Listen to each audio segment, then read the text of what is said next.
Hello? Yeah. Good afternoon, everybody. Good afternoon, everybody. I'm Mahesh Prabhu. Right now, join. Yes, sir. Please mute your mic. Thank you.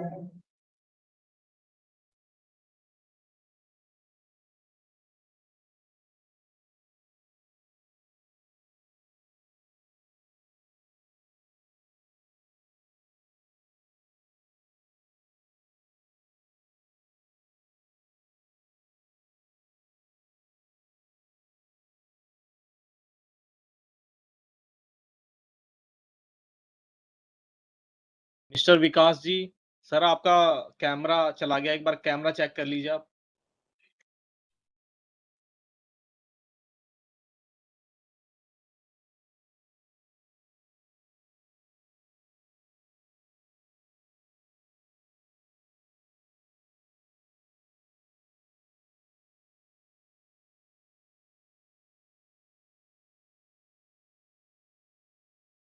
I'm Bala Tirumurti.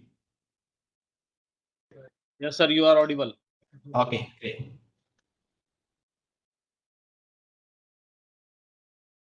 Sarji, this is because am I audible? Yes, Vikas, you are audible. Thank you.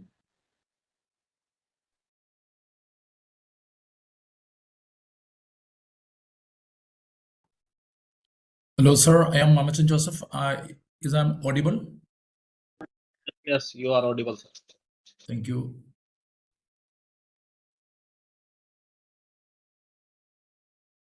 Hi, KLF Nirmal, Paul Francis. I am audible, sir.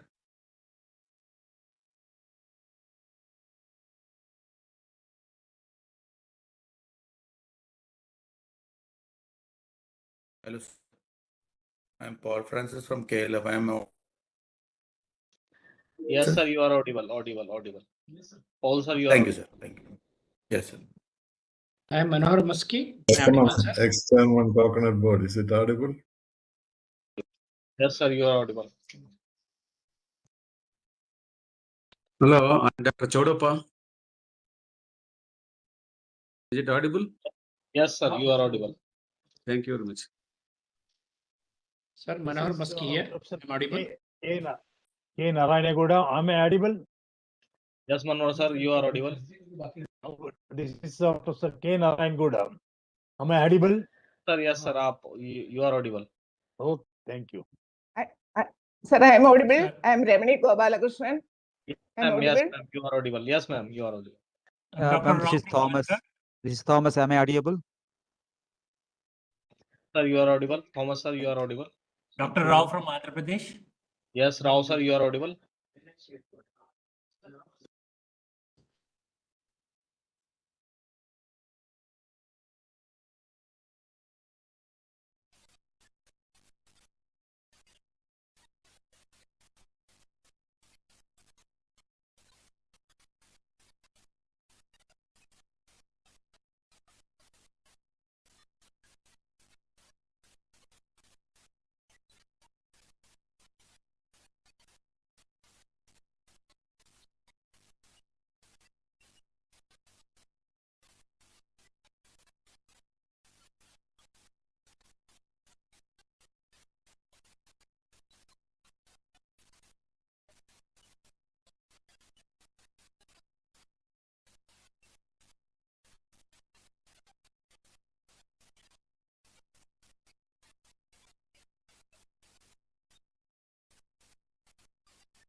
Good morning, everyone. We are informed Honorable Prime Minister is about to arrive. So this is the last reminder. Some of the sites are still, they haven't switched on their cameras. Please switch on your cameras. Thank you.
आदरणीय प्रधानमंत्री जी, आदरणीय मंत्री कृषि एवं किसान कल्याण और ग्रामीण विकास, आदरणीय मंत्री मत्स्य पालन, पशुपालन और डेयरी, आदरणीय राज्य मंत्रीगण, एग्रीकल्चर एंड रूरल ट्रांसफॉर्मेशन विषय पर आयोजित वेबिनार में आदरणीय प्रधानमंत्री जी का हार्दिक स्वागत है। सर, इस वेबिनार में सभी स्टेक होल्डर्स, किसान, पशुपालक, मत्स्य पालक, स्वयं सहायता समूह की दीदियां, experts, scientist, processors, traders, startups, industry, institutions और कॉपरेटिव्स के प्रतिनिधि जुड़े हैं। साथ ही साथ केंद्र और राज्यों के अधिकारीगण भी साथ में जुड़े हैं। सर, मैं आप सभी का भी स्वागत करता हूं। सर, भारत सरकार ने कृषि और संबद्ध क्षेत्र के विकास और संवर्धन को सर्वोच्च प्राथमिकता दी है और हमारे किसान, पशुपालक, मत्स्य पालक भाई बहनों का कल्याण सभी नीतिगत निर्णयों के केंद्र में रहा है। पिछले एक दशक में कृषि और संबद्ध क्षेत्र और ग्रामीण विकास में अभूतपूर्व प्रगति हासिल की गई है। सरकारी और निजी निवेश में वृद्धि, रिकॉर्ड उत्पादन, मॉडर्न इंफ्रास्ट्रक्चर का विकास, मार्केट और एक्सपोर्ट्स में उल्लेखनीय वृद्धि, टेक्नोलॉजी का इंटीग्रेशन, सैचुरेशन अप्रोच के साथ आवास, शौचालय, सड़क, बिजली, पानी जैसी बेसिक एमिनिटीज की अवेलेबिलिटी इसके मुख्य कंपोनेंट्स रहे हैं। इस वर्ष का बजट इसी मजबूत नींव पर आधारित है। बजट कृषि और संबद्ध क्षेत्रों को उच्च उत्पादकता, उच्च उद्यमशीलता, उच्च मूल्य और उच्च आय की ओर ले जाएगा। कृषि, फिशरीज, एनिमल हस्बेंड्री के साथ साथ ग्रामीण विकास के लिए की गई घोषणाओं का उद्देश्य विविधीकरण को गति देना, उद्यमशीलता और उत्पादकता को बढ़ाना, हाई वैल्यू एग्रीकल्चर और अलाइड सेक्टर का विस्तार करना, निर्यात को मजबूती प्रदान करना और आय आधारित डिजिटली सशक्त विकास सुनिश्चित करना है। छोटे और सीमांत किसान, युवा और नारी शक्ति इन उद्देश्यों के केंद्र बिंदु में रखा गया है। सर, हम सभी इन उद्देश्यों की पूर्ति के लिए प्रतिबद्ध हैं। अब मैं आदरणीय प्रधानमंत्री जी को उनके मार्गदर्शन के लिए सादर अनुरोध करता हूं। धन्यवाद सर।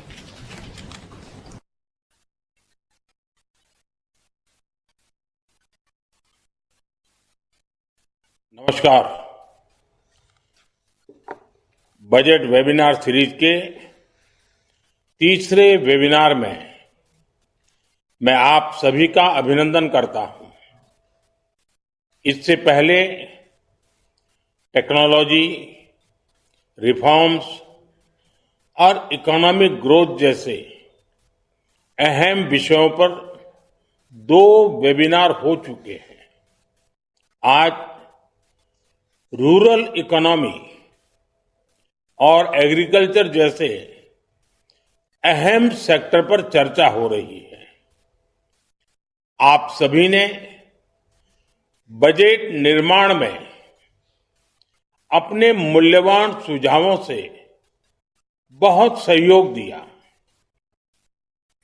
और आपने देखा होगा बजट में आप सबके सुझाव रिफ्लेक्ट हो रहे हैं, बहुत काम आए हैं। लेकिन अब बजट आ चुका है। अब बजट के बाद उसके फुल पोटेंशियल का लाभ देश को मिले, इस दिशा में भी आपका अनुभव, आपके सुझाव और सरल तरीके से बजट का सर्वाधिक लोगों को लाभ हो, बजट का पाई पाई पैसा जिस हेतु से दिया गया है उसको परिपूर्ण कैसे करें, जल्द से जल्द कैसे करें, आपके सुझाव ये वेबिनार के लिए बहुत अहम है। साथियों, आप सभी जानते हैं कृषि, एग्रीकल्चर, विश्वकर्मा, ये सब हमारी अर्थव्यवस्था का मुख्य आधार है। एग्रीकल्चर भारत की लॉन्ग टर्म डेवलपमेंट जर्नी का स्ट्रेटेजिक पिलर भी है और इसी सोच के साथ हमारी सरकार ने कृषि सेक्टर को लगातार मजबूत किया है। करीब 10 करोड़ किसानों को 4 लाख करोड़ रुपए से अधिक की पीएम किसान सम्मान निधि मिली है। एमएसपी में हुए रिफॉर्म से अब किसानों को 1.5 गुना तक रिटर्न मिल रहा है। इंस्टीट्यूशनल क्रेडिट कवरेज 75% से अधिक हो चुका है। पीएम फसल बीमा योजना के तहत लगभग 2 लाख करोड़ रुपए के क्लेम सेटल किए गए हैं।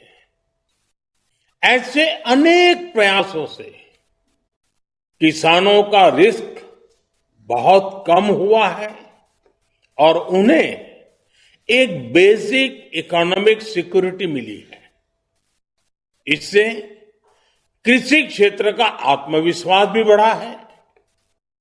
आज खाद्यान्न और दालों से लेकर तिलहन तक देश रिकॉर्ड उत्पादन कर रहा है। लेकिन अब जब 21वीं सदी का दूसरा क्वार्टर शुरू हो चुका है, 25 साल बीत चुके हैं, तब कृषि क्षेत्र को नई ऊर्जा से भरना भी उतना ही आवश्यक है। इस साल के बजट में इस दिशा में नए प्रयास हुए हैं। मुझे विश्वास है इस वेबिनार में आप सभी के बीच हुई चर्चा, इससे निकले सुझाव बजट प्रावधानों को जल्द से जल्द जमीन पर उतारने में मदद करेंगे। साथियों, आज दुनिया के बाजार खुल रहे हैं, ग्लोबल डिमांड बदल रही है। इस वेबिनार में अपनी खेती को एक्सपोर्ट ओरिएंटेड बनाने पर भी ज्यादा से ज्यादा चर्चा आवश्यक है। हमारे पास डाइवर्स क्लाइमेट है, हमें इसका पूरा फायदा उठाना है। एग्रो क्लाइमेटिक जोन, उस विषय में हम बहुत समृद्ध है। इस साल का बजट इन सब बातों के लिए अनगिनत नए अवसर देने वाला बजट है। प्रोडक्टिविटी बढ़ाने की दिशा तय करता है और एक्सपोर्ट ट्रेंड को बढ़ावा देता है। बजट में हमने हाई वैल्यू एग्रीकल्चर पर फोकस किया है। नारियल, काजू, कोको, चंदन, ऐसे उत्पादों के रीजनल स्पेसिफिक प्रमोशन की बात कही है। अब आपको मालूम है, दक्षिण के हमारे जो राज्य हैं, खासकर केरल है, तमिलनाडु है, नारियल की पैदावार बहुत करते हैं, लेकिन अब वो क्रॉप, वो सारे पेड़ इतने पुराने हो चुके हैं कि उसकी वो क्षमता नहीं रही है। केरल के किसानों को अतिरिक्त लाभ हो, तमिलनाडु के किसानों को अतिरिक्त लाभ हो, इसलिए इस बार कोकोनट पर एक विशेष बल दिया गया है, जिसका फायदा आने वाले दिनों में हमारे इन किसानों को मिलेगा।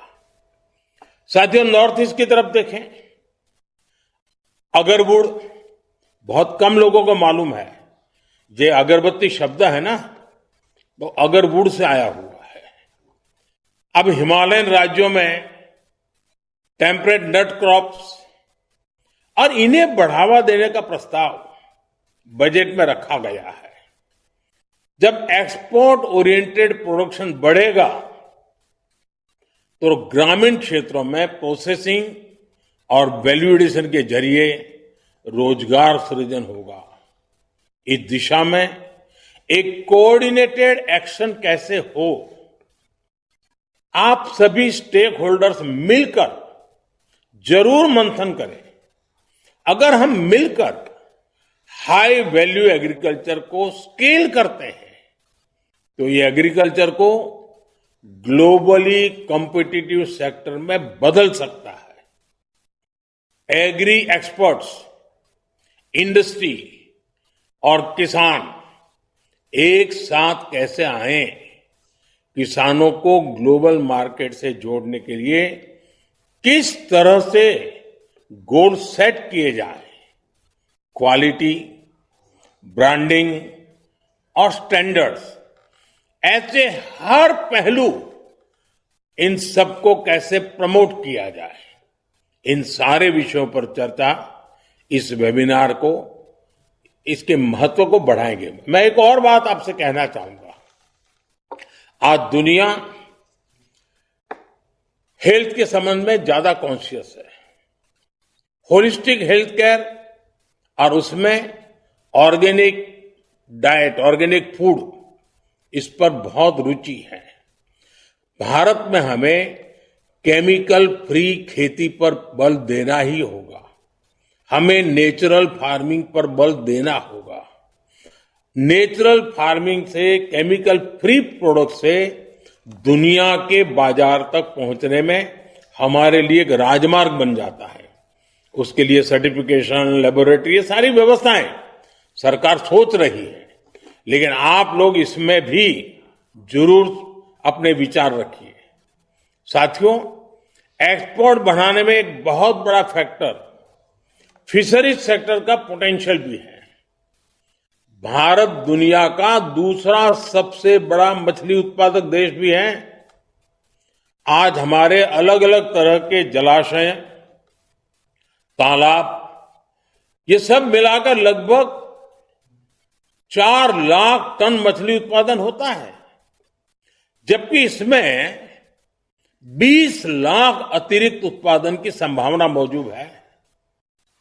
अब विचार कीजिए आप, 4 लाख टन से हम अतिरिक्त 20 लाख टन जोड़ दें तो हमारे गरीब मछुआरे भाई बहन हैं, उनकी जिंदगी कैसी बदल जाएगी। हमारे पास रूरल इनकम को डाइवर्सिफाई करने का अवसर है। फिशरीज एक्सपोर्ट ग्रोथ का बड़ा प्लेटफॉर्म बन सकता है। दुनिया में इसकी मांग है। इस वेबिनार से अगर बहुत ही प्रैक्टिकल सुझाव निकलते हैं तो कैसे रिजर्वायर, उसके पोटेंशियल की सटीक मैपिंग की जाए, कैसे क्लस्टर प्लानिंग की जाए, कैसे फिशरीज डिपार्टमेंट और लोकल कम्युनिटी के बीच मजबूत कोऑर्डिनेशन हो, तो बहुत ही उत्तम होगा। Hatchery, feed, processing, branding, export, उसके लिए आवश्यक लॉजिस्टिक, हर स्तर पर हमें नए बिजनेस मॉडल विकसित करने ही होंगे। ये रूरल प्रॉस्पेरिटी, ग्रामीण समृद्धि के लिए वहां की high value, high impact factor के रूप में परिवर्तित करने का एक अवसर है हमारे लिए। और इस दिशा में भी हम सबको मिलकर काम करना है। और आप आज जो मंथन करेंगे उसके लिए, उस कार्य के लिए रास्ता बनेगा। साथियों, पशुपालन सेक्टर ग्रामीण इकोनॉमी का हाई ग्रोथ पिलर है। भारत आज दुनिया का सबसे बड़ा मिल्क प्रोड्यूसर है। एग्स प्रोडक्शन में हम दूसरे स्थान पर हैं। हमें इसे और आगे ले जाने के लिए ब्रीडिंग क्वालिटी, डिजीज प्रिवेंशन और साइंटिफिक मैनेजमेंट पर फोकस करना होगा। एक और अहम विषय पशुधन के स्वास्थ्य का भी है। मैं जब वन अर्थ वन हेल्थ की बात करता हूं तो उसमें पौधा हो या पशु, सबके स्वास्थ्य की बात शामिल है। भारत अब वैक्सीन उत्पादन में आत्मनिर्भर है। फूट एंड माउथ डिजीज, उससे पशुओं को बचाने के लिए 125 करोड़ से अधिक डोज पशुओं को लगाई जा चुकी है। राष्ट्रीय गोकुल मिशन के तहत टेक्नोलॉजी का विस्तार किया जा रहा है। हमारी सरकार में अब पशुपालन क्षेत्र के किसानों को किसान क्रेडिट कार्ड का भी लाभ मिल रहा है। निजी निवेश को प्रोत्साहित करने के लिए animal husbandry infrastructure development fund की शुरुआत भी की गई है। और आपको एक पता है, हम लोगों ने गोवर्धन योजना लागू की है। गांव के पशुओं से निकलना वाला मलमूत्र है, गांव का जो वेस्ट है, कूड़ा कचरा है, हम गोवर्धन योजना में इसका उपयोग करके गांव भी स्वच्छ रख सकते हैं। दूध से आय होती है, गोबर से भी आय हो सकती है, और एनर्जी सिक्योरिटी की दिशा में गैस सप्लाई में भी ये गोवर्धन बहुत बड़ा योगदान दे सकता है। ये मल्टीपर्पज बेनिफिट वाला काम है और गांव के लिए बहुत उपयोगी है। मैं चाहूंगा कि सभी राज्य सरकारें इसको प्राथमिकता दे, उसको आगे बढ़ाए। साथियों, हमने पिछले अनुभवों से समझा है कि केवल एक ही फसल पर टिके रखना किसान के लिए जोखिम भरा है। इससे आय के विकल्प भी सीमित हो जाते हैं। इसलिए हम क्रॉप डाइवर्सिफिकेशन पर फोकस कर रहे हैं। इसके अलावा national mission on edible oils and pulses, national mission on natural farming, ये सभी एग्रीकल्चर सेक्टर की ताकत बढ़ा रहा है। साथियों, आप भी जानते हैं एग्रीकल्चर स्टेट सब्जेक्ट है, राज्यों का भी एक बड़ा एग्रीकल्चर बजट होता है। हमें राज्यों को भी निरंतर प्रेरित करता है कि वो अपना दायित्व निभाने में हम उनको कैसे मददरूप हो, हमारे सुझाव उनको कैसे काम आए। राज्य का भी एक एक पैसा जो गांव के लिए, किसान के लिए तय हुआ है, वो सही उपयोग हो। हमें बजट प्रावधानों को जिला स्तर तक मजबूत करना होगा, तभी नई पॉलिसीज का ज्यादा से ज्यादा फायदा उठाया जा सकता है।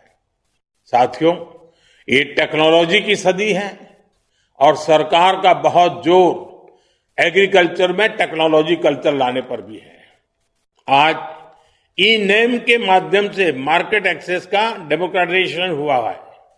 सरकार एग्रीस्टेक के जरिए, एग्रीकल्चर के जरिए डिजिटल पब्लिक इंफ्रास्ट्रक्चर विकसित कर रही है। इसके तहत डिजिटल पहचान यानी किसान आईडी बनाई जा रही है।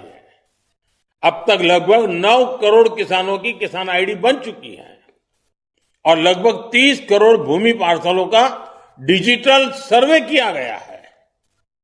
भारत विस्तार जैसे एआई आधारित प्लेटफॉर्म रिसर्च इंस्टीट्यूशंस और किसानों के बीच की दूरी कम कर रहे हैं। लेकिन साथियों, टेक्नोलॉजी तभी परिणाम देती है जब सिस्टम उसे अपनाए, संस्थाएं उसे इंटीग्रेट करें और एंटरप्रेन्योर्स उस पर इनोवेशन खड़ा करें। इस वेबिनार में आपको इससे जुड़े सुझावों को मजबूती से सामने लाना होगा। हम टेक्नोलॉजी को कैसे सही तरीके से इंटीग्रेट करें, इस दिशा में इस वेबिनार से निकले सुझावों की बहुत बड़ी भूमिका होगी। साथियों, हमारी सरकार ग्रामीण समृद्धि के निर्माण के लिए प्रतिबद्ध है। प्रधानमंत्री आवास योजना, स्वामित्व योजना, पीएम ग्रामीण सड़क योजना, स्वयं सहायता समूहों को आर्थिक मदद, इसने रूरल इकोनॉमी को निरंतर मजबूत किया है। लखपति दीदी अभियान की सफलता की भी हमें नई ऊंचाई देनी है। अभी तक गांव की 3 करोड़ महिलाओं को लखपति दीदी बनाने में हम सफलता हो चुके हैं। अब 2029 तक, 2029 तक 3 करोड़ में और 3 करोड़ जोड़ना है और 3 करोड़ और लखपति दीदियां बनाने का लक्ष्य तय किया गया है। ये लक्ष्य और तेजी से कैसे प्राप्त किया जाए, इसे लेकर भी आपके सुझाव महत्वपूर्ण होंगे। साथियों, देश में स्टोरेज का बहुत बड़ा अभियान चल रहा है। लाखों गोदाम बनाए जा रहे हैं। स्टोरेज के अलावा agri entrepreneurs processing, supply chain, agri tech, agri fintech, export, इन सब में इनोवेशन और निवेश बढ़ाना आज समय की मांग है। मुझे विश्वास है आज जो आप मंथन करेंगे उससे निकले अमृत से ग्रामीण अर्थव्यवस्था को नई ऊर्जा मिलेगी। आप सबको इस वेबिनार के लिए मेरी बहुत बहुत शुभकामनाएं हैं और मुझे पूरा विश्वास है कि जमीन से जुड़े हुए विचार, जड़ों से जुड़े हुए विचार इस बजट को सफल बनाने के लिए, गांव-गांव तक पहुंचाने के लिए बहुत काम आएंगे। आपको बहुत बहुत शुभकामनाएं, बहुत बहुत धन्यवाद। नमस्कार।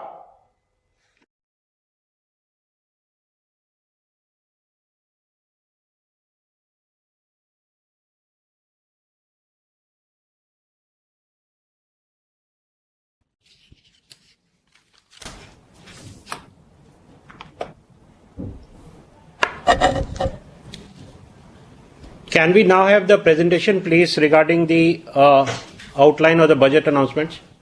Thank you.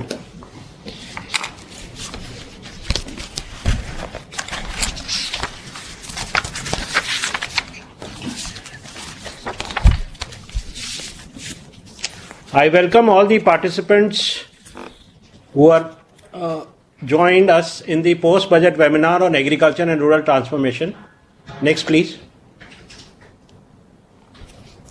आप सबको विदित है कि हाल ही में माननीय प्रधानमंत्री जी ने मन की बात में 22 फरवरी को ये कहा, हमारे किसान केवल अन्नदाता नहीं, वे धरती के सच्चे उपासक भी हैं। उनसे यह सीखना चाहिए कि मिट्टी को सोना कैसे बनाया जाता है। आज हमारे किसान परंपरा और तकनीक दोनों का संगम कर रहे हैं। मुझे यह देखकर खुशी होती है कि अब हमारे किसान केवल उत्पादन पर ही नहीं, बल्कि गुणवत्ता, वैल्यू एडिशन और नए बाजार पर भी ध्यान दे रहे हैं। जो इस साल का बजट है वो इसी के इर्द गिर्द और इसी से इंस्पायर्ड और लेटर एंड स्पिरिट में इसको आगे ले जाता है, इस कथन को। नेक्स्ट। आपको सबको ये विदित है कि माननीय फाइनेंस मिनिस्टर ने यूनियन बजट 2026 की स्पीच में ये कहा है कि हम जो बजट है वो कैसे ट्रांसफॉर्मेशन कर रहा है एस्पिरेशंस को अचीवमेंट्स में और संभावनाओं को प्रदर्शन में, ताकि जो भी प्रगति के लाभ हैं वो सभी कृषक और किसान भाइयों को बहनों तक पहुंच सके। और ये जो बजट है ये 3 कोर कर्तव्यों पर आधारित है, जिसमें गरीब और डिसएडवांटेज, जो वंचित वर्ग है और गरीब है, उनको कैसे हम अपनी कार्य योजना में सम्मिलित करें, अपने विकास की में सम्मिलित करें, ये 3 कर्तव्यों से स्पष्ट होता है। पहला कर्तव्य जो है वो आर्थिक विकास को तेज और सतत बनाए रखने का है।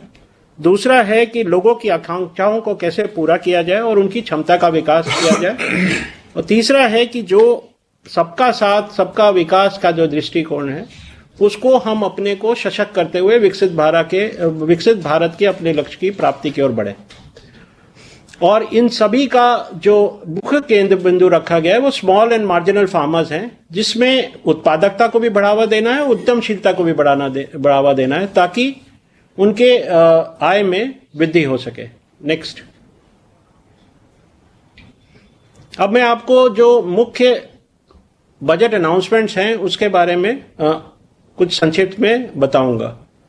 देखिए, पहला जो बजट अनाउंसमेंट पैरा 59 इस स्लाइड में दिख रहा है वो लाइव स्टॉक के डेवलपमेंट और उसके विकास की बात करता है। और इसमें यह बताया गया है कि कैसे हमारे जो वेटनरी प्रोफेशनल्स हैं उनकी कमी को दूर करने के लिए मोर देन इसमें कदम बढ़ाए जाएंगे। It proposes to roll out a loan-linked capital subsidy support schemes for establishment of veterinary and para-veterinary colleges, veterinary hospitals, diagnostic labs, breeding facilities in private sector, और collaboration रखा जाएगा between Indian and foreign institution, इसमें उसको सुनिश्चित किया जाएगा। Next, जो next para है पैरा 77, ये भी पशुपालन से संबंधित है।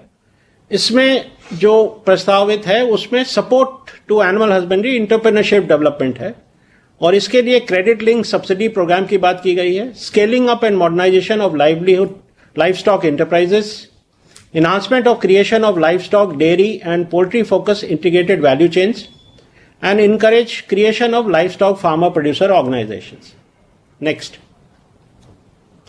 पैरा 76 फिशरीज से संबंधित है और ये इसमें दो मुख्य पहल प्रस्तावित हैं। एक है कि इंटीग्रेटेड डेवलपमेंट और 500 रिजर्वायर्स और अमृत सरोवर, और जो फिशरीज का वैल्यू चेन है स्पेशली इन कोस्टल एरियाज, उसको कैसे हम और सशक्त बनाएं और मार्केट लिंकेजेस को सशक्त करें, involving startups, women lead groups together with fish farmer producer organisations. Next,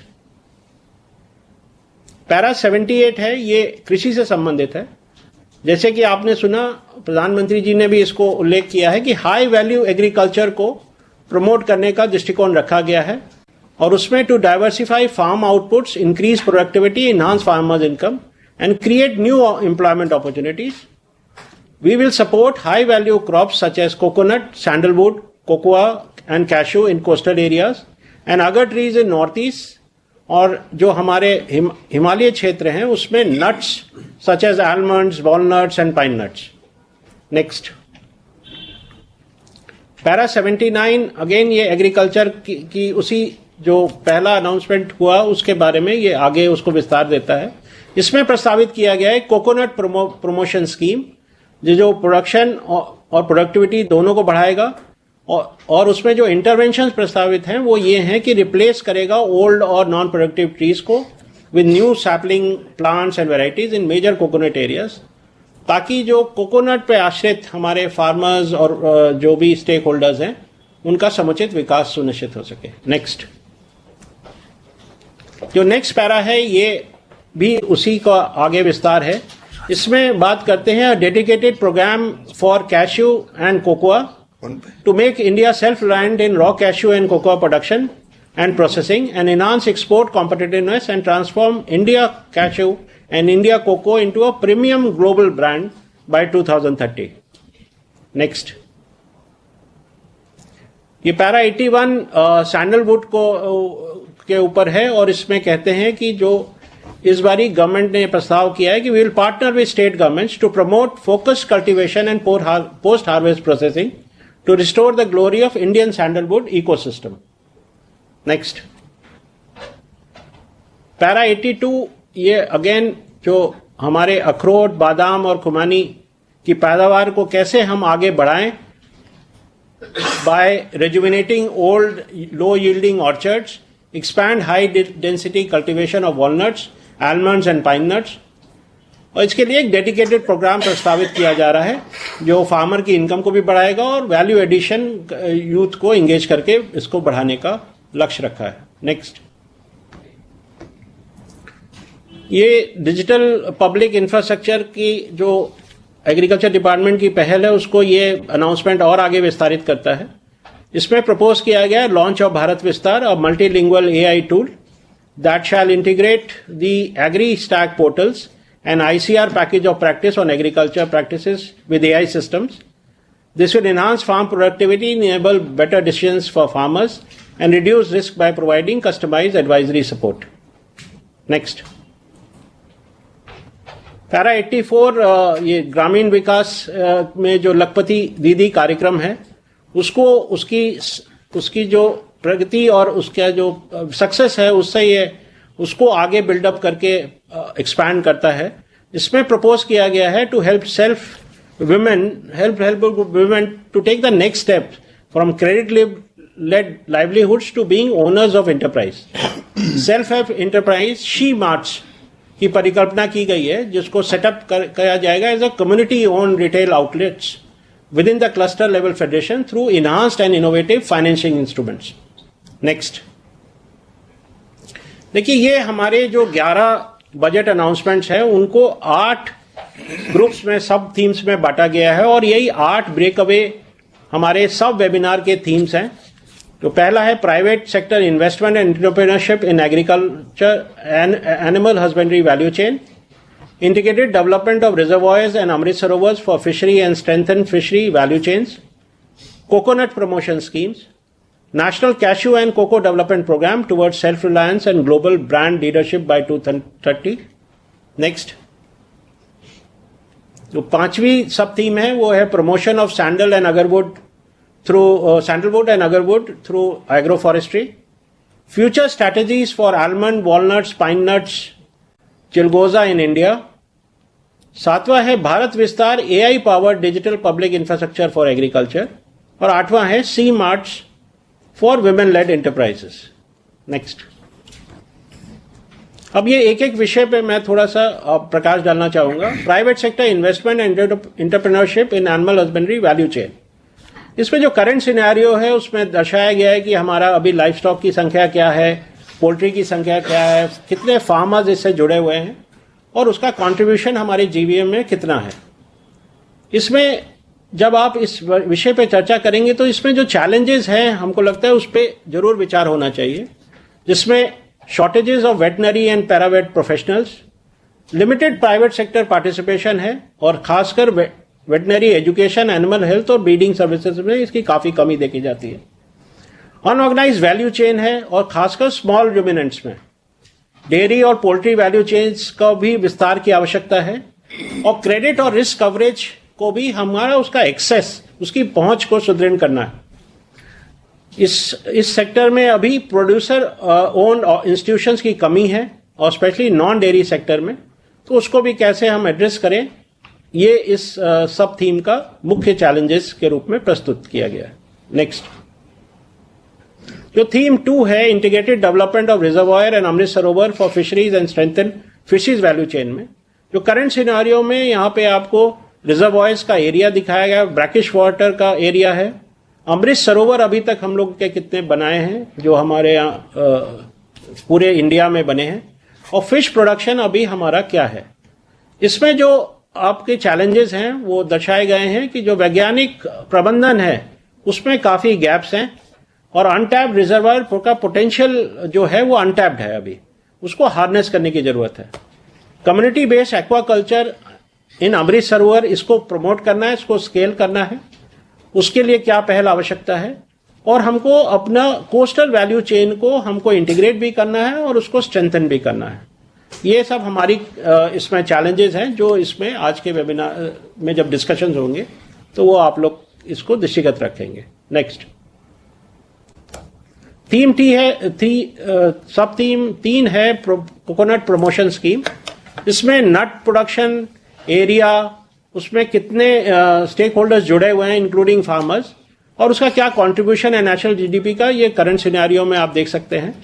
challenges जो इसमें दिखाए गए हैं वो हमारा प्रोडक्शन और प्रोडक्टिविटी कोकोनट का लगातार उसमें गिरावट आ रही है, और उसका एक मुख्य कारण हमारे सेनाइल और ओल्ड प्लांटेशंस हैं जो हमारी प्रोडक्टिविटी को कम कर रहे हैं, और वो काफी बड़ी संख्या में हमारे प्लांटेशंस में है। पेस्ट और डिजीज आउटब्रेक को भी हमको कंट्रोल करना, उसका प्रबंधन करने का भी हमको क्षमता का विस्तार करना है। क्वालिटी प्लांटिंग मटेरियल की कमी है और खासकर हाइब्रिड्स, तो उसकी इस इशू को भी एड्रेस करना है। और लिमिटेड वैल्यू चेन है और प्रोसेसिंग इंफ्रास्ट्रक्चर भी हमारा जिसमें विकास की आवश्यकता है वो काफी कम है अभी। और मॉडर्न और साइंटिफिक जो पैकेज ऑफ प्रैक्टिसेस है कल्टीवेशन का, उसका एडॉप्शन बहुत लो है, उसका भी विस्तार की आवश्यकता है। नेक्स्ट। सब थीम 4 जो है वो नेशनल कैश्यू और कोको डेवलपमेंट प्रोग्राम की है। इसमें भी करंट सिनेरियो में आप देख सकते हैं कि कहां कितना एरिया में किस क्षेत्र में इसका विस्तार मतलब होता है प्रोडक्शन कल्टीवेशन। कोकोआ का और कैशुआ का दोनों उसके दिखाए गए हैं। जो चैलेंजेस हैं वो काफी सिमिलर हैं जो हमारे कोकोनट के भी चैलेंजेस थे कि हमारे इसके भी प्लांटेशन सेनाइल हैं, प्रोडक्टिविटी काफी लो है और हम काफी इंपोर्ट पे डिपेंडेंट हैं हमारी आवश्यकता की पूर्ति के लिए। Small semi mechanised units, weak farmer processor linkages, ये इसकी समस्याएं हैं। वीक पोस्ट हार्वेस्ट मैनेजमेंट और फ्रैगमेंटेड सप्लाई चेन है, तो इसको भी हम लोग को एड्रेस करना है going forward. Next. Sub theme 5 जो है वो promotion of sandalwood and agarwood through agro forestry है।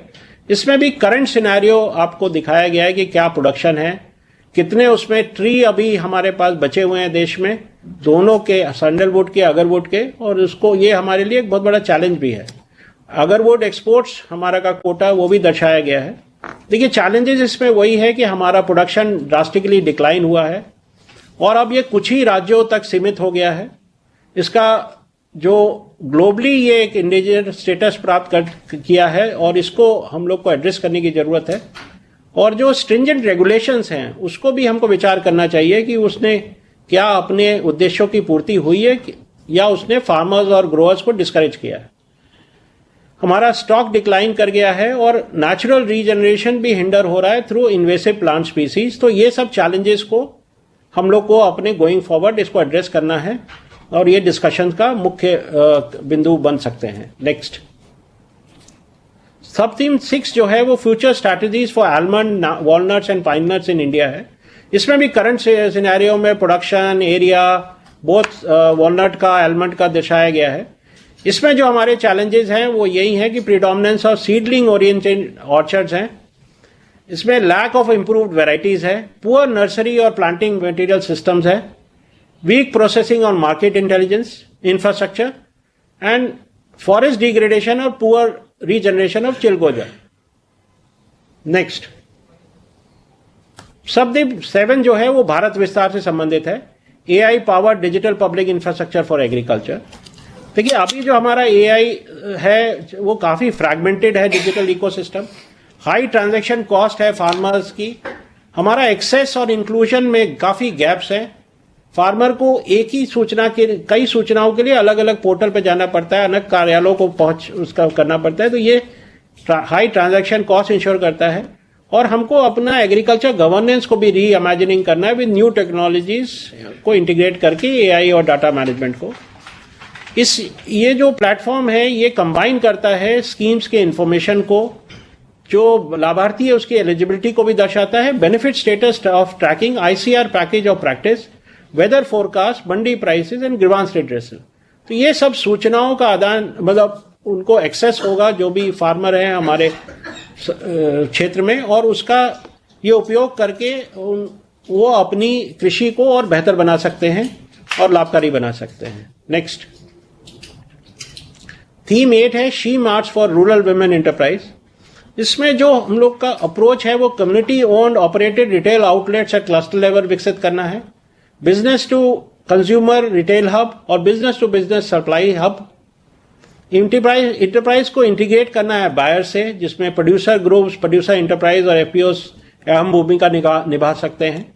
Livestock and non farm enterprise और क्लस्टर्स का विकास और डिजिटल और फिजिकल रिटेल इकोसिस्टम को मजबूत करना है। एग्रीगेशन, ग्रेडिंग, वैल्यू चेन को इंफ्रास्ट्रक्चर प्लस प्रोसेसेस दोनों पे काम की आवश्यकता है। Quality, regulation, compliance and affordable और एडुकेट फाइनेंसिंग। देखिए इसमें चैलेंजेस जो हैं, अभी हमारे लिमिटेड एक्सेस है टू ऑर्गेनाइज इंस्टीट्यूशनल मार्केट्स, हमारी जो दीदियां हैं या जो ग्रामीण क्षेत्र में हमारे उत्पादक हैं उनके लिए, और लिमिटेड लोकल मार्केट विजिबिलिटी है, लास्ट माइल रिटेल प्रेजेंस बहुत कमजोर है, inadequate access to timely and affordable finance की भी कमी है। तो इसको भी एड्रेस करने की जरूरत है। नेक्स्ट, देखिए यही जो 8 ब्रेकअवे सेशंस हैं, सो अपेक्षा ये है कि ये अभी जो हम लोग इस प्रेजेंटेशन के बाद ब्रेकअवे करेंगे तो it will 8 parallel breakaway sessions होंगे ऑफ 2 आवर्स 12:30 to 2:30 PM। और इसमें जो उद्देश्य, मुख्य उद्देश्य है वो ये है कि जो स्टेक होल्डर्स का प्रैक्टिकल एक्सपीरियंस और एक्सपर्टीज है उसको हम कैसे उपयोग करें स्कीम की डिटेलिंग में और time bound implementation road map में, और जो उनके सजेशन मिले उनको एक एक्शनेबल कैसे बनाएं, क्योंकि इसमें बड़ी संख्या में expert, practitioners, stakeholders involve हैं और हमारे जो एक्चुअल प्रोडक्शन प्रोसेसेस और ट्रेड पार्टनर्स, वैल्यू चेन का उनके पास बहुत अनुभव है। तो वो अनुभव यूज करके हम अपनी डिफिकल्टीज को कैसे दूर करें, ये भी एक उद्देश्य इस वेबिनार का है। और चूंकि हमारा जो पार्टिसिपेशन है पूरे देश से है, सभी रीजन से है, तो हमको अच्छा फीडबैक मिल सकता है फ्रॉम अक्रॉस ऑल ज्योग्राफीज। जब आपका ब्रेकअवे सेशन होगा तो उस समय जो भी वहां पे कोऑर्डिनेटेड प्रेजेंटेशन होंगे एक एक सब थीम पर, उसमें आपके एक ईमेल आईडी भी शेयर किया जाएगा। तो जो लोग इसमें एक्टिव और या पैसिव मोड में पार्टिसिपेट करेंगे उनके पास एक ये भी अवसर रहेगा कि उनके अगर कोई सुझाव है तो वो लिखित रूप में भी इस ईमेल आईडी के थ्रू हम लोग को भेज सकते हैं, जिन पे उचित विचार होगा। इसमें हम लोग का जो complete all preparatory actions for implementation to begin in the right earnest, ये इसका आगे का हमारा फॉरवर्ड जो आगे का कार्रवाई है वो इसी पे आधारित होगा। और शाम में 3:30 बजे से कंक्लूडिंग सेशन होगा, जिसमें टाइम बाउंड रोड मैप का इम्प्लीमेंटेशन की जो कार्यनीति बनी है उसको प्रस्तुत करेंगे और हमारे माननीय मंत्रीगण के मार्गदर्शन भी हमको उस दौरान प्राप्त होंगे। मुझे आशा है कि ये जो माननीय प्रधानमंत्री जी ने भी उल्लेख किया है और जो इसका उद्देश्य है, हम लोग सब मिलकर एक अच्छी कार्यनीति जो इम्प्लीमेंटेबल है और स्कीमेटिक जो गांव तक हमारी सारी उद्देश्य पहुंचे, ये हम बनाने में सफल होंगे। बहुत बहुत धन्यवाद। Thank you. ठीक है, अब हम लोग ब्रेक करेंगे। Thank you sir.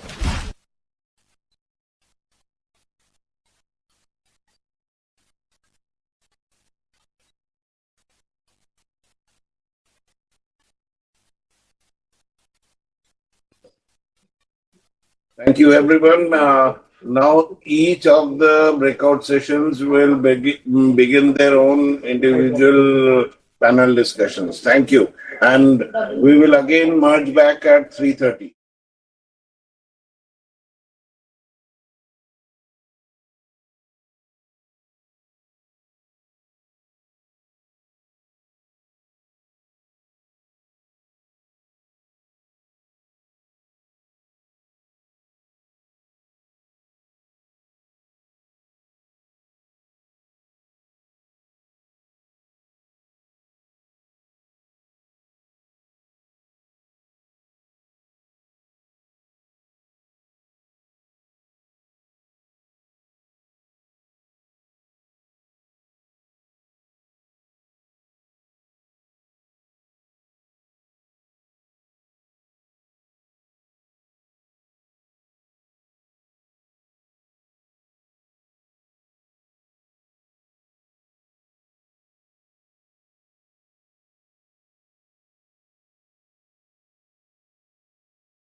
We start. Do we have all the panelists connected to us? Yes, sir, you are connected. आपकी आवाज आ रही है? I'm audible to everybody. Yes, sir. Audible. Oh, great. Great. So,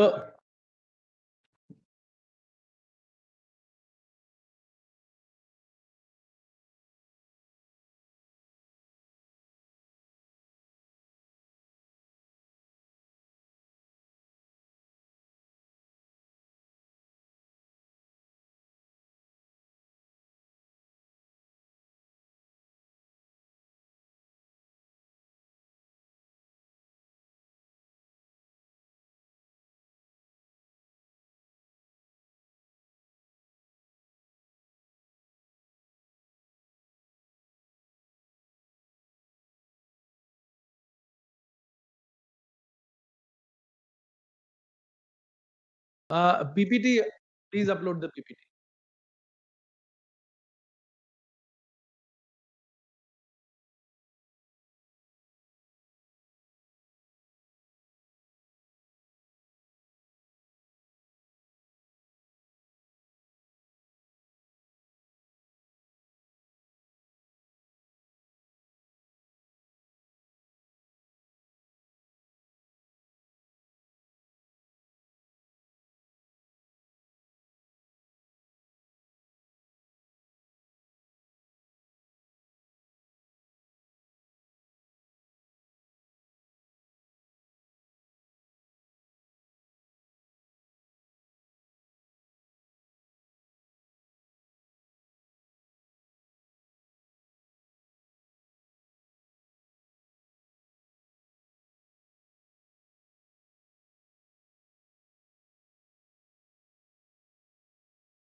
Good afternoon, everybody.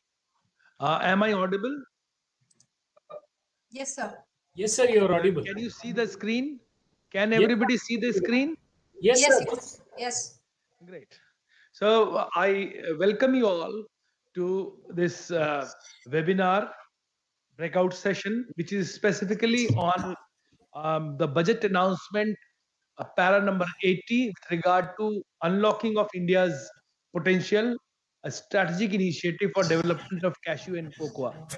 I welcome all the panelists who have joined virtually, all the interveners who are attending the webinar, and all my colleagues who have joined physically in this room as a part of this webinar. This is a very, very important topic, close to our hearts in the ministry. And as it is a budget announcement, it also gives us an opportunity to explore as to what exactly we can do for revitalizing the cashew and the cocoa sector in the country. This is an opportunity for all of us. So I will start with the presentation, the small presentation. Most of the things my colleagues who are attending the webinar are aware of, but definitely we will try and put the right perspective of both the sectors, cashew and cocoa. So can we have the first slide, please?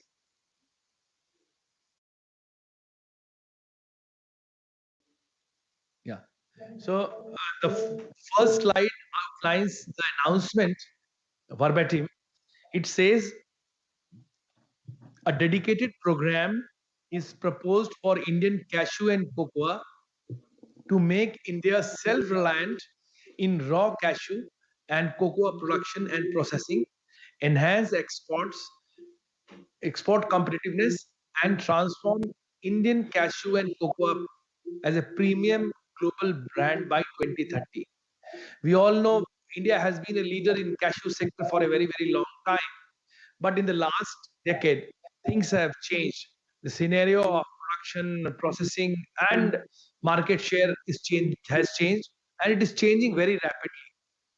We have not lost sight of the case that we have more than one lakh people, especially women, who are employed in this sector of processing. So, because the production is not keeping pace and the imports are coming down, there is a problem with livelihood security of people who are engaged in processing. So, I'll start with a snapshot of the global scenario. Next, please. Next. So, the total global production, if we see, it was 5.1 million metric ton from 6.16 million hectares across the world. The largest producer of cashew is Ivory Coast, which is in West Africa, with around 1.25 million metric ton and around 1.53 million hectares. India is the second largest country, which has large areas under cashew, and the production is rather does not keep up with the area that we have. We have around 1.19 million hectare under cashew, and the production is 0.79 or 0.8 million metric tons.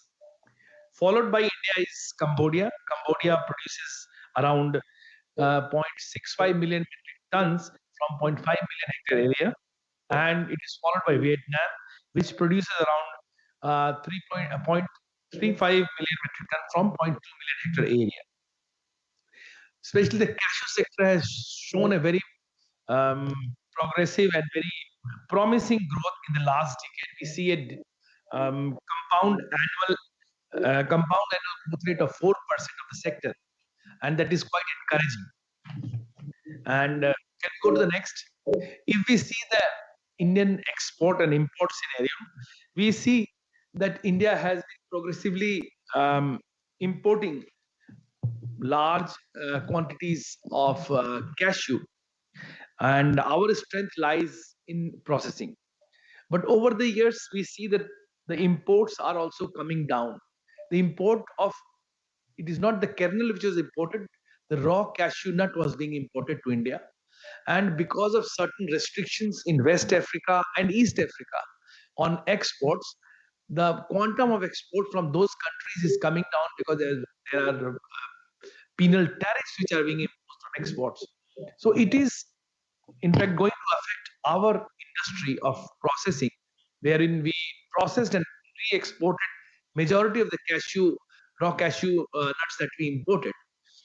So it is very, very important to understand the dynamics and understand why we require a specific program at this point in time when we can easily import. So import is getting restrictive all across the world. Next, please.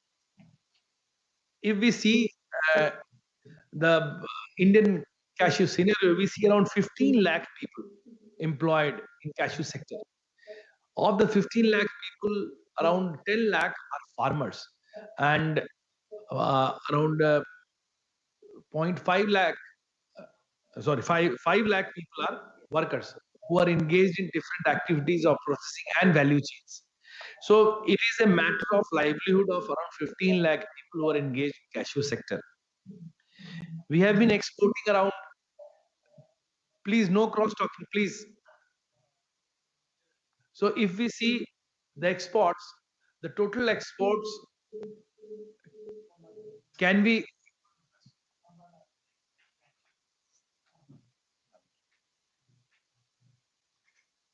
say, if anybody has to talk on telephone, please go out of the room. It creates a lot of disturbance. We have people who are attending it virtually. It is not good. The total export in cashew has been around 2,600 crores in 23-24. It is not only the cashew kernels which exported. We also export cashew nut shell liquid, which is derived from the shell after we break the shells of raw cashew nut. And we have been exporting around 60-65 crores of cashew nut shell liquid from India. So that's also a product which is in great demand across the world.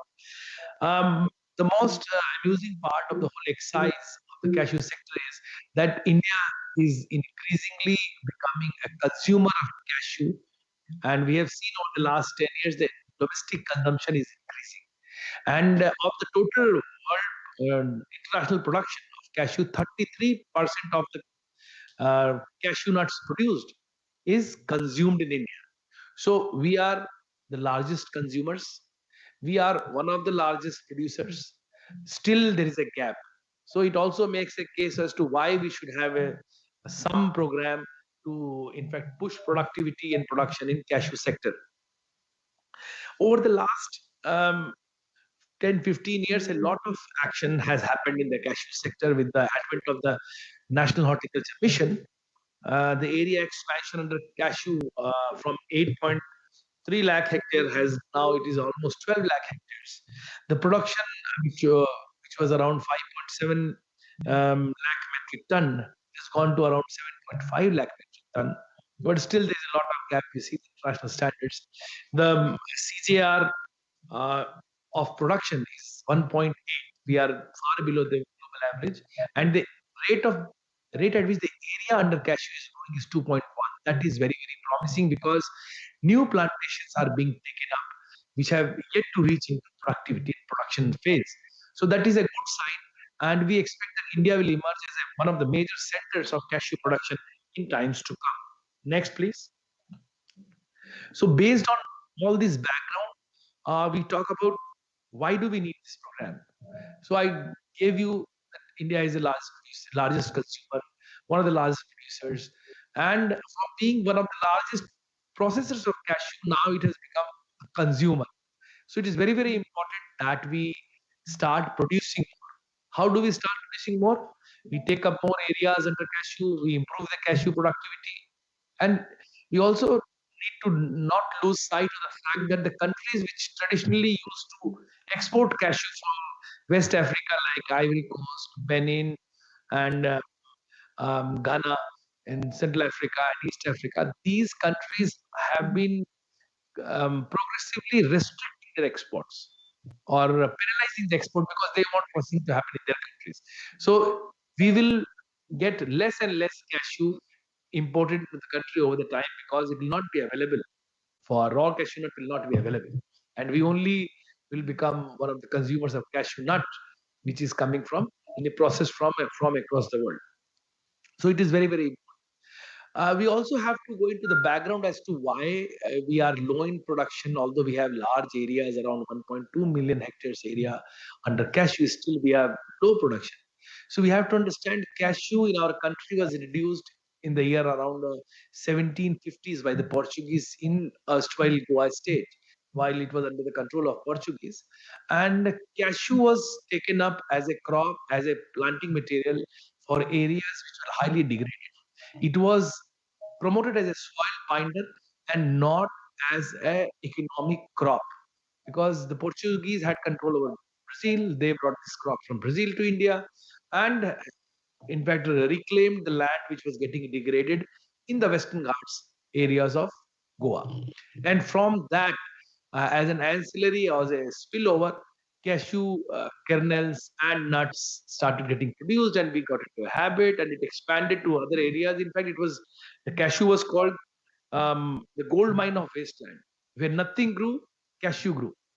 So that is how we see areas in Maharashtra, in Karnataka, in West Bengal, large areas taken up under cashew nut as a wasteland reclamation exercise. Because the focus was soil and land degradation, we never focused on production and productivity. But our colleagues from ICAR and our state agriculture universities have done a lot of activities with regard to breeding programs, production of new varieties, and we have a lot of varieties which can be used while we formulate some kind of program to enhance cashew production. The major cashew production areas in India are Odisha, Andhra Pradesh, as I said, Maharashtra, Tamil Nadu, Karnataka, and Kerala. But it is expanding into non-conventional areas where it never grew. It also has a huge impact on the livelihood of people who are involved in the value chain of cashew, starting from the picking of cashew from trees till roasting of cashew and using of the cashew apple and the shell, the liquor that is extracted from the shell that is taken out. A lot of value-added products are produced. So this is a large number of employment that it generates. So unless until we have a vibrant cashew production area, these livelihoods are going to get affected.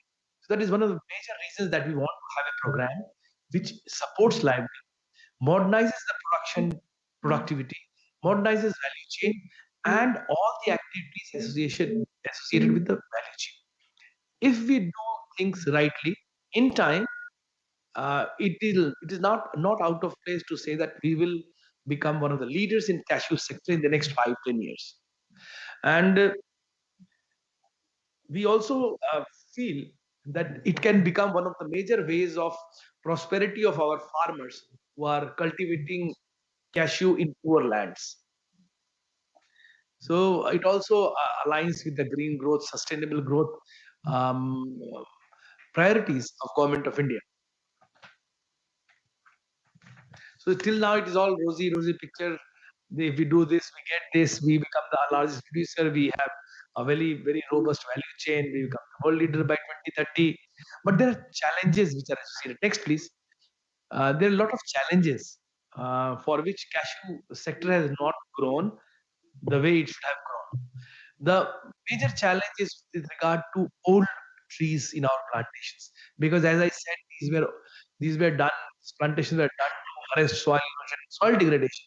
So we have very old trees, especially in Goa and Karnataka. We have very large trees, old trees which are very low production, and they're senile. They hardly produce anything. So we need to have a program especially to handle these senile plantations to make them more productive. While we have an average production of around 700 kgs per hectare, these senile plantations hardly produce 200 kgs per hectare. So they're not creating value. We need to have some program which creates value in these senile plantations. Apart from that, whatever cashew plantations that we have, they're high seed origin. They are all originated from seeds. But we now have varieties which have been developed by ICR, by state agriculture ministries, as I mentioned, which can be clonally propagated and their characters can be preserved in the whole process of propagation, and they can become high yielding. They are amenable to high density plantations, and it can yield up to 2000 kgs per hectare. So unless and until we look at planting material which has the innate ability to, in fact, push productivity and production, our production will remain low. So we need to have best kind of high yielding plantations. For that, we need to have access to quality planting materials. The Government of India, through all its programs and the Indian Council of Agriculture Research Centers, the state agriculture used to have a network of nurseries and mother blocks which provide cashew planting material, high yielding cashew planting material of clonal origin. But there is a need to ramp it up. That is a big challenge. We also see that still the old understanding of growing cashew on marginal lands and cashew is not the main agriculture crop still there. Unless and until we are able to convince farmer that the cashew grown as the main agriculture crop is able to give you better returns than any other agriculture crop, there will not be investment from the farmer side. It will still be as a crop which is as a one or two trees in the homestead, or maybe on the bunds of our agriculture fields or in waste. So we want to basically bring it to the center of orchard propagation, especially in areas of Odisha, Andhra Pradesh, Telangana, parts of Maharashtra and Karnataka, and Kerala. So there is a huge potential there. Apart from that, farmers have also, it is not only the fault of the farmers. We are at fault because the extension machinery has not been able to convince the farmers as to what are the benefits, how they access the right kind of planting material, how they do fertigation and attend to various kinds of pests and diseases which affect the plants during the course of their growth. So access to right kind of package of practices in the diverse agroclimatic zones that we have is very, very important. And I'm very happy to share that ICR has developed agroclimatic zone specific cashew planting material, which can be propagated in from very high rainfall areas to even very low rainfall areas. So we have the right kind of planting material available with us. Only thing is that we take this package of practice to the farmers along with the right kind of planting material. And we have specific components like e-Vistar, on which there is a program going on. We have social media. We have various methods of taking this package of practice and knowledge to the farmers. That is very, very important. And is still, even after all technologies, it will still be a very, very challenging task. And it has got a lot of impact on the production productivity and overall impact that we think cashew will have in the sector. Apart from that, we as is happening in most of the agriculture produce in India, we have a very, very fragmented value chain and supply chain. There's a basic reason for it. The trader has not associated himself with the grower. That is the biggest problem. That disconnect we need to address. We need to have the trader need to have, or the aggregator need to have some skin in the game where the farmer grows it and trader. So there has to be some agreement, some arrangement with the trader and the farmer, so that the farmer is convinced that whatever he grows, he get a good price for it, and the trader is also assured that he will get the produce which he can process and take it to the market, which will be of high quality. This is a big challenge that we need to address. Apart from this, the value addition.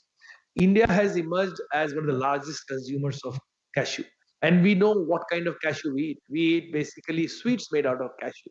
So value addition is very, very important. It is not only sweets. North India, we have sweets, the katlis, the various kind of mithais which are made from cashew. But there are way many products which can be made out of cashew. While we interact with farmers and value addition in the confectionery sector, we see this is a huge opportunity. So we need to, in fact, document everything. We need to bring all these products on the table and tell the farmer and the processor these are the various opportunities that we have as to we can process it and make it consumable by the consumers.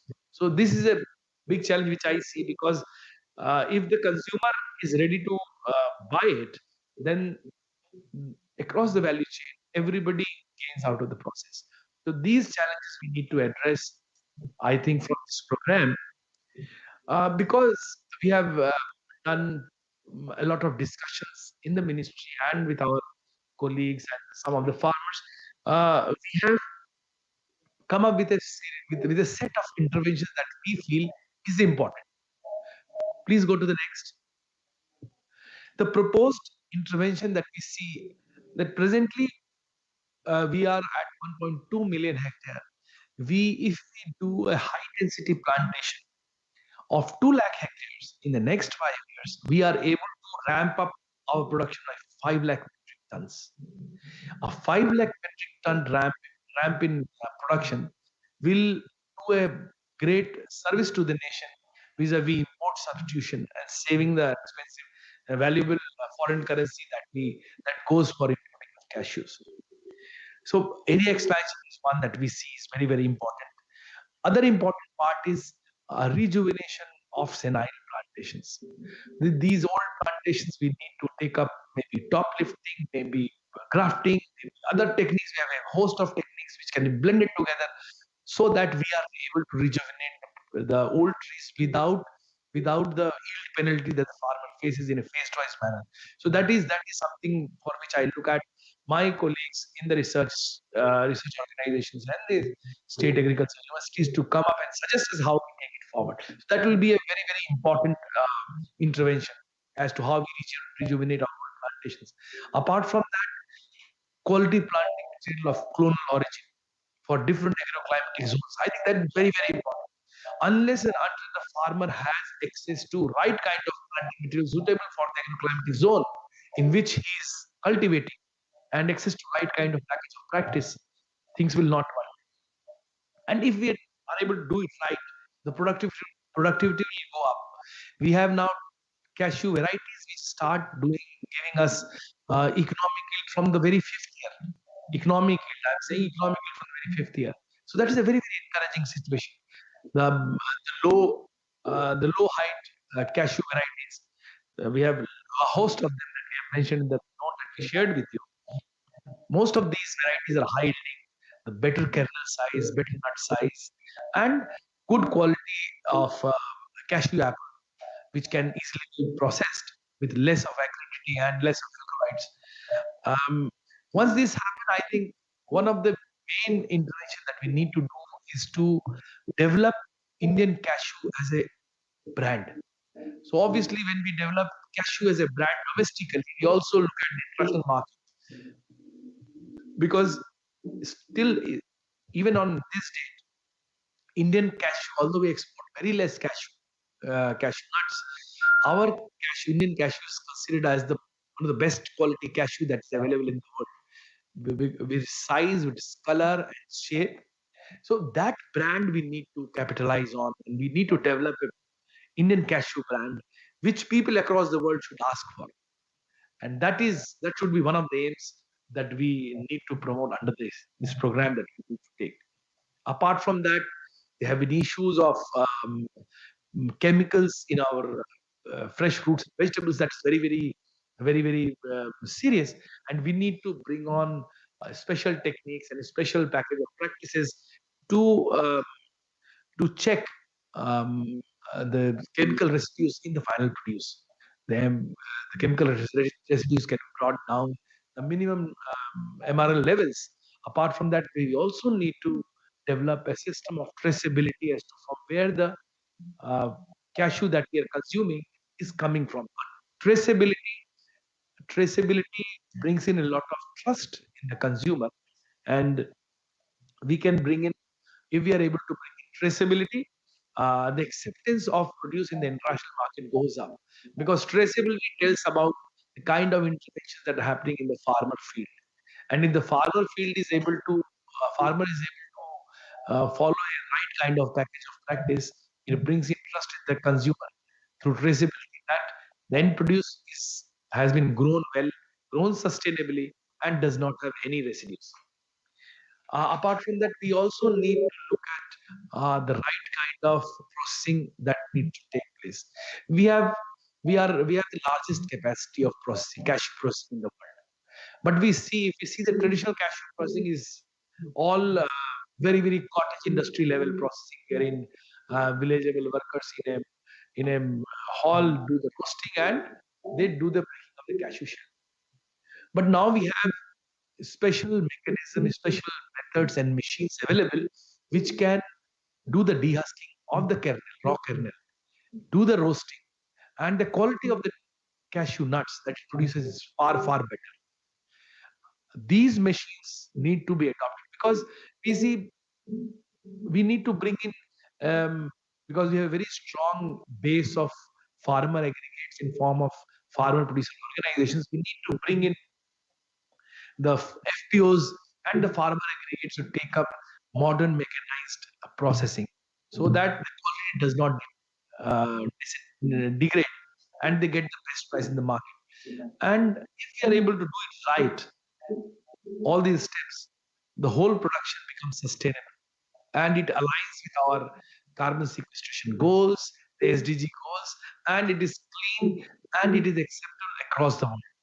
So this is a challenge, and this throws up huge opportunities for us as a sector, as a country, large size, variability to take up this. Next, please.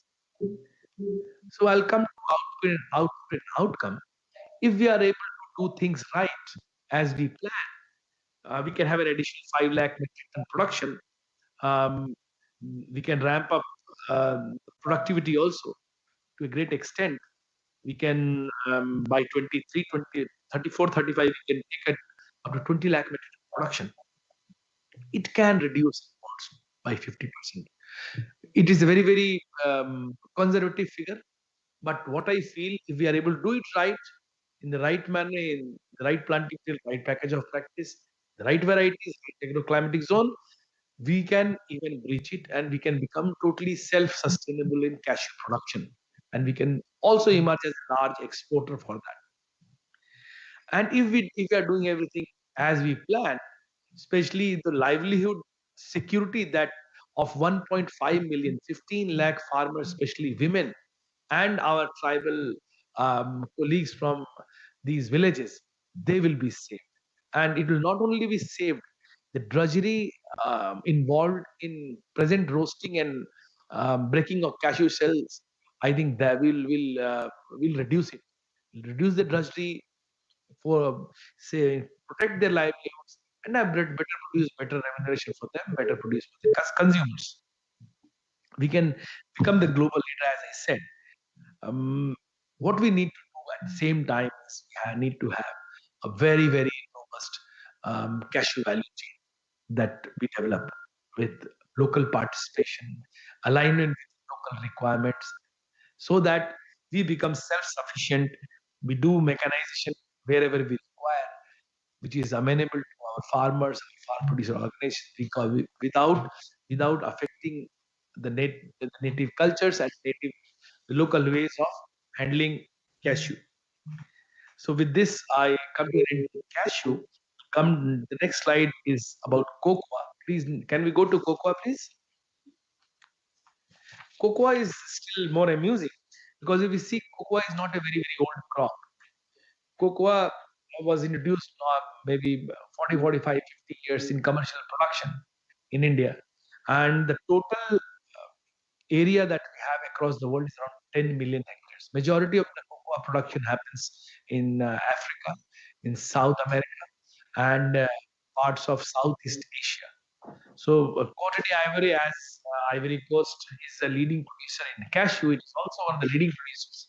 It is the largest cocoa. It has got around 4.8 million hectares under cocoa and produces around 2.3 million metric tons. That is huge. It is followed by other countries like Ghana. Ghana produces has an area of 1.15 million hectares under cocoa and produces around 6.5 lakh million metric ton, 0.65 million metric tons from this area. Followed by Indonesia. Indonesia has 1.14 lakh hectare under cocoa production with around 6.4 lakh metric ton production. India, we have just started. We have not taken cocoa production on a big way, but we feel that our agroclimatic conditions from the southern part of India till northern part grossly supports cocoa production in many of the states. We have around 1.1 lakh hectare area under cocoa production. We produce around 30,000 metric ton of cocoa annually. If we see the growth rate of cocoa sector, it is around 4% last decade. So it is growing very fast, and we need to capitalize. We need to benefit our farmers of this growth of cocoa sector. And we see, if we see go to the next, please. If we see the exports, primarily the cocoa industry has been an import-dependent industry. It has been like that in India for a very, very long time. But with changing habits and additional requirements and development of small confectionery stores and these boutique chocolatiers in the country, a lot of demand has been generated for cocoa for domestic industry. And we have seen the last 30, 35 years, especially in the state of Kerala, Andhra Pradesh, a lot of cocoa plantations have been taken up in our coconut gardens, with areca nut gardens. A lot of cocoa is being produced. And because the demand in the urban centers are increasing, we depend to a great extent on imports. If we see the total import of cocoa beans equivalent that we did last year, we did around 80,000 metric ton of cocoa bean equivalent. Here we see only the cocoa bean. I'm talking about all the products across the line with chocolate as a part of that. It's around 80,000 metric ton that we require. We produce only around 30,000 metric ton. So there is a gap of around 80%. 80% of the total requirement is import based. Next, please. So there is a huge opportunity because we are dependent on imports. We don't have much production. We can ramp up production in our in suitable areas, especially the areas are Andhra Pradesh, Kerala, Tamil Nadu, and Karnataka. But in the last couple of years, we have seen large areas started being taken up under a mission for organic value chain development in the northeast region, especially in Assam, Meghalaya, and Nagaland. The mission organic is all organic cocoa that is coming up in the northeast region. There is a huge potential there, and the productivity that we have is better than the global average, but still there's a gap. We can look at going from 274 kg per hectare to 400 kg per hectare, which is possible.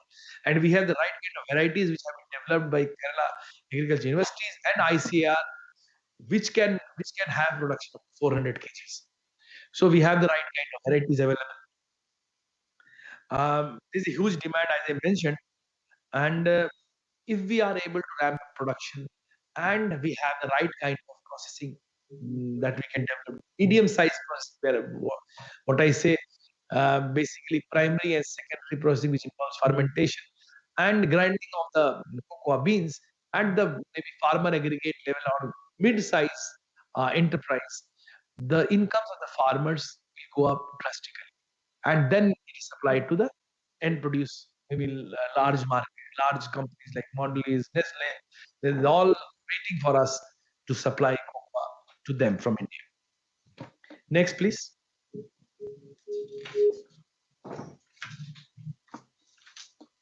So as I mentioned, the problem is we have very limited production.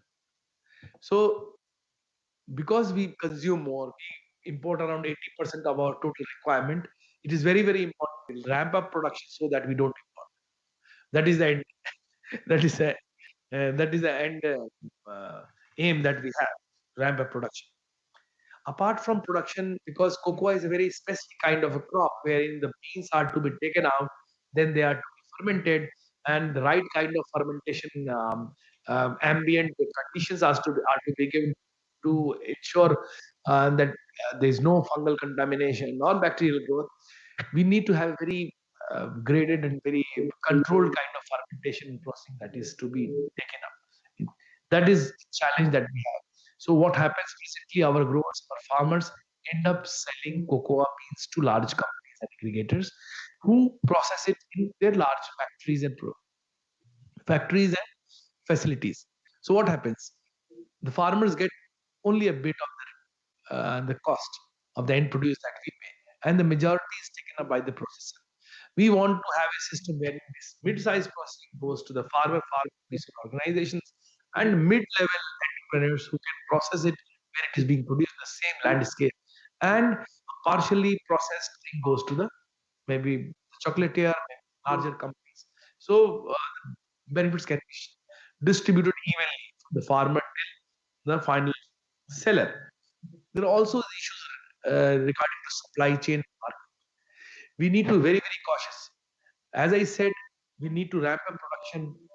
The government of India is implementing a very, very ambitious program on oil palm in the country. Every area which has got good rainfall, which supports oil palm, can support cocoa as an intermediate, as an intercrop from the third year. And this is throwing up a big opportunity for all our farmers to gain from this cocoa demand surge. So that there is an opportunity. We need to invest cash on that. We need to formulate right kind of policies in our schemes from the state, central government and the state government to support farmers to take up cocoa production. And unless and until there are linkages from farmers to the consumers, and linkage for farmer with the right kind of nursery, right kind of provider, things will not work. So we need to have a very robust backward and forward linkage established, and in establishing these linkages, the role of our research institutions, our directorates, our universities becomes very, very important, because that is the whole backbone on which the whole production will be based on. And we have large number of varieties which have been developed by our research systems, which are high producing. They produce very, very good quality of cocoa. And there's a need to expand polyclonal gardens from which the plant material has to come. So nursery techniques and nursery and mother blocks are very, very important when we talk about cocoa. Because the right kind of planting material is very, very important. Next, please. The key challenges, as I mentioned, we have very limited production. We need to ramp it up. We have import dependence. Once we start producing, we'll reduce the import. Productivity is low, as I mentioned. We are doing around 74 kg per hectare, but we can go up to 400. That is what I have assured. If we are taking up the right kind of variety and follow the package of practice, the farmers can easily harvest 400 kgs per hectare from their orchards. There is till now there's limited expansion of area under cocoa, but with the oil palm program taking up roots and having large areas which have been taken up under oil palm, cocoa gives an opportunity to the farmer to diversify his income source. Till 3 years, the farmer can maybe take a crop of vegetables, ginger, maybe turmeric, maybe other crops. But from third year on, when the foliage of oil palm grows and there's limited light, cocoa becomes a choice crop which can elevate the farmer's income in a big, big way. And we are preparing for it. We are looking at it as an opportunity. We are ramping up production. We are ramping up nursery techniques and nurseries across the country. That is what I'll talk about in intervention. Next, please. So, as I said, there's a huge opportunity. We take up additional area for production enhancement. We take up nurseries and these polyclonal gardens for sourcing of planting material. That's very, very important. Quality planting material, which is high yielding, which is dependable, which gives good yield, is important for ramping up production, for ramping up farmers' income. There are high yielding varieties which have been developed. We need to have a good extension mechanism in the cocoa growing landscapes, wherein the farmer is supported with the right package of practice and the right technique so that he takes up plantations of cocoa, the right kind of variety in his area. The other point is, as I mentioned, we need to have a cluster level value addition component in cocoa with small machines to undertake fermentation and grinding, and this produce goes to the larger corporates. So that increases the share of the farmer and the farmer aggregates in the income that is going to come out of the end produce. So we need to support value addition at the smaller level, at cottage level, maybe at entrepreneur level, maybe at those landscapes which have cocoa production, and not only depend on Nestle's and Mondelez to take up processing. And once we are able to do it, India is still if you talk about chocolate, you say Ghana chocolate, Indonesian chocolate, maybe sometimes you call Brazilian chocolate. But it is very, very important that if we are doing things right, we can develop Indian cocoa as a brand which is dependable, and which people look for as a premium produce. So we need to adopt good agriculture practices, right kind of package of practice, right kind of technology to have all this in place. That is, these are the interventions that we need to do. And if we go to the next slide, I talk about the output. The output is in the next 5 years, we ramp up production from 30,000. Next slide, please. From 30,000 to 80,000 metric ton. We improve the productivity maybe to 500 to 600 kg per hectare. That is quite ambitious. Even if we are able to do it at 400 kg per hectare, that is very, very good. And we expand areas. We only have 1 lakh hectare area. We can add another 1.5 lakh hectare area with oil palm coming up in a big way in Andhra Pradesh, Tamil Nadu, Telangana, Odisha, even in the north part of the country. So that is a big opportunity. We can stagger and reduce the imports over the years and become self-dependent in cocoa production. As I mentioned, fermentation unit, they are the key of the right kind of maintaining right kind of quality and getting the right kind of return to the food. At the aggregate, at the enterprise level, at the small farmer producer organization level, if we are able to ramp up processing in terms of fermentation and grinding and drying, we can achieve this very easily. And the farmer will be, I'll not say double, but maybe many fold, because that is the potential. And other very, very important thing is building of linkages at the market level.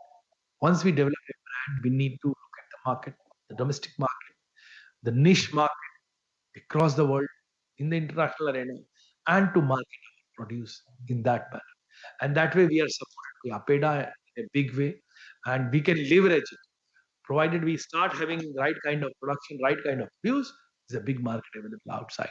With traceability, good agricultural practices, and hygienic processing, we can, cocoa farmers can gain a lot, and India can get a lot out of the whole program. Next, please. So with these two presentations, there are some questions that I think can be the lead questions when panelists start talking about it. The basic question that comes to our mind is, what are the bottlenecks, possible bottlenecks in program implementation? We are having a program, maybe we have oversimplified the whole scenario. So you need to comment on this. So according to you, what are the models which we should undertake for area expansion of cashew and cocoa in non-traditional areas? So that is very, very important because India is a large country and we see a lot of diversification happening across the country. Farmers are shifting to rice wheat cycle. So this is the time we leverage it. And how do we take it up? So I would be looking forward to inputs with regard to this point. And also talk, I would appreciate if you could talk about the major constraints that affect the productivity cashew and cocoa. And what should we do for that? Can we build some component in the scheme that we are going to develop with your inputs so that it takes care of the constraints? How do we foster better farmer-processor linkage so that the processor gains, the farmer gains, and as a consumer or the customer gets the best kind of quality? So I'll be looking forward to inputs on this.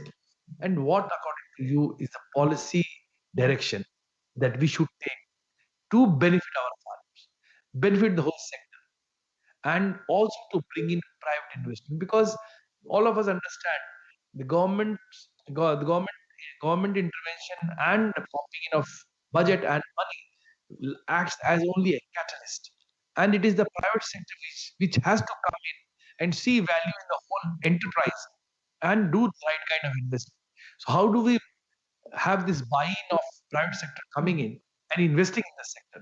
So I'll be expecting inputs on this regard, because we have players from the industry, we have players from the value chain, farmers who can give us input on this.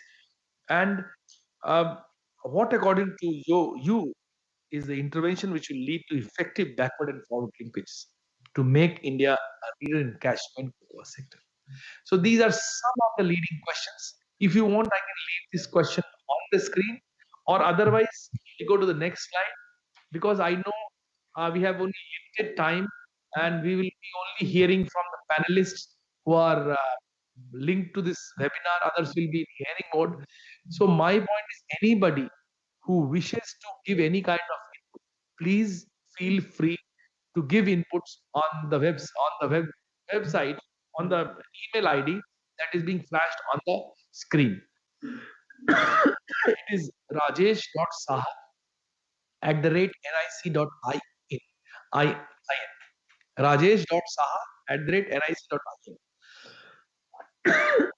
Please feel free to give your inputs, and give your inputs, because you are a big part of this whole exercise, and we are at a precipice where we are formulating a new scheme, which can be, your input can be instrumental in building a very robust kind of program, and we'll be happy to hear from you. So I'll ask my team to put the last slide first. The key questions for discussion. and we'll start with the panelists. So should I call the name or how do we go? So we have around 12 panelists. I think I'll call the names because otherwise it will be a lot chaotic. Okay. So I have the names. I have the name of the participants here. So we will start by Shri Bola Rahul Kamath, who is the president of All India Cashew Association, ICA. And Mr. Kamath, I will request you to give your input. We have received the paper that you have sent. It is a very detailed paper. We will be taking cognizance of that. But because you are with us on this panel, please share your ideas as to how we go ahead. Sir, thank you so much. First of all India Cashew Association is an association of all the cashew manufacturers in just a moment. Just a moment. May I request all panelists to please unmute your mute your mic. So only the speaker whom I call can put on their mic and speak. Otherwise, we will not be able to hear anybody. So please everybody mute your mics, and Mr. Kamath will only put his on, and everybody can hear. Yeah, please, Mr. Kamath. Thank you. First of all India Cashew Association is an association of cashew processors from more than 9 states. And we have come together for this purpose, that we promote the cashews on a pan-India level. Now, from the association, from the bottom of my heart, I want to thank Honorable Prime Minister and the Government of India for taking up cashew as a focus subject during this budget. Now, cashew industry, as you have rightly said, employs more than 1 million people, especially from the women. I would again request my fellow panelists to please put your mics on mute. Only Mr. Kamath will speak so that all of us can hear. Yes, Mr. Kamath. Yeah, cashew is a traditional rural-based, employment-generating, agro-based industry. So it needs all the focus that is required. Now, my point is, if you are looking at 2035, India may need 30 lakh tons of raw cashew nut to process. And presently we are at around 7 to 8 lakh ton. So we need to multiply this by at least 4 times. And this is not a very difficult task as we are thinking about, because we have experiences in Cambodia and in Tanzania, where the production has gone multifold in a matter of few years. Now, 2030 is a very ambitious target, because whatever we do, whatever plantation we do, it takes 4 to 5 years to get the output done. So any target for 2030 is a very ambitious target. So I think we should shift our goal to 2035.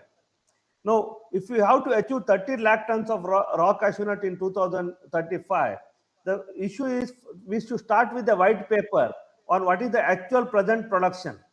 We claim that we are at around 7.8 lakh ton or 8 lakh ton, but industry estimation is this is nothing more than 4.5 to 5 lakh ton. But we have nothing concrete to prove this point.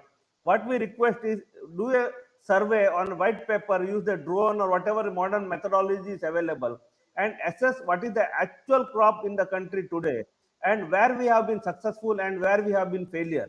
Because with this only we can plan our future. Now, how to increase the crop in the country? Now, the very basic and common sense approach is to make it more profitable. The moment we make cashew plantation more profitable, definitely people will take it up. Now, to make it more profitable, the option is one, of course, common sense, increase the productivity. But there are many other options, like one, utilization of cashew apple. We have been talking about this for ages, but even now, utilization has been very low. Only in Goa, cashew fenny is allowed, but in rest of the country, the fenny production is not permitted. When we do alcohol from grapes and other items, why prevent cashew fenny? That is my point, and why let it go waste? Second is get the other type of income like carbon credit. Arrange for educate people how we can do carbon credit for growing more cashews. create warehouses where the farmers can store cashew and sell. Presently, the cashew production is in the month of April and May, but the peak demand is in the month of September to October when Diwali comes. Now, farmers are forced to sell the cashews in the month of April and May. Now, let the farmers store the product in the warehouses, get the finance, and then they can sell as and when they require. The next point is decrease the cost of harvesting. Today, we are talking about mechanized harvesting in almost all competing nuts, be it walnut, almond, and anything else. The harvesting process is mechanized, the shakers are available, and then the collection mechanism, separation, everything is mechanized. But in cashew farming, the harvesting cost itself comes to 60 to 70 rupees per kilo, which is more than 35% or 40% of realizable value. Now, this we need to consider how to make it mechanized so that the cost will go down. Second is artificial drying. Sir, today the 20% of the crop is damaged because we don't have a drying facility, and cropping will come in the month of May and June when there is raining in the southern part of India. So if you develop a protocol for artificial drying, this is a common sense, but for the ages we are not able to do this. The next point is the development of a scientific moisture meter. Now, again, very common sense approach, but with so much of scientific study for last so many years, we couldn't develop a moisture meter which can measure the moisture accurately in raw cashew nut. Because why I am insisting on this, if we have a moisture meter, we can ask farmers to dry the cashew, and trade can pay accordingly higher price to the farmers so that the post-harvesting treatment is quick and efficient. Presently, we cannot measure the moisture and we pay the farmer same price for the dried or undried cashew. That is why there is no incentive for farmers to dry. Sir, there is a very good scheme, Pradhan Mantri Fasal Bima Yojana, but unfortunately, this is not applicable for cashews. Now, cashew farmers also face a lot of uncertainties with the environment, and we request that this Yojana be extended to all the cashew cashew farmers also. No, my next point is here, sir. Give the plantation status to cashew farming. For example, now we can see coffee plantation, tea plantation in the countries, but cashew plant is not a plantation status. So, if as an industry I want to buy around 500 acres and develop a cashew farm, it is not permitted as per the present land laws and present rules. So if we do the plantation status, the big corporates can come in and invest in the cashew plantations. Similarly, as you said, public-private partnership. Now we have huge land bank available with the state corporations like KCDC or other area where the productivity is low. The challenge here is they are auctioning the lands in 1 or 2 year time frame. But if you have to take the land and then rejuvenate it and then take the output out of it, it takes 5 to 10 years horizon. So this, if public-private partnership is allowed in these lands, and if you can take these lands to the private for 10 to 15 year horizon, I think this can do wonders. Sir, my last point here is what we need is a coordinated approach, because we have been talking a lot. Everybody is working on their own, but there is no coordination approach. So we need to get on to mission mode, have one umbrella, one steering committee or whatever name you call, which is monitoring each and every chain, what they are doing, whether they are doing it right, and give a course correction. If we can do that, sir, I am very sure we can be at least, as you said, 50% Atmanirbhar by 2035. Thank you so much. Thank you, Mr. Kamath. Can we have Mr. Uttam Paul, East Coast FPC, West Bengal?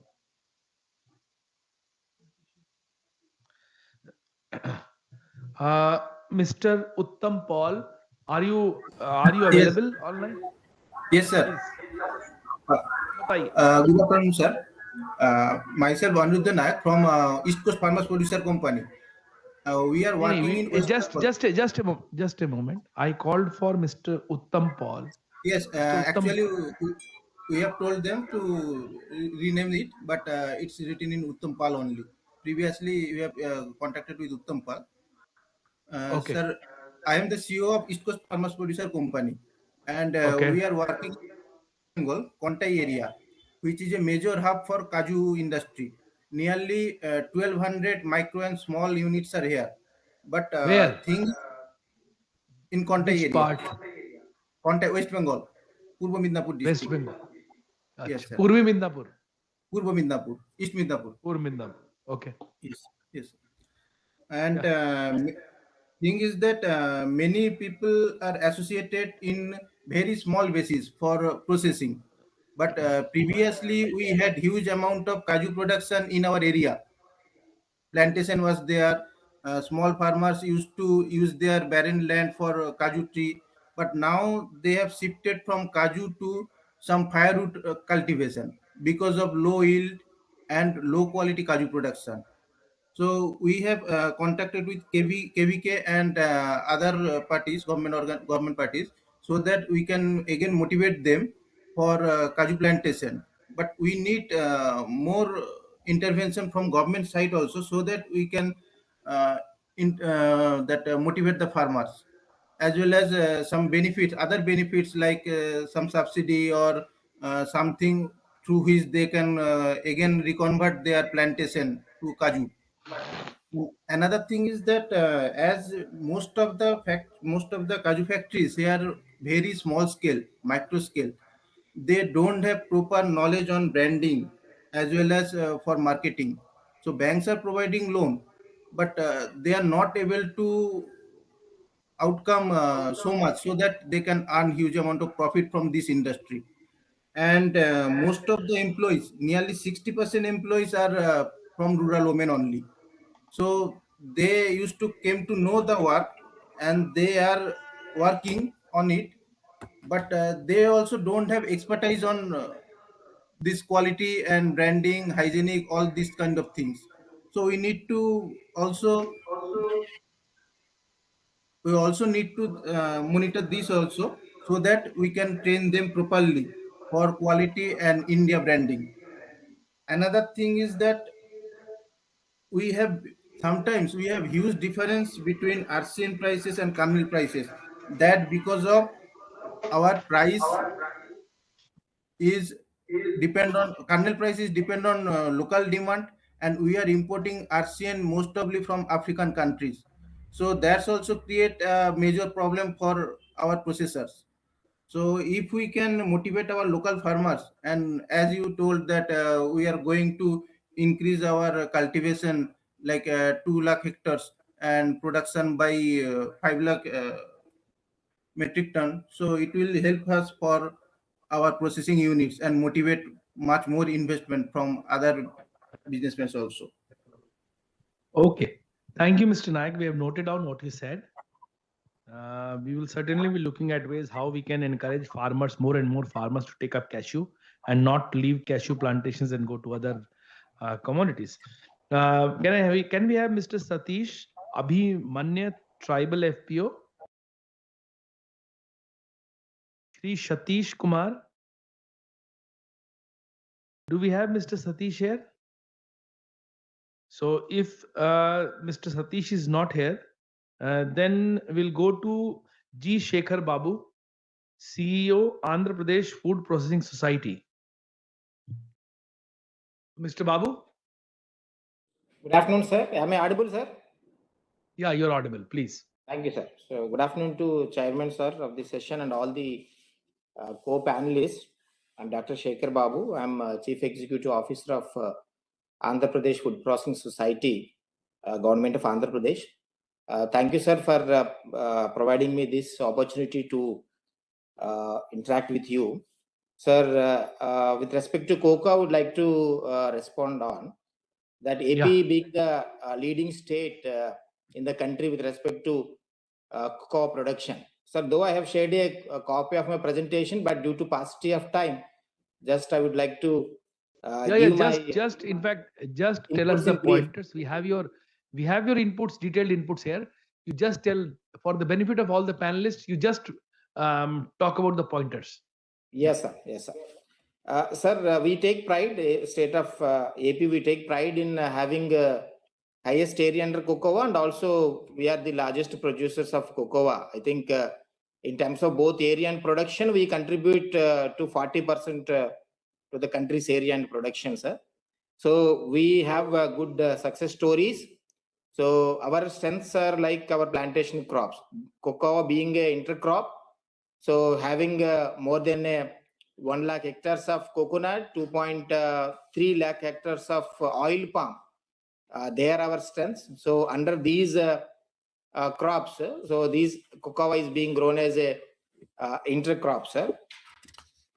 Sir, coming to few of my views to making our country self-sufficient in cocoa, because we are largely now dependent on the imports.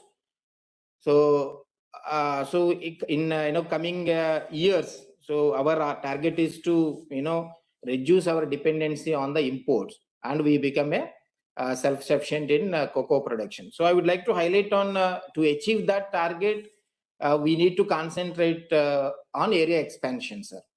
So now whatever area that we have is very limited. So in order to achieve our self-sufficiency, so we have a demand about 1.5 lakh tons of cocoa per year, and we produce only, I think, 30% of that. Close to 28,000 tons we produce in our country. So we have huge dependency on the imports. In order to reduce that, area expansion is one we have to target. I think at least 5 times of area what we have now has to be targeted in coming years under cocoa. That is very much doable, sir, because we have large extent of area under coconut and oil palm and other plantation crops. So that is doable. AP, we are concentrating per annum at least to add 5,000 hectares additional area under cocoa. That is our effort that we are putting in our state. So for that, currently we are taking support of MIDH scheme also of Minister of Agriculture. So we need to concentrate on that. Not only AP but other states also we have to concentrate on area expansion. So coming to the second important item is value addition. As you rightly said, we need to not only encourage the big players but also the small players in value addition, be it as a primary processing, be it as a secondary processing. So we have very limited players in value addition in cocoa. So we need to give a lot of encouragement to our primary processors and also the secondary processors. Right now we are taking the assistance under PMFME scheme, and also AP food processing policy also gives a lot of encouragement for the entrepreneurs to invest in this particular area and cocoa value addition. So again, maybe we can also think of better convergence of MIDH and the PMFME schemes. Both are CSS schemes, so we can think of that convergence also without any restrictions, so that the entrepreneurs get the maximum benefit, good encouragement to establish their processing units. Maybe a kind of the directions from the ministry, if can be given to all the states, that the convergence is allowed. So that will be really helpful for the entrepreneurs to take advantage of the various schemes of the ministries. So third important point I would like to highlight on the quality parameters. The quality of the chocolate or the taste of the chocolate. This is cocoa is like a trade crop. It's a commerce crop. Definitely the quality or taste or preference of the chocolate depends on the quality of the beans that we produce. So it has to be given a lot of focus, sir.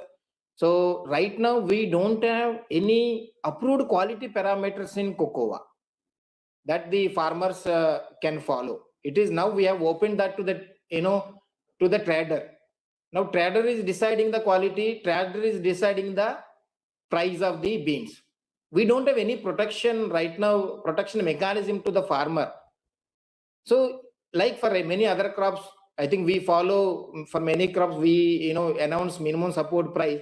We follow the FAQ norms, sir, while procuring that particular crop. But for cocoa, just we left it to the market. We don't have any regulation with respect to the quality parameters. So I urge you, sir, that maybe ICR Institute, relevant institute may be requested, or ICR may be requested to prescribe quality parameters or recommend quality parameters for cocoa, sir. So we as a state, we are working on this particular aspect, sir, so that farmer will have some protection. He will have some bargaining power. If he maintains that quality standards for the beans, always he can have that, bargaining power when he sells that produce to any trader, sir. So that is the reason, if you see in last 4 years, cocoa price is, highly fluctuating, sir.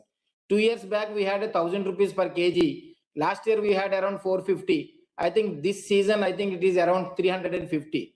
The price has become highly volatile because of the, we don't have the, system to assess the quality parameters. So now I request you, sir, ICR may be asked to, put efforts in bringing that quality parameters for the cocoa, sir.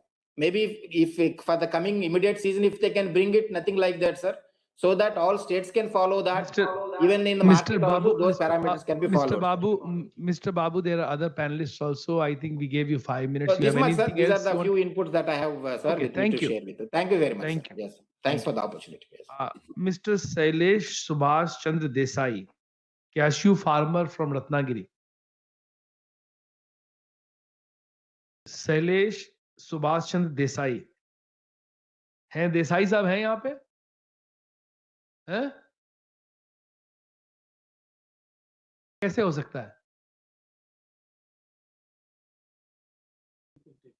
चलिए, we'll take somebody else.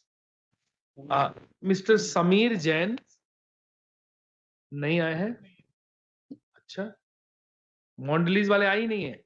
Very good. Mr. GVS Prasad, cocoa farmer, Thadikalapudi, K. Kotamandal, Eluru, Andhra Pradesh. Sir, namaste. Namaste. Sir, my name is Guduru Venkateswaram Prasad. I am a farmer of cocoa and palm oil. Sir, we have in AP, regarding AP, we have a 1.07 lakhs hectares of coconut and 2.25 lakhs of hectares of palm oil.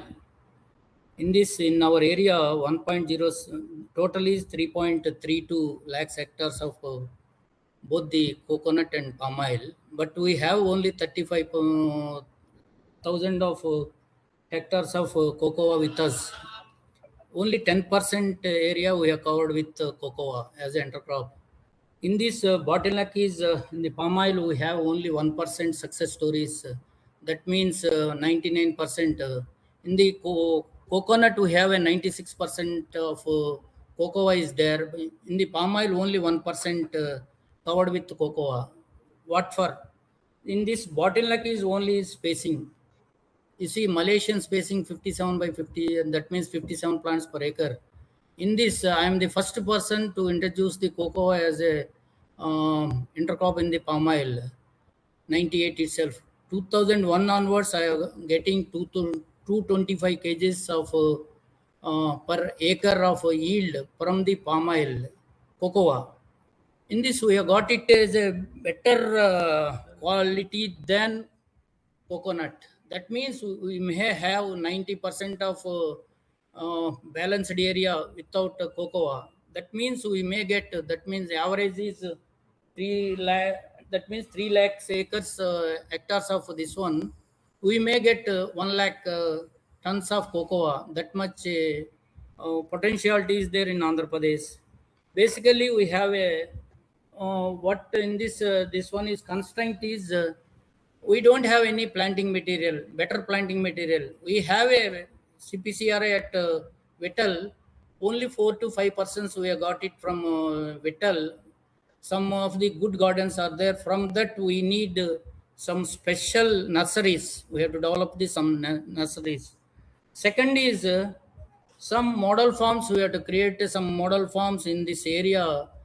Every mandal, we must have a 2 to 3 model farms with the multiple cropping pattern, cocoa based multiple cropping and palm oil based method. Palm oil based this one. One thing is there, sir. Some of the stakeholders, that means Mandelays, only Mandelays is working here.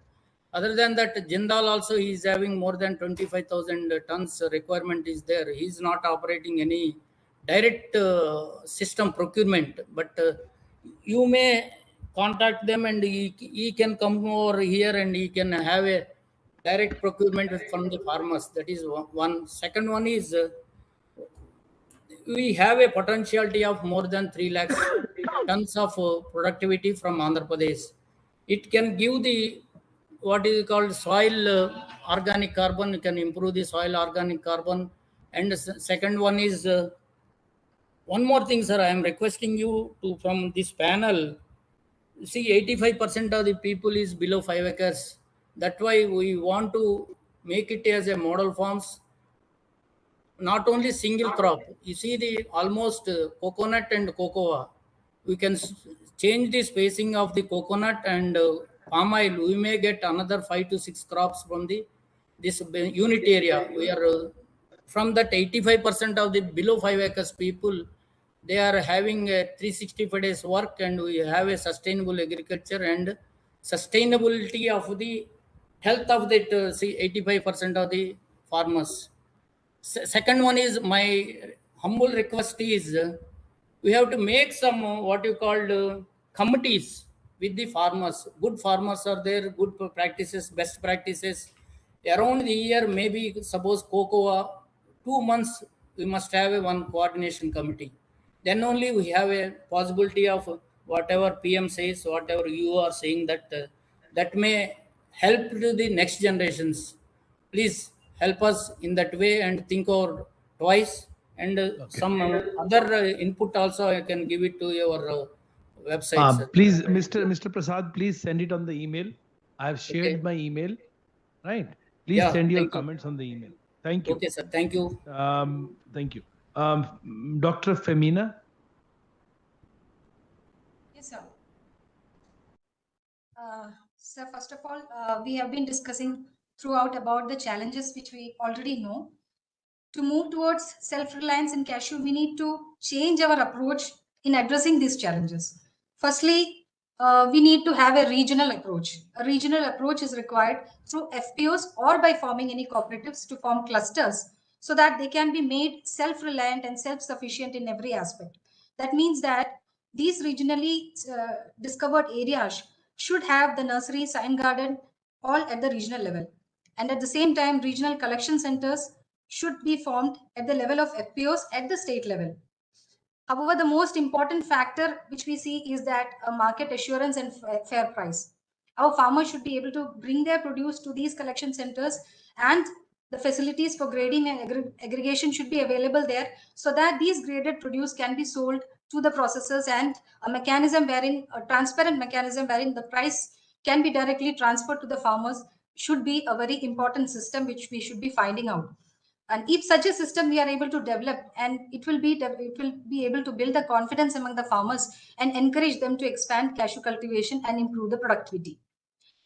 Towards this direction, we need to work in 5 important areas, as already told by Sir in his presentation. The first is about the cluster development and area expansion program. So here, the idea is to develop clusters for almost to an area of 500 to 1,000 hectares, so that the interventions can be planned in a more focused and in a customized way for each state. And if we have, Sir had already told about the high density planting, I would also like to add that normal density would also be feasible in the areas wherever the space is available. So through this approach, if we are able to expand almost 30,000 hectares under normal density, we could be able to bring almost 1.5 lakh hectares in cashew in the next 5 years. Along with that, 10,000 hectares in high density planting will also contribute to almost 50,000 hectares more. With improved varieties and better management, this expansion alone has a potential to increase almost 5 lakh metric ton of additional production. The second important focus area is about strengthening the planting material system. So here we know that we have almost 30 accredited nurseries, but the availability of the improved varieties is still very limited. So limited availability of varieties in case of high density planting is also a constraint. Here, I would request the ICR that they should also think about the relaxation in either licensing the system to make these high yielding varieties possible to the accredited nurseries. So if we are able to establish almost 60 new sign gardens, which can additionally add 10 million number of planting material base can be developed. The third important focus area is about the productivity improvement. As already been told, we know that large unproductive areas are available in these senile plantations, which are basically in the state-owned corporations as well as in the forest plantation and even in the private holdings. So the private holdings, it is very difficult to replant the system, but in case of the corporations, they should be coming forward with the ways and means by which these replanting can be taken up in these areas. Almost we can target for 30,000 hectares, which can contribute in covering almost 1.5 lakh hectares in 5 years, and we can contribute in almost 2 lakh metric tons of additional production through only replanting of these senile plantations. And at the same time, the productivity... Dr. Femina, you will be part of the whole exercise because you are heading one of the directorates which is responsible for Cashew and Cocao. You will be a part of formulating the program. So whatever ideas you have, you already shared with us. We will take your ideas and information and your expertise in the sector as to how we develop the program. So thank you for your inputs. Can I have Mr.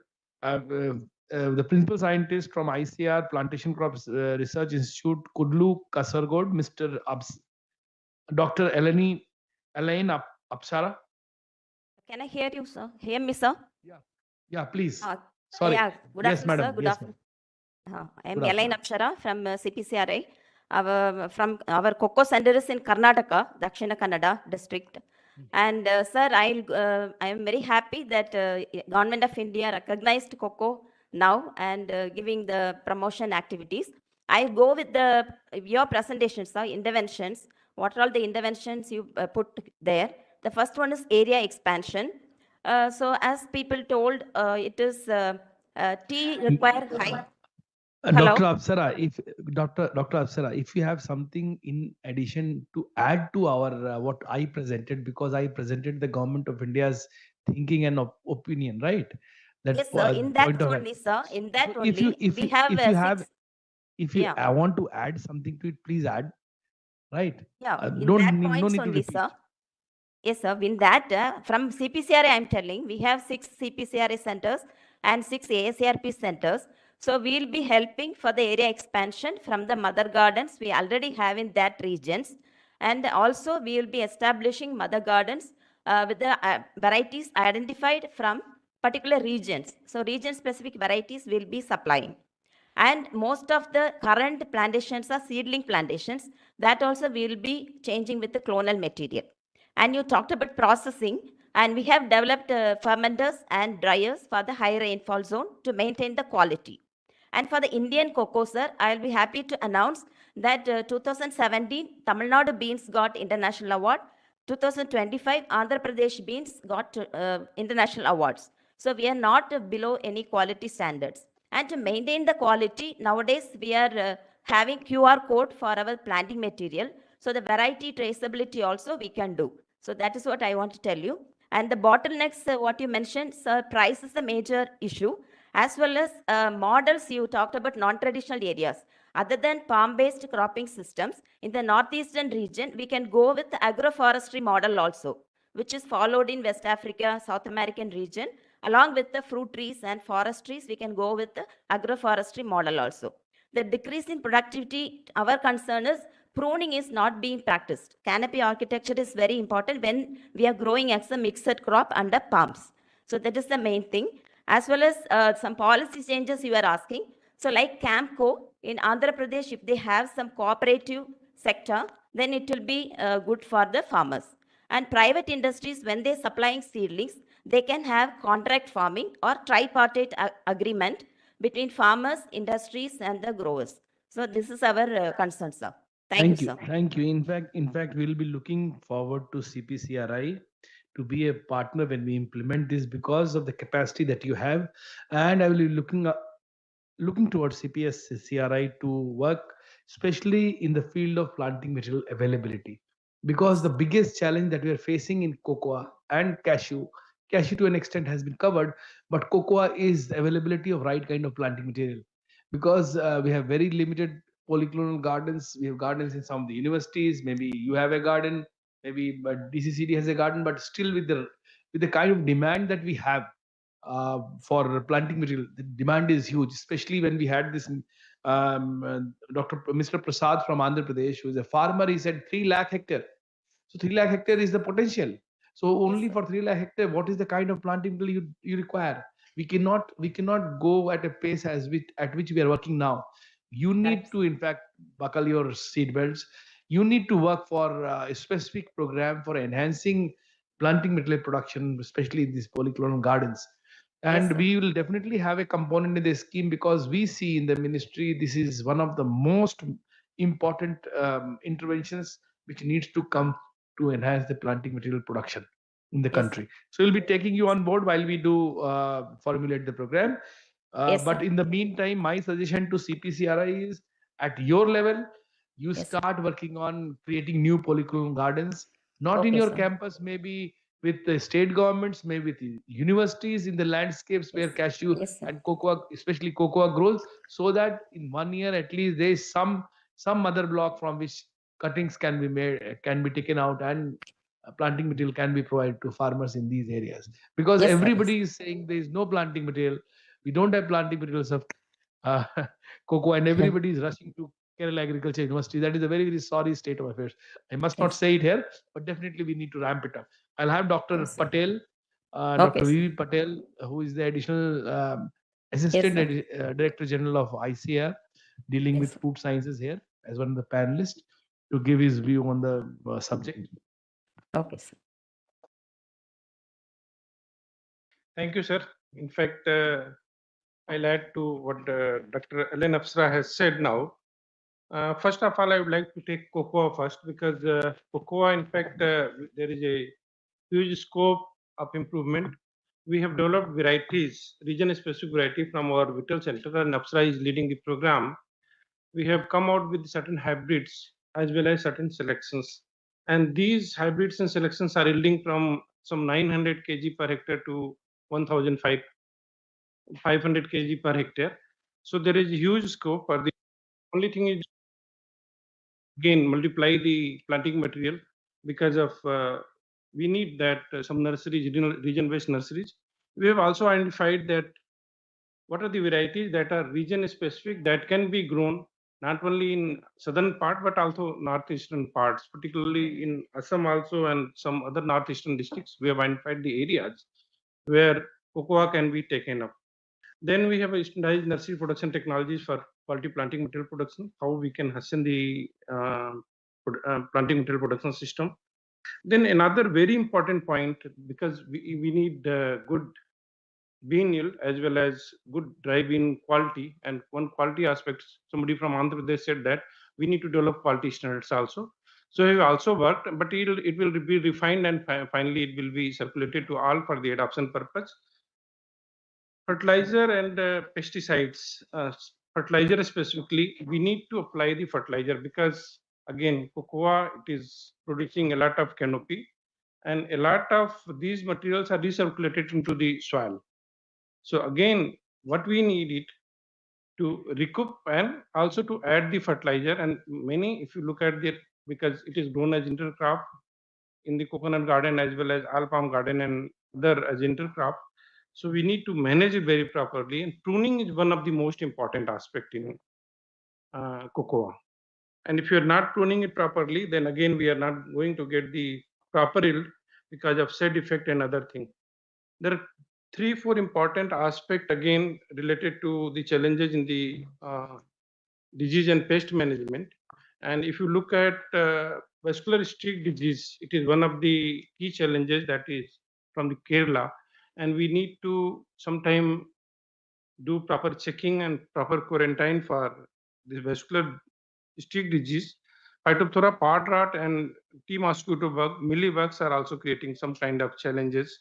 So I think we need to have some IPM technologies to be propagated when we are taking the cocoa for further large scale cultivation. So area expansion we can do besides the Andhra Pradesh, Kerala, Tamil Nadu and Karnataka. We can go in Meghalaya, Nagaland, Assam. We have identified patches like in Golpara and other districts. We also need some drought tolerant as well as high temperature tolerant varieties, because we are growing cocoa in an area where water availability is an issue.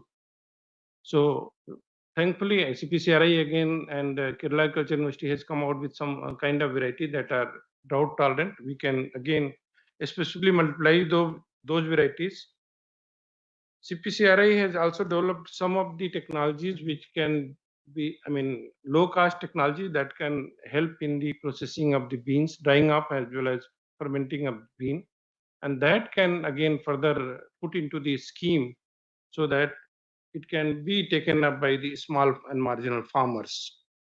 One thing again, we need, through this, because if research is not integrated, so sometime we are going for the area expansion and also production enhancement, productivity enhancement, as well as quality enhancement. So wherever small inputs that are faced by the farmers, we should keep some inputs for the research purpose. And as far as cashew is concerned, I would like to inform the House that we have 14 research centers besides one full-fledged research institution that is working on cashew aspect. And region like we are growing cashew in East Coast, West Coast, and plain lands. So we have developed 69 varieties, improved varieties in cashew, and also developed varieties that are having dwarf canopy structure. And this CVRC also we released Vidhan Bonsai, Kaju, and more dwarf hybrids that has got yield potential of somewhere between 2 and 3 metric tons per hectare. So from current 700 kg per hectare, we can go up to 2,500 and 3,000 kg per hectare very easily. So to name from the East Coast, we have center in Bapatla and Vridachala, Bapatta in Andhra Pradesh, Vridhachalam in Tamil Nadu, Bhubaneswar in Odisha, Jhargram in West Bengal. West Bengal also, they said about the decline in the productivity, but thankfully that variety has come from the West Bengal, and it is Vidhan Bonsai Kaju, and it is performing very well in West Bengal. But one thing is that again, there are certain specific recommendation for the variety. Vidhan Bonsai Kaju, we require annual pruning of the variety to get the 3 tons. And if you are not doing the pruning, then variety performance may reduce. Similarly, in West Coast, we have a center in Maharashtra, Bengaluru, in Goa, in Thrissur, in Kerala. We have 3 centers. In Karnataka, we have 2 centers. One is in Ullal and Vittal. So in plain area, in Raipur, we have, and Jagdalpur. These are the centers, and as a institute as well as the ICRP 14 AIC centers, we can certainly contribute in training and capacity building of the farmers for enhancing the new plantations, and also we can support for giving the planting material for mother planting material. In fact, I would like to correct here because we cannot supply all the planting material, but certainly we can contribute to give the new varieties as a mother plant to the upcoming nurseries. We have also nice technology for replanting and also rejuvenation of the plantation. And one specific area, somebody, probably Mr. Kamath said, 3-4 point, and carbon credit is one of the important aspect where we have also worked the carbon sequestration module. We have also worked out for different kind of the machine that can collect the nuts, that can separate the nuts. We have also worked some equipment on the equipment of for the artificial drying. So I think we need again some collaboration effort to take it to the farmers field. One good thing happened over the past few years that cashew apple normally it has gone best. In Goa, we have been using as a penny. But there are a lot of products, particularly the cashew apple syrup. Sugar we can prepare from the cashew apple. This technology we have developed. And a number of value-added products from the cashew apple has been developed. So it can be further popularized among the farmers so that they can get the value from the cashew apple. And of course, what Kamathji said that, we can further see that this penny can be again commercialized and licenses were given for commercial application. So I think with this, we have technology backup to support the program. Thank you. Thank you, Dr. Patel. I think it is very, very comforting to hear from ICR that we have the technology backup to support a large program that Government of India is thinking of bringing in, especially with regard to cocoa and cashew. Cashew, we have some capacities. Cocoa is the variety, the commodity where we need to work on without losing time. As you also mentioned, Dr. Apsara also mentioned, she has been working on cocoa systems, and there's a lot of promise with respect to yields, and that is quite encouraging. My colleagues, who are colleague panelists and people who are joined the webinar listening to us, they'll also be happy to learn. We have varieties which can be promoted and taken up. The point is, how do we enhance and expand the polyclonal gardens? So one thing we can do, because the annual action plans from the states are now coming in, if you can help us identify the states where these polyclonal gardens need to be taken up, where there is a potential of area expansion, now we can get them included in the MIDH action plans and link them to ICR centers so that they get to establish a polyclonal garden at the earliest. This very year, they establish the polyclonal gardens. So be prepared. They will be coming to you for all the support. Thank you. Thank you. This is very comforting. Thank you. Do we have somebody from Goa Forest Development Corporation? Nobody. Kamla, Miss Kamla, Managing Director, Karnataka Cashew Development Corporation. Are you online? Yes, sir. Yeah, please, Sir. Kamla, we'd like to hear you. Yeah. Yes, sir. See, Sir. I'll tell you the basic premise. I'm talking to you. You are a part of this because forest development corporations across the country are the biggest owners of what I'll call real estate of cashew in the country, especially Karnataka, Kerala to an extent, and Goa. Yes, sir. So large areas with very, very low production and productivity, senile plantations, because the purpose of plantation was totally different when the plantations were taken up. Now, in order to maximize the benefit, aligning it to SDGs and seeing how we can benefit the environment, the land degradation commitments of Government of India to LDN, the neutrality, and at the same time enhance the incomes of our communities, especially who are dependent on forest, and when they can benefit from these plantations. As to what we can do, how we do, how you are doing, please talk about that. Yes, sir. Yes, sir. Good afternoon, sir. Sir, I am Kamala from Indian Forest Service, Managing Director, Karnataka Cashew Development Corporation, sir. Just I will tell about the corporation in a brief, sir. Corporation was started in 1 minute. Kamla, Yes, let us come to your inputs directly, directly, right? sir. Yes, sir. Yeah, Yes, sir. yeah. Sir, actually, sir, in corporation, we are having around 25,627 hectares, sir. And the entire area covers 4 coastal districts, sir, from Dakshin Kannada, Udupi, Uttar Kannada, and Shimoga. In Dakshin Kannada itself, we cover around 9,000 hectares. In Udupi, around 7,000 hectares. In Uttar Kannada, around 7,000 hectares. And in Shimoga, around 2,000 hectares, sir. It is totally around 25,627 hectares, sir. Sir, out of the 25,627 hectares, 12,000 hectares are on equity share basis, sir, with corporation. And rest of the around 12,000 hectares are obtained in lease from Karnataka Forest Department, sir, for a period of 30 years. And the lease was over in last 2023 May, but it is in the process of renewal of the lease, sir. This is the present situation of the corporation, sir. The corporation has a board, sir, with 9 members. 4 members are from central government and 5 members from the state, headed by the political chairman, sir. This is the board of the corporation, sir.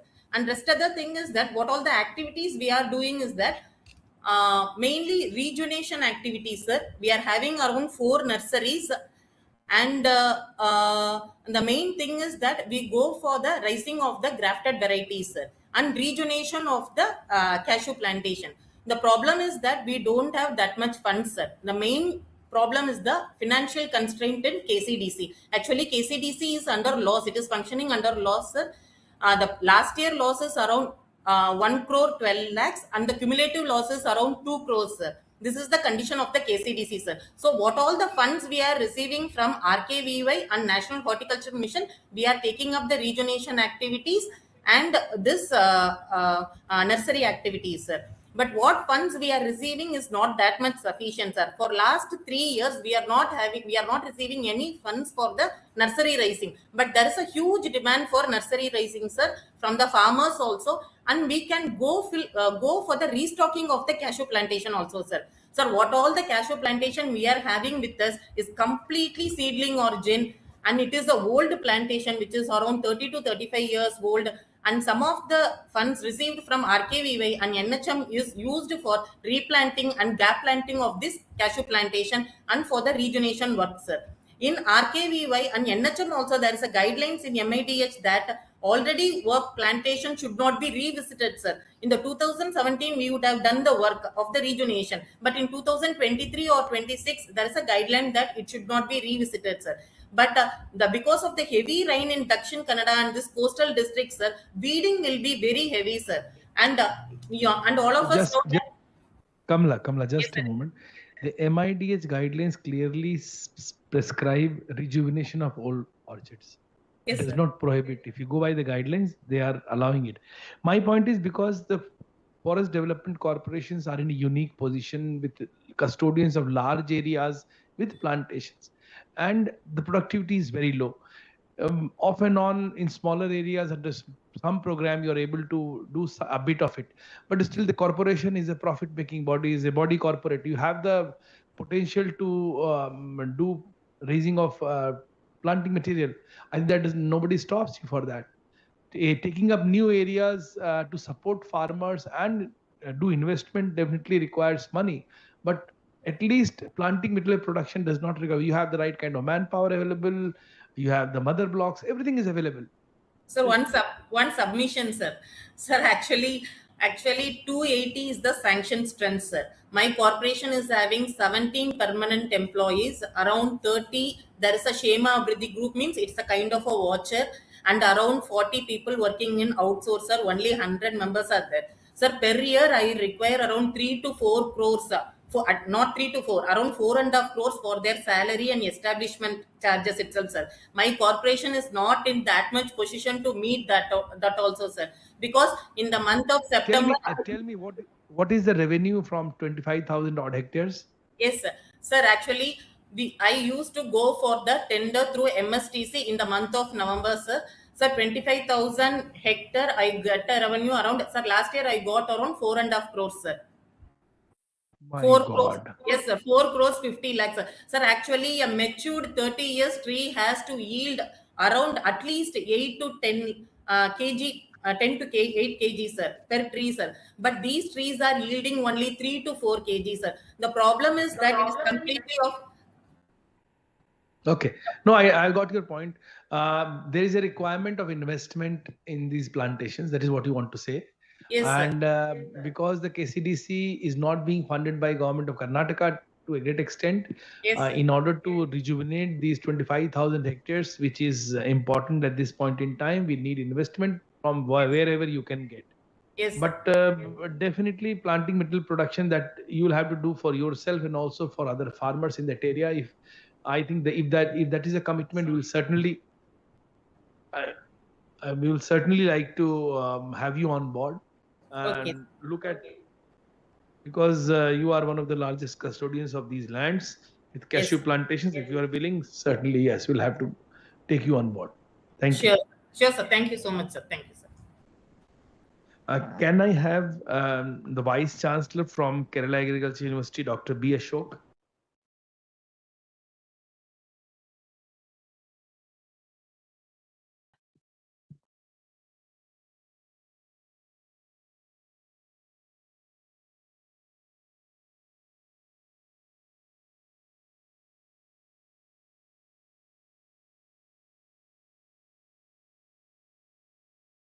If Dr. B. Ashok is not online, then we can straight away go to interveners. We have Mr. Vishwanatha Rao, who is a cashew cocoa farmer from Kanthamangala.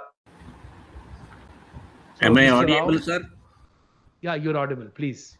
Sir, already many people, I am Vishwanath Rao, a small-time farmer from Kanthamangala, Karnataka. Yeah. Sir, the main point is planting materials. I can show you the cocoa, this size cocoa, the material has to be used, not this cocoa to be used. See, private nurseries, they don't have any control. Nobody has got control on that. They use this small cocoa and give unproducing plants to us.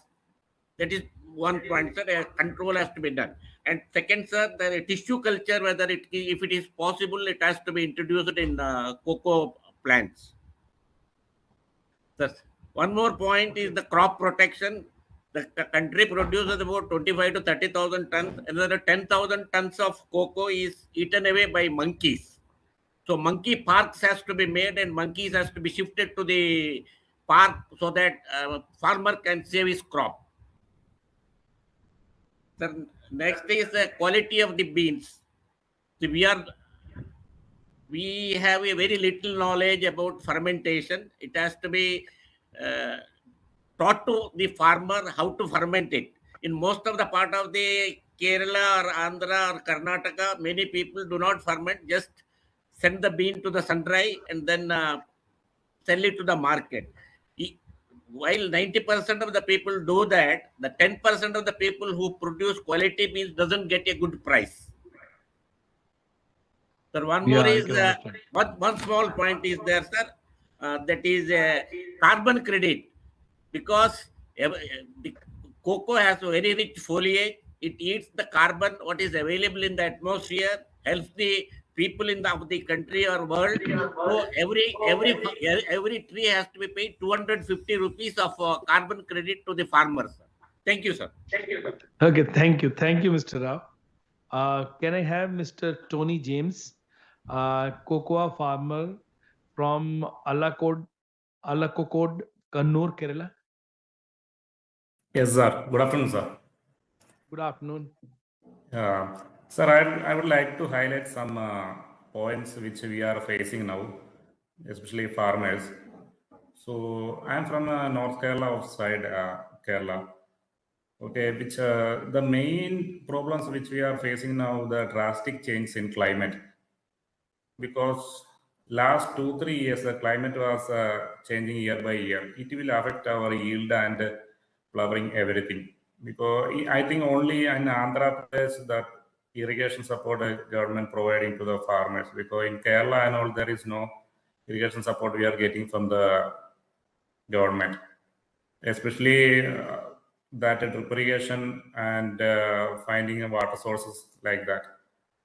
And the second point is need more cultivation practices from the government. And I think already Mondelez is giving a little bit training program and seminars in Kerala, but that is not sufficient for it's getting only to the few farmers. So rest of them are not aware about the proper drying, and just now the Vishwanath sir told that fermentation and other process. And the third main point is already that told that from the Karnataka animal threats. That is the main another problem which we are facing now, especially monkey, and there are some pig and civet cat. All these things are very much affecting the cultivation and cocoa, this one.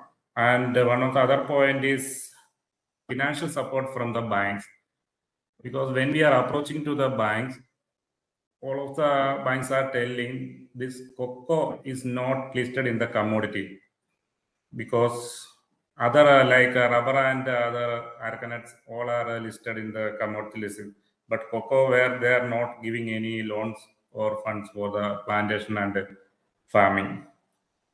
That's it, sir. Thank you, Tony. Thank you for your inputs. Thank you. Can I have Vivek Alva from Kadava, Karnataka? Mr. Vivek Alva, if he is online. Okay, if he's not there, then we go to Mr. Prakash Rao, a cocoa farmer from Nuzivid, Eluru, Andhra Pradesh.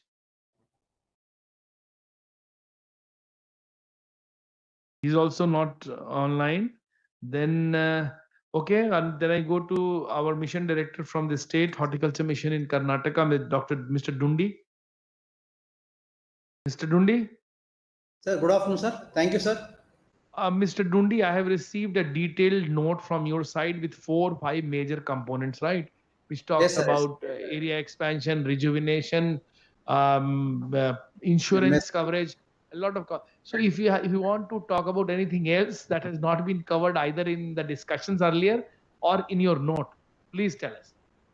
Sir, whatever the bottlenecks for the production of cashew as well as cocoa, sir, I think the formation of this clusters under cluster development program is the major solution, can be the ultimate solution for these activities, sir. Because most of the tell me, Mr. Dundi, tell me one more thing. Karnataka Forest Development Corporation has around 25,000 hectares under their control. How much or what is the extent of orchards which are outside the forest area in agriculture fields, especially of cashew? Sir, departmental farm, sir, or farmer's field? Farmer field, owned by farmers. Sir, in the last 5 years, if you see, sir, earlier it was 48,000 hectares. Now it has come to 28,000 hectares in 24-25. Their area is, I think, reducing drastically. What is the reason? Sir, most of the farmers are not saying that it is not that profitable, and price fluctuation is too much, sir. Once they'll get 80 rupees and sometimes they'll get 120 rupees like that. They are feeling that it is not that profitable when compared to the competitive crops like areca nuts, sir. Okay, people are shifting to areca nut. Areca nuts, that's the main thing, sir. And one more thing, sir, if you make arrangements both in cashew and cocoa, sir, we have a huge area, especially there is big scope for that area expansion in cashew and cocoa. But only thing, for black soil, we need one good variety that can be tolerated to salt as some black soil tolerant varieties can be introduced, sir. But the center in Karnataka called Ulal Center has developed some varieties, if I am not wrong, for black soil. Have we explored that? Mostly they are bred for the red soil only, laterite and the red soil, sir. Okay, we'll find it further. You heard the earlier presentation, earlier discussions also. You need to start working for taking up polyclonal gardens, especially for cocoa, right? Unless and until you have these mother blocks and gardens and nurseries, expansion will not happen. So my advice to you, while you come for your annual plan to us for approval, please include a component for polyclonal gardens for cocoa, either in the university, because you have good universities who are working in the sector, the department, or even a progressive pharma. I don't have any problem, but you need to start working in advance for getting the best benefit that they can get for your farmers under this scheme, right? Okay, Thank you. So we'll establish clonal varietal nurseries. Yeah, so planting material is going to be a problem in cashew and cocoa both. So there is a huge demand. We don't have any problem with that.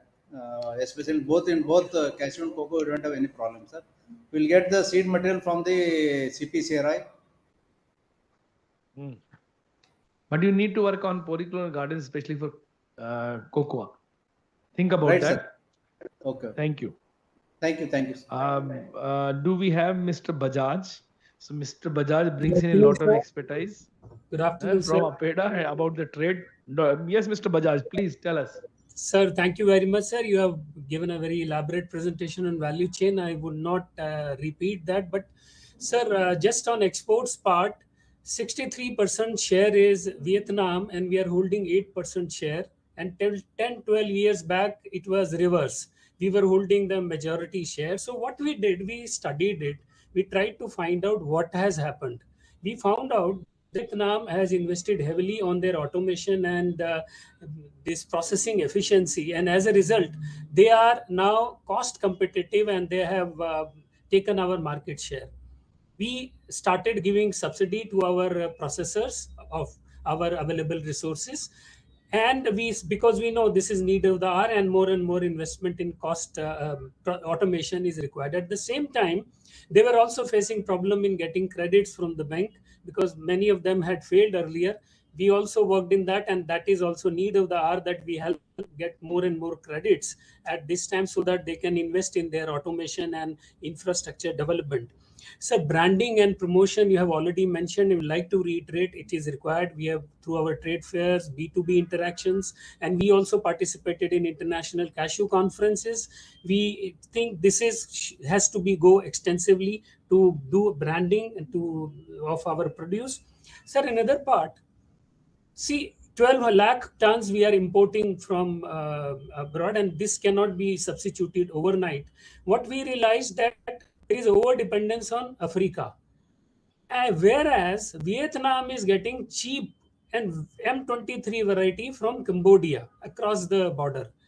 That is also increasing their cost competitiveness, and we are not able to get from the Cambodia. So we approached Cambodia through our delegates, and the moment we approached, sir, $100 price increased for Vietnam, and now we are likely to get M23 varieties from the Cambodia, and this will also help us in getting import at a free flow of import, and especially the M23 variety, which especially the exporters need it. So value addition, you have mentioned, would like to reiterate, we need to invest more on the value addition, not just Kaju Katli, but value addition, the produce which is of required taste of importing country. We do it on cashew butter and other things which is used in food and also in the cosmetics. Like these, we have to help, and our institutes, NIFTEM and all these institutes, CFTRI helps to help us in developing more and more value-added products in that. Sir, on the cocoa part, you have already mentioned on value chain and other parts. I'd like to add one part is on traceability and sustainability, because EU deforestation rule is coming up, and our cocoa is going to be affected on this. So you and us, all of us and state government have to work in towards developing traceability and sustainability. Sir, I've prepared some note and I'll send it on WhatsApp, on email also. Thank you, Mr. Bajaj. One more point, because if you have heard the earlier speakers, one of the speakers talked about cocoa not listed as a commodity, wherein they are having problems in accessing credit from the bank. So does the Department of Commerce declare commodities which can be taken up for plantation? नहीं sir, actually जो processing में नहीं है, banks they take their own cognizance, and when it is not in processing, they treat it as commodity, and then the treatment of the credit extension is also different. So I just forgot to mention one part. We said that there have been a decline in our exports. First time in this year, from April to December, we see first time after 10-12 years, we see 29% growth in our cashew sector, sir. So we are optimistic. We are hopeful that this will continue. We'll be able to get our regain share in the international market. No, in fact, I would like to add here also, sir, our domestic consumption has grown manyfold. So again, because of demand in domestic sector and good price in domestic sector, the import probably has been getting down. Thank you. So one more thing is, tell me, do we need to declare these as plantation crops to make people have more access to more benefits, as in case of rubber and tea and coffee? Sir, it is within your preview, sir. You can do it. Ministry of Agriculture can do it, sir. Okay.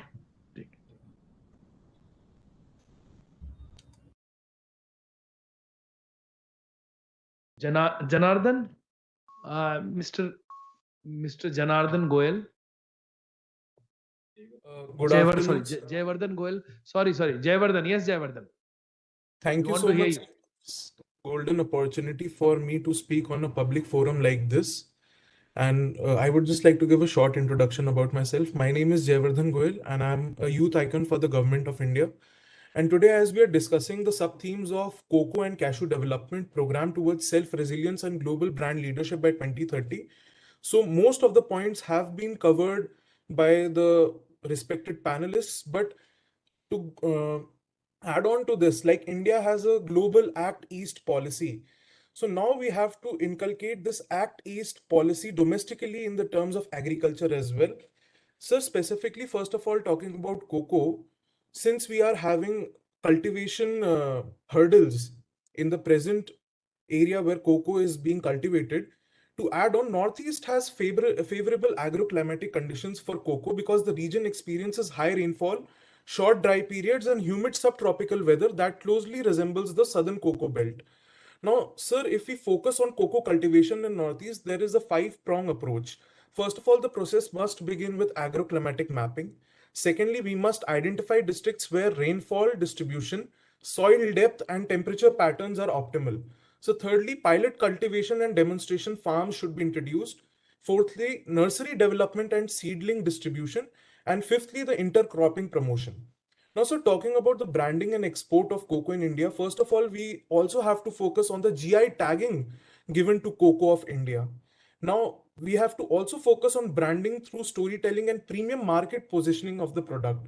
And rather than selling raw beans, sale should be done in semi-processed or finished goods. For example, coffee powder, dark chocolate, and traditional chocolate. Now, I had also shared a list of suitable districts. There is a list of 10 districts which the ministry can use as per its perusal. And together, the combination of these districts can make a northeast cocoa corridor, which will have a great contribution to achieve the present goal of self-resilience and global brand leadership.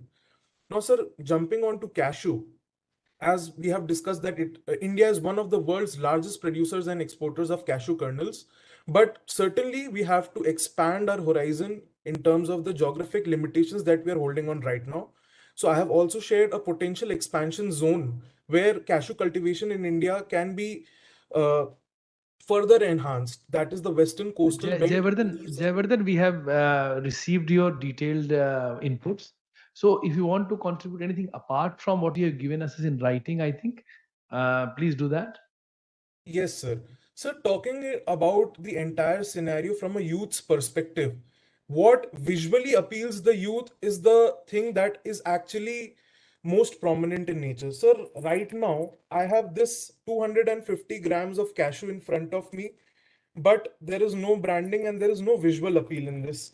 This is a dry roasted cashew of half a kg, but there is no branding and it is not visually appealing. Here, this is a Goan cashew, which has its branding and everything, and it is of the Kaju Darbar Company of Goa. So certainly we will have to enhance the marketing techniques of how branding can be positioned in a better way. And for not only branding, but also the byproducts of cashew, for example, flavored cashews, cashew butter, cashew milk, and cashew apple products. For example, non-alcoholic cashew apple juice. As one of the honorable panelists was talking about the cashew feni production, since it is prohibited in many states. So one novel idea that can be taken place is that a non-alcoholic beverage is developed out of cashew. And cashew apple is usually discarded, but as Dr. Patel was speaking about, that new technologies are converting it into products like jaggery and beverages, which can increase the farmer's income. Now, lastly, sir, we can develop integrated cashew export clusters and specific cashew FPOs and the development of zonal cashew corridors. And lastly, sir, for the export of cashew from India, we can sell it with our indigenous brand name or the master brand of the government of India with the name of Swarn Kaju. That means golden cashew. So this was all from my end, sir, and my written concept note has already been shared to the ministry. Thank you, Jayavardhan. I think it gives a total new twist to the whole discussion that we are having, and it brings in a totally new perspective. I'm thankful to you for putting in your thoughts, working on it. We will be reaching out to you when we start formulating the program, and we'll have your inputs on that again. Thank you, Jayavardhan. Thank you so much, sir. Thank you.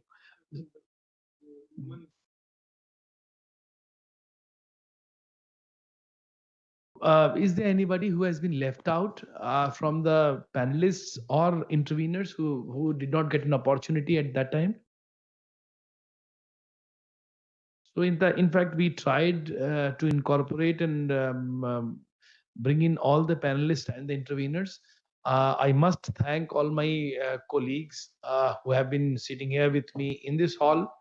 I also thank all the panelists who have joined virtually and the interveners who have been here for the last 3.5 hours. listening, deliberating, and contributing. Sir, myself, Dr. Contribute. Shinjay Desai is also here. Yeah, Mr. Desai, now you are here, please. Please. Myself, Shinjay Desai from Ratnagiri district of Maharashtra. Yeah, bataiye. And hello. I also have some you want to points say something regarding about the farmers' point of view. Yeah. Okay, sir.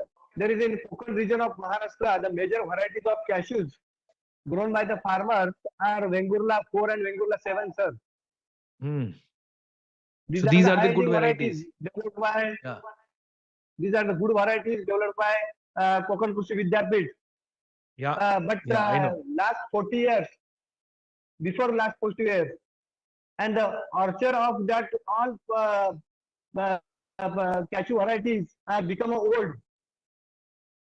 There are 1.91 lakh hectare area is under that varieties, and that whole orchard are become old and become Mr. weak Mr. also Desai. and unproductive. There is a hello. Mr. Desai, what you're saying is that the plantations are old and more than 30 years old, senile plantations, and the productivity is getting affected. Okay, sir. So we need to work Affected by something for. same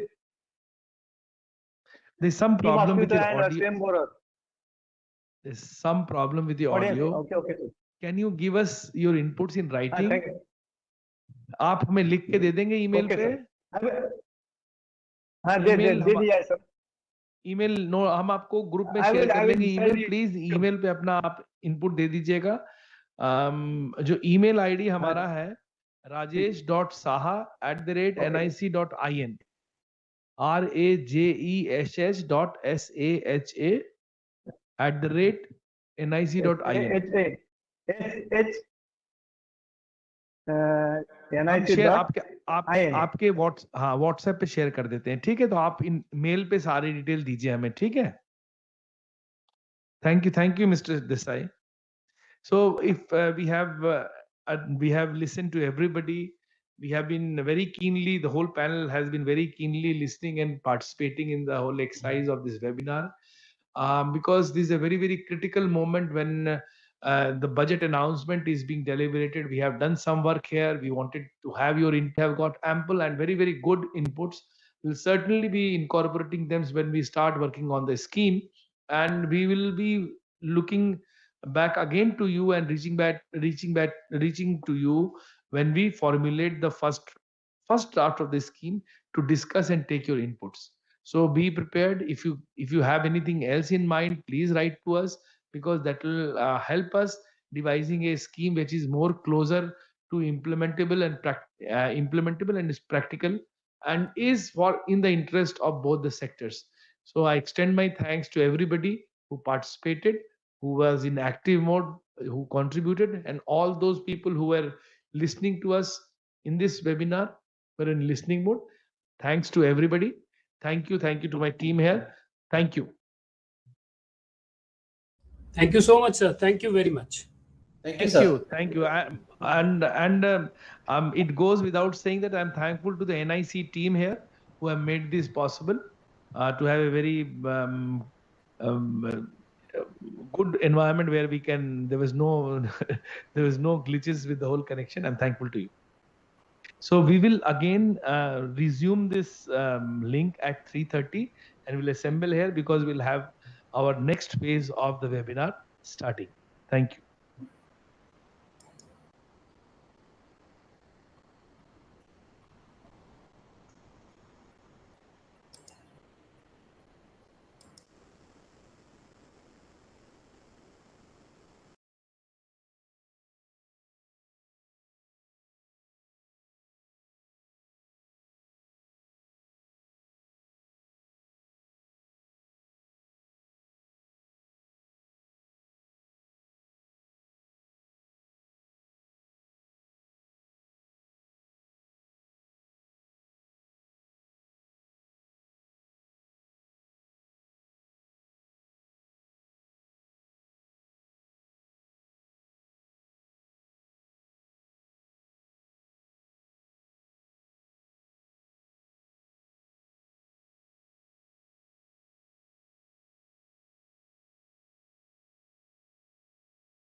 यहाँ से हमें 3 slide देनी थी।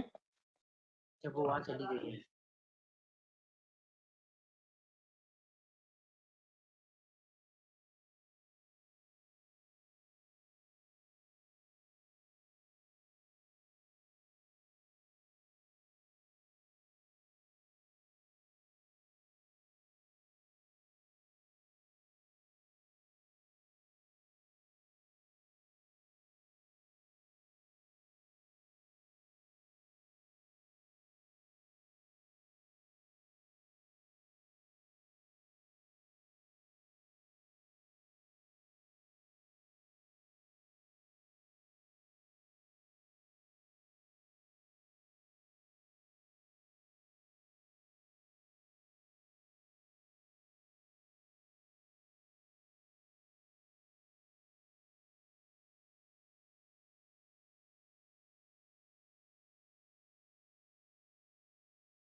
Session 1 आपको आवाज आ रही है? Audio check कर लेते कभी हम लोग यहाँ आवाज आ रही है मनोज सर? आप एक बार ये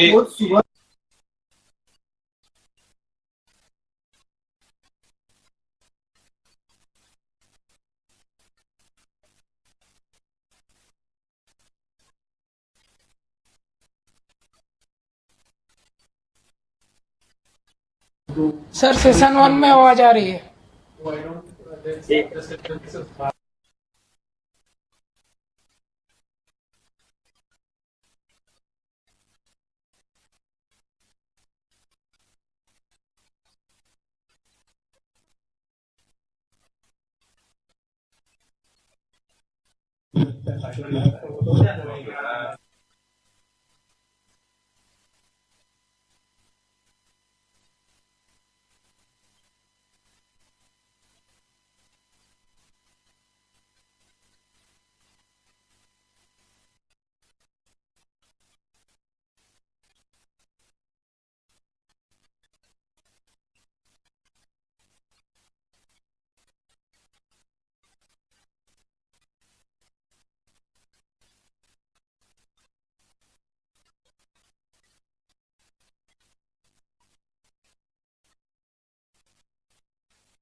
संदीप, यहाँ तो नेट भी नहीं चलता अंदर अच्छे से यार इसमें।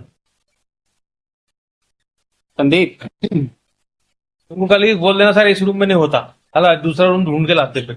पर हमें भी नहीं पता था कि इतना अच्छा बैठने की जगह और कोई नहीं, बैठने से मतलब यहाँ तो क्या, बैठने की 10 कुर्सी होती चलता है काम। अरे जहीर माइक ऑफ करो अपना, माइक ऑफ। नहीं नहीं सर, हम थोड़ा सा ऑडियो वीडियो टेस्टिंग करवा रहे हैं। संदीप,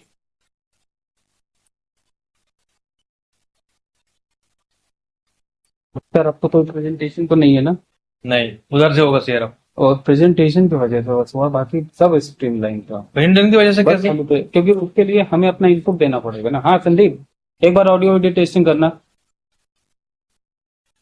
अरे एक बार फिर से कर लो ना यार।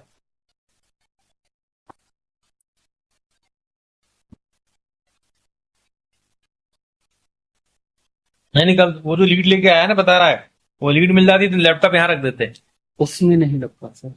एक बार टेस्ट कराइएगा। टेस्ट करा दीजिए, बोलिए हेलो। हेलो हेलो, हाँ आवाज आ रही है सर, आप इसका लेआउट वो कर दीजिए। वीडियो भी आ रहा है, सब कुछ एकदम क्लियर? हाँ बिल्कुल क्लियर। ठीक है चल।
सर बोल देंगे तो अच्छा रहेगा ना।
Sorry, Mike.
This webinar is being recorded.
शुरू करें। माननीय मंत्री जी की अनुमति से अब हम लोग पोस्ट बजट वेबिनार के कंक्लूडिंग सेशन की कार्रवाई प्रारंभ कर रहे हैं। सर्वप्रथम जो हमारी सब थीम में डिस्कशंस हुए हैं उसको लेकर हम लोग प्रेजेंटेशंस करेंगे एक एक करके। तो सर्वप्रथम एग्रीकल्चर करेंगे, उसके बाद फिशरीज, उसके बाद एनिमल हस्बेंड्री और उसके बाद रूरल डेवलपमेंट। तो हम लोग यही क्रम फॉलो करेंगे। तो मेरा अनुरोध है कि जो कृषि का प्रस्तुतिकरण है उसको लगाया जाए प्लीज। Sir next. सर कृषि में हम लोग ये सब थीम वाइज 5 प्रस्तुतिकरण मतलब सब थीम वाइज डिस्कशन हुए हैं और उसमें हम लोग ने ये संख्या दर्शाई है कि कितने लोगों ने उसमें अटेंडेंस रहा है। सर कोकोनट प्रमोशन स्कीम में 18,000 से ज़्यादा अटेंडीज थे सर। उसी तरह से कैशू और कोकोआ डेवलपमेंट में 60,000 सर। कोकोनट से ज़्यादा इसमें? हाँ जी सर। और प्रमोशन सैंडलवुड और अगरवुड में करीब 3 लाख से अधिक sir. Future strategies for animal walnut में करीब 2,000 और भारत विस्तार में 40 लाख, क्योंकि सर इसमें पीएम किसान के सारे लोग जुटे थे सर।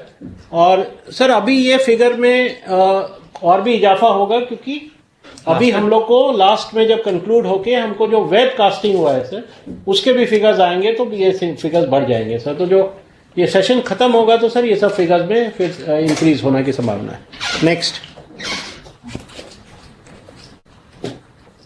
सर, अब थीम वाइज जो सजेशंस आए मैं उस पर आता हूँ सर।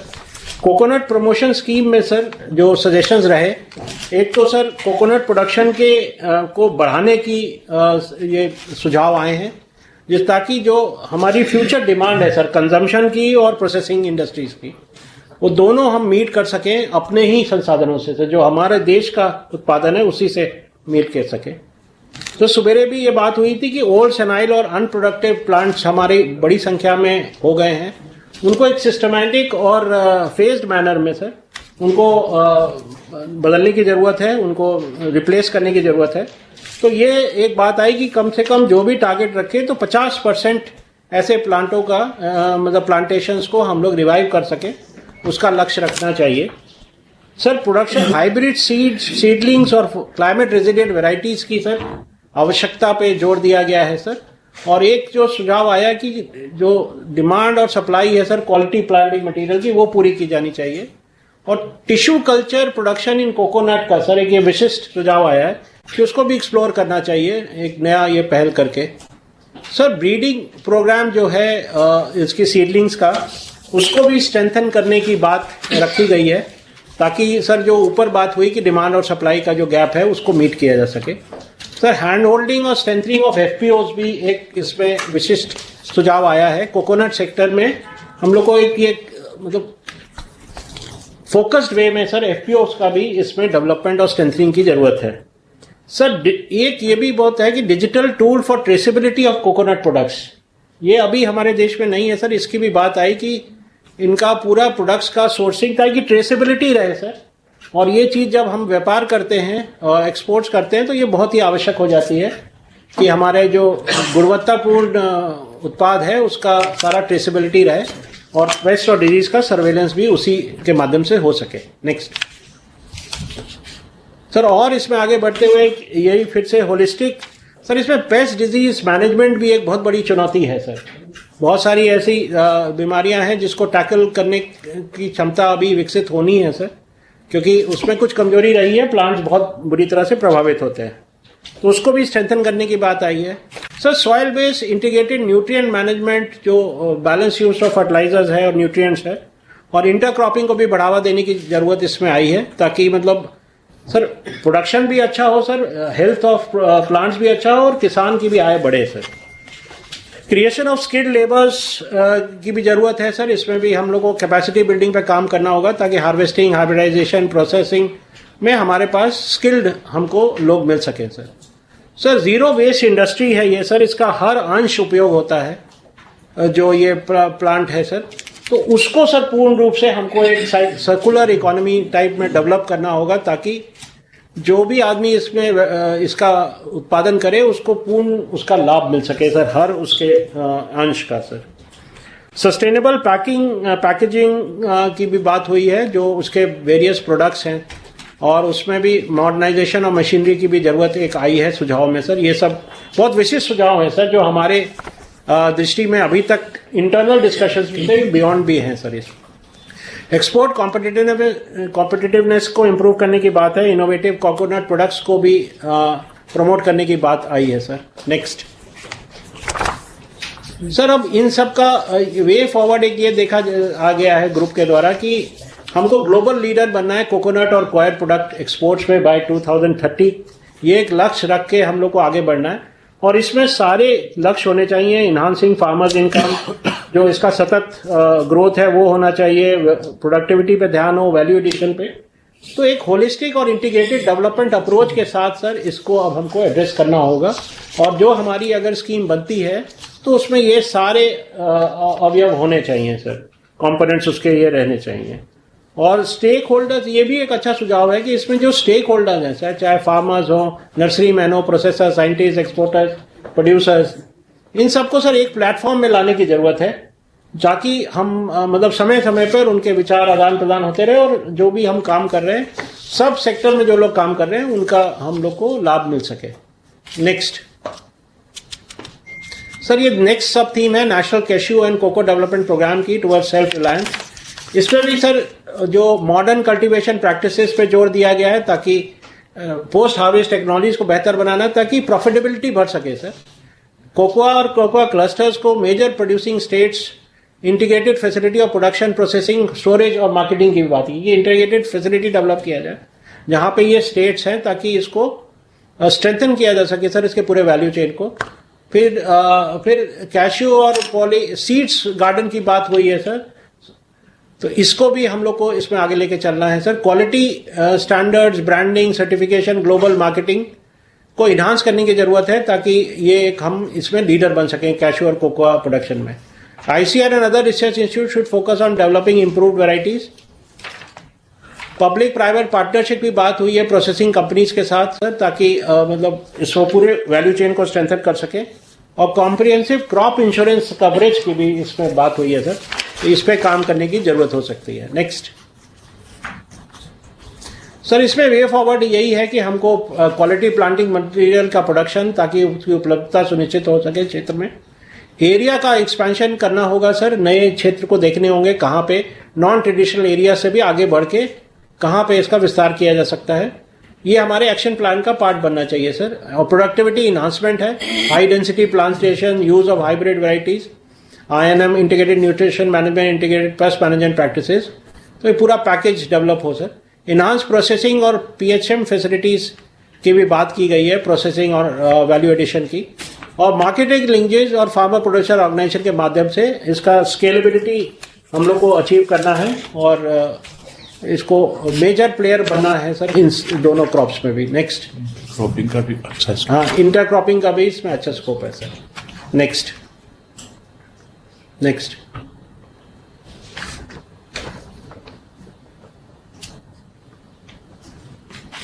सर, अब ये तीसरा जो हमारा विषय है, promotion of sandalwood and agarwood through agro forestry. Sir, इसमें भी एक्सपेंशन ऑफ सर्टिफाइड नर्सरी की बात हुई है सर, क्योंकि ताकि टिश्यू कल्चर का प्रोपगेशन हो सर, हाई क्वालिटी सैपलिंग्स का डिस्ट्रीब्यूशन हो, और standard operating procedures for cultivation, artificial inoculation agarwood का, ये भी एक विशिष्ट सुझाव आए हैं sir. Integration of biotechnology with agro forestry practices, value chain development, ये भी सर विशिष्ट है सर सुझाव, क्योंकि ये हमारी जो कागज बना था उसमें ये सारी चीजें नहीं थी। सिंगल इंस्टीट्यूशनल नॉलेज प्लेटफॉर्म की भी बात की गई है, जो पहले भी थी, ताकि सब लोग एक प्लेटफॉर्म पर आकर आदान प्रदान हो सके। Harmonise MSME policy of central and state government, ये सब थोड़ा सा विषय मतलब बियॉन्ड एग्रीकल्चर है, बट इसको रखने में और इस पर आगे विचार करने में संबंधित विभागों से हम लोग को एक स्टार्टिंग पॉइंट मिल सकता है सर। क्लाइमेट मॉडलिंग की बात की है सर इन क्रॉप्स के लिए, ताकि रीजनल एक्सपेंशन क्रॉप का हो सके। और एक्सपोर्ट प्रोसीजर को सिंप्लीफाई करने की बात की गई है। इसमें सर इसमें जो रेगुलेटरी एस्पेक्ट्स है उसको भी सर देखने की जरूरत है।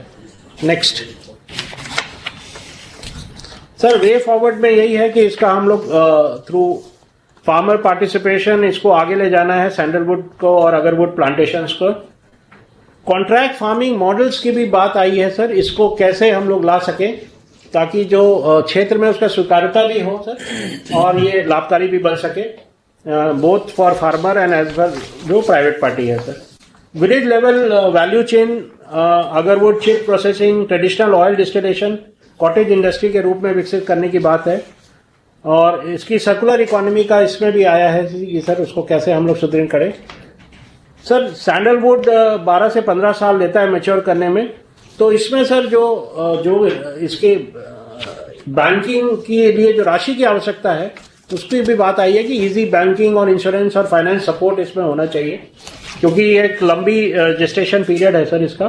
तो उस दौरान इंटरक्रॉपिंग की भी संभावना है सैंडलवुड में सर। एग्रो फॉरेस्ट्री में तो हाँ क्रॉपिंग चले गई सर, इतने साल अगर नहीं आया तो करेंगे 15 साल। इसमें सर जो एग्रो फॉरेस्ट्री के मॉडल्स हैं, जो एग्रो फॉरेस्ट्री इंस्टीट्यूट पूरे कंट्री में जो नेटवर्क है उसमें हमें कौन सा कहाँ इंटरक्रॉपिंग या सिस्टम होना चाहिए वो लाएंगे सर जब इसका डिटेलिंग करके वो सारी चीज आएगी। Yes sir. Assam agarwood promotion policy 2020 है सर, उसमें कुछ ईजिंग किया है रिस्ट्रिक्शंस को और पोजिशनिंग को सर, उसको भी अध्ययन करने की जरूरत है सर। और उसको एक मॉडल अगर उचित रहा तो उसको मॉडल के रूप में भी विकसित किया जा सकता है। Sandalwood agarwood grown in private lands में be treated as agriculture crops. Sir ये सब अगेन लीगल एस्पेक्ट्स हैं और रेगुलेटरी एस्पेक्ट्स हैं जिसमें राज्य की भी जो नियमावली है, नियम है सर, उनको भी देखने की जरूरत पड़ेगी। बट इस पे सर ये सारे विशिष्ट सुझाव हैं, इस पे काम करेंगे जब हम इसको आगे ले जाएंगे। रीजन स्पेसिफिक प्राइसिंग पॉलिसी भी मिनिस्ट्री ऑफ कॉमर्स और इंडस्ट्री को इसमें विचार आया है sir. Next sir almond, walnut, pine nuts की फ्यूचर स्ट्रैटेजी के रूप में इसमें एक sir creation of excellence, centre of excellence तीनों के लिए सर ये सुझाव है। आलमंड, वॉलनट, पाइन नट के लिए अलग अलग सेंटर ऑफ एक्सीलेंस क्रिएट करने में विचार की बात है। Capacity building, training of farmers for managing plantation, quality standards, branding, certification, global marketing, ये सर थीम जो है ये सभी टॉपिक्स में कॉमन चल रही है क्योंकि ये बहुत बड़ी आवश्यकता है सर। इम्प्रूव वेराइटीज की भी बात सर सब जगह आई है, इसमें भी वो बात है कि क्लाइमेट रेजिलिएंट है और हाई यील्डिंग वेराइटीज हम कैसे डेवलप करें और उसको उसकी उपलब्धता भी सुनिश्चित हो सर। नट जनरेशन क्लस्टर्स और इन पाइन नट्स का एरिया एक्सपेंशन ऑफ वॉलनट्स और आलमंड्स का, तो ये तीनों के लिए अलग सर, दो को एक संग रखा गया और development of nut regeneration pine nuts के बाद। रोबस्ट वैल्यू चेन और प्रोसेसिंग करना है सर, इसमें इन्वॉल्वमेंट ऑफ, इसमें इन्वेस्टमेंट आना चाहिए प्राइवेट सेक्टर से और एफपीओस को भी सर हम लोग इसमें प्रोत्साहित कर सकते हैं। होगा ऑर्गेनिक फार्मिंग क्लस्टर्स, क्योंकि ये तो इस एग्रो फॉरेस्ट्री है तो इसमें यह स्वतः ही आता है सर। नेक्स्ट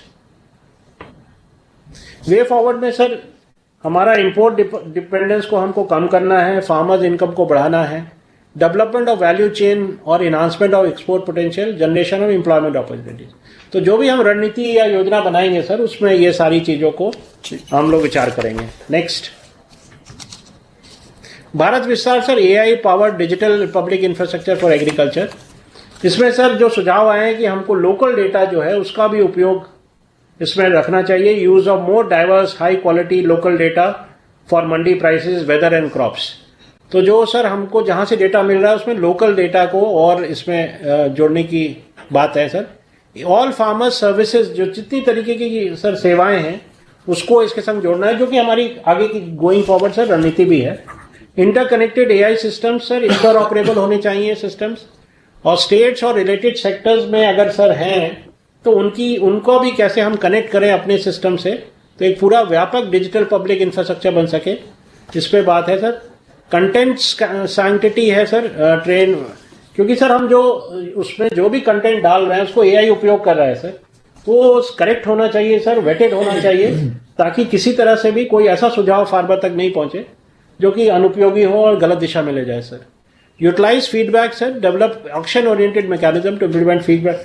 ये सर फीडबैक मैकेनिज्म डेवलप करने की जरूरत है, क्योंकि जो भी फार्मर सेवाएं ले रहा है सर उसको वो कितनी उपयोगी है या उसके समस्या का समाधान हो रहा है कि नहीं सर, ये डायरेक्ट फीडबैक सिस्टम इसमें आगे हम लोग गोइंग फॉरवर्ड इसको डेवलप करना है। नेक्स्ट सर, जो इसका वे फॉरवर्ड है, हमको इंश्योर विजिबिलिटी इंश्योर करना है सर। इसका मतलब भारत विस्तार सर अभी मतलब फेज 1 लॉन्च हुआ है, तो इसकी मार्केटिंग और पॉपुलराइजेशन करने की जरूरत है और एक संस्थागत रूप देने की जरूरत है सर, क्योंकि जब तक इंस्टीट्यूशन इसको अडॉप्ट नहीं करेगा सर, तब तक फार्मर से अपेक्षा करना मतलब थोड़ा सा उसके लिए हम लोग को काम करने की जरूरत है। ऐड लोकल लैंग्वेजेस सर, आगे जाके तो सर ये अल्टीमेटली सभी भारतीय भाषाओं के लिए हम लोग को कोशिश करनी है, तो फेज वाइज इसमें आगे बढ़ेंगे सर। कैप्चर फीडबैक जो बात हुई सर कि बिहेवियरल पैटर्न्स और फीडबैक, तो हमको अपनी भी सेवाएं इंप्रूव करने में सहायक होंगे सर। सपोर्ट इनोवेशन सर और स्टार्टअप्स, रिसर्चर्स, कंपनीज को सर एक बार ये स्ट्रेंथन होता है तो उनके भी सर इसमें उनके भी इनोवेशंस को हम ला सकते हैं इसमें।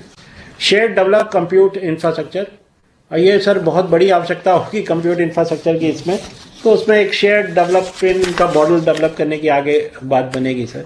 नेक्स्ट क्लाउड की भी। हाँ, थैंक यू सर। अब मैं फिशरीज विभाग से सर अनुरोध करता हूं कि वो अपना प्रस्तुतिकरण प्रस्तुत करें। नमस्कार सर, मेरा नाम अभिलक्ष लिखी है, मैं सेक्रेटरी मत्स्य पालन विभाग हूं sir. Can I have the presentation please?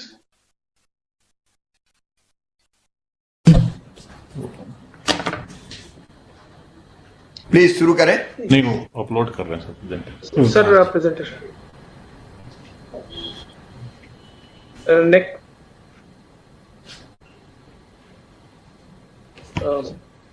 Sir breakout session जो हुआ फिशरीज डिपार्टमेंट की तरफ से, उसका टाइटल था integrated development of reservoir and Amrit Sarovars for fisheries and strengthening coastal fisheries value chain.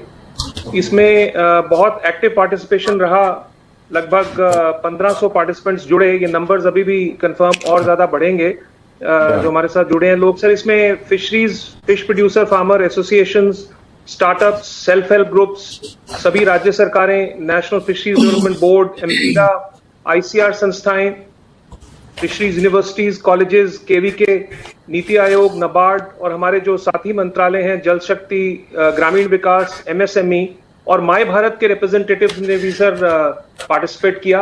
लगभग 20 स्पीकर्स ने अपने विचार रखे सर और 60 से ज्यादा रिकमेंडेशंस आई हैं। सभी रिकमेंडेशंस जो कंट्रीब्यूशंस की गई स्पीकर्स के द्वारा और इंटरवेंशनिस्ट के द्वारा, उनको एकत्रित करके हमने 4 भागों में बांटा है सर। प्री प्रोडक्शन, प्रोडक्शन और पोस्ट प्रोडक्शन, और चौथा है सर टेक्नोलॉजी, जो कि कॉस्ट कटिंग थीम है। नेक्स्ट। तो जहां तक प्री प्रोडक्शन की बात है सर, सबसे ज्यादा जोर इस बात पे, फीडबैक इस बात पे आया कि प्रजाति की स्टॉक इंप्रूवमेंट और जेनेटिक इंप्रूवमेंट, मतलब गुणवत्ता का बीज और गुणवत्ता का ब्रूड स्टॉक रिजर्वायर में, अमृत सरोवर में या जलाशय में इसका होना बहुत जरूरी है, जिसके लिए ब्रूड स्टॉक बैंक्स बनाए जाएं और फिंगरलिंग और स्टॉकिंग की अच्छी व्यवस्था की जाए, और रिजर्वायर के साथ ही नर्सरी और रेयरिंग सिस्टम्स का इजाद भी किया जाए, जिसके लिए स्किल्ड मैन पावर की ट्रेनिंग और ट्रेनिंग की जरूरत है। और साथ ही साथ फीड प्लांट, क्योंकि हमारे आज के दिन जितने भी जलाशय हैं सर या अमृत सरोवर हैं, फीड प्लांट उनसे बहुत दूर हैं, जिससे कॉस्ट में इजाफा होता है। तो फीड प्लांट को रिजर्वायर और अमृत सरोवर के पास रखने की बात की गई। जहां तक प्रोडक्शन, उत्पादन का सवाल है सर, सबसे बड़ी सजेशन ये आई कि केज और पेन कल्चर, जो आज के दिन की सबसे बड़ी टेक्नोलॉजी है किसी भी जलाशय में लगाने के लिए, उसको HDPE केजेस के साथ हमें प्रमोट करना चाहिए कमर्शियल स्केल पे। और उसके साथ साथ automated feeding system, manual feeding से हटके ऑटोमेटेड फीडिंग सिस्टम्स पे हम आए। जो भी हम इंटीग्रेटेड डेवलपमेंट करें रिजर्वायर्स की, उसकी भी जरूरत महसूस की गई। और उत्पादन में जो महिलाओं के द्वारा बनाए गए सेल्फ हेल्प ग्रुप हैं, या हमारे जो FFPO हैं, या जो कोऑपरेटिव्स हैं, प्रॉपर लीज राइट्स के साथ, जो एक राज्य सरकार का इख्तियार है, उस सारी चीज को भी हम देखना चाहिए। इस संदर्भ में हमने रिजर्वायर की गाइडलाइंस भी निकाली हैं sir, national fisheries development board ने, उनको भी अमल में लाया जाएगा। और प्रोडक्शन स्टेज में हर तरह का फाइनेंशियल एक्सेस, चाहे वो KCC के माध्यम से हो या रिस्क कवरेज हो इंश्योरेंस के माध्यम से, उसका भी बहुत लोगों ने सजेशन दिया सर। और एक सजेशन जो लास्ट में जिसका आंकलन किया गया है कि अफोर्डेबल पावर सप्लाई, जो भी सारे सिस्टम को रन करने की या एक्वाकल्चर को करने की पावर सप्लाई की स्थिति है, उसको भी राज्य सरकार की मदद से बढ़ाया जाना चाहिए। नेक्स्ट, पोस्ट प्रोडक्शन और मार्केट से जुड़ी चीजों में सर बहुत सारे वक्ताओं ने कोल्ड चेन की व्यवस्था और सुदृढ़ करने की बात की। आज के दिन 21 रिजर्वायर प्रोजेक्ट्स हमारे यहाँ से 2000 करोड़ के ऑलरेडी क्रियान्वयन की स्टेज में हैं, कुछ बन चुके हैं, लेकिन कोल्ड चेन की व्यवस्था सुदृढ़ करना, ये एक जिसके अंदर मॉडर्न लैंडिंग सेंटर भी हो, प्रिजर्वेशन यूनिट्स भी हो और स्टैंडर्ड्स की बात आई।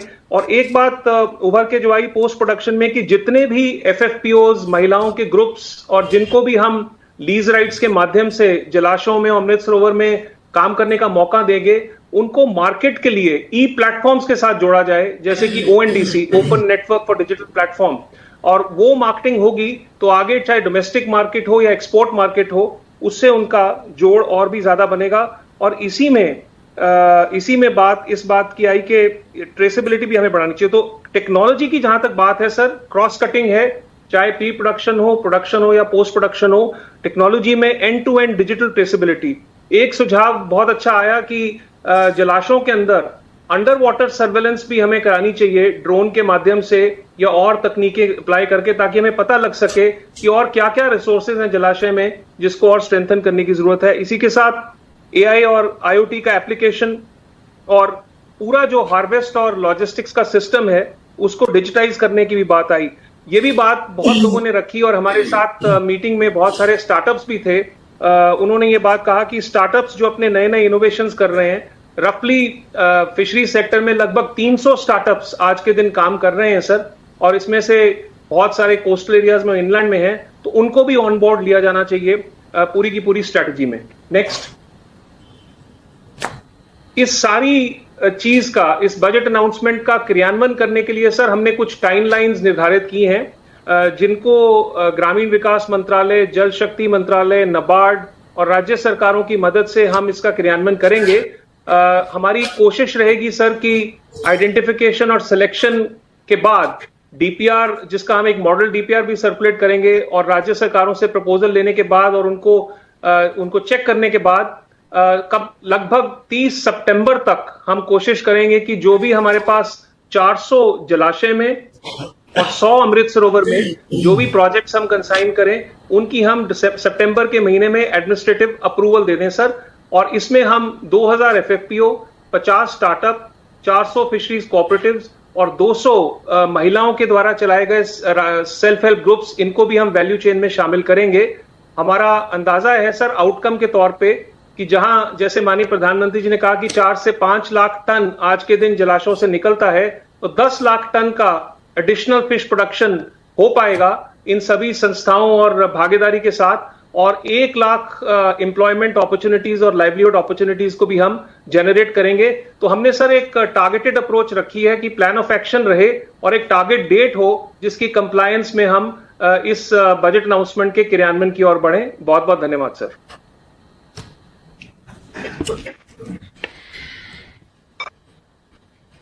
सर, अब मैं अनुरोध करूंगा सेक्रेटरी एनिमल हस्बेंड्री या डेयरिंग से कि वो अपना प्रस्तुतिकरण करें।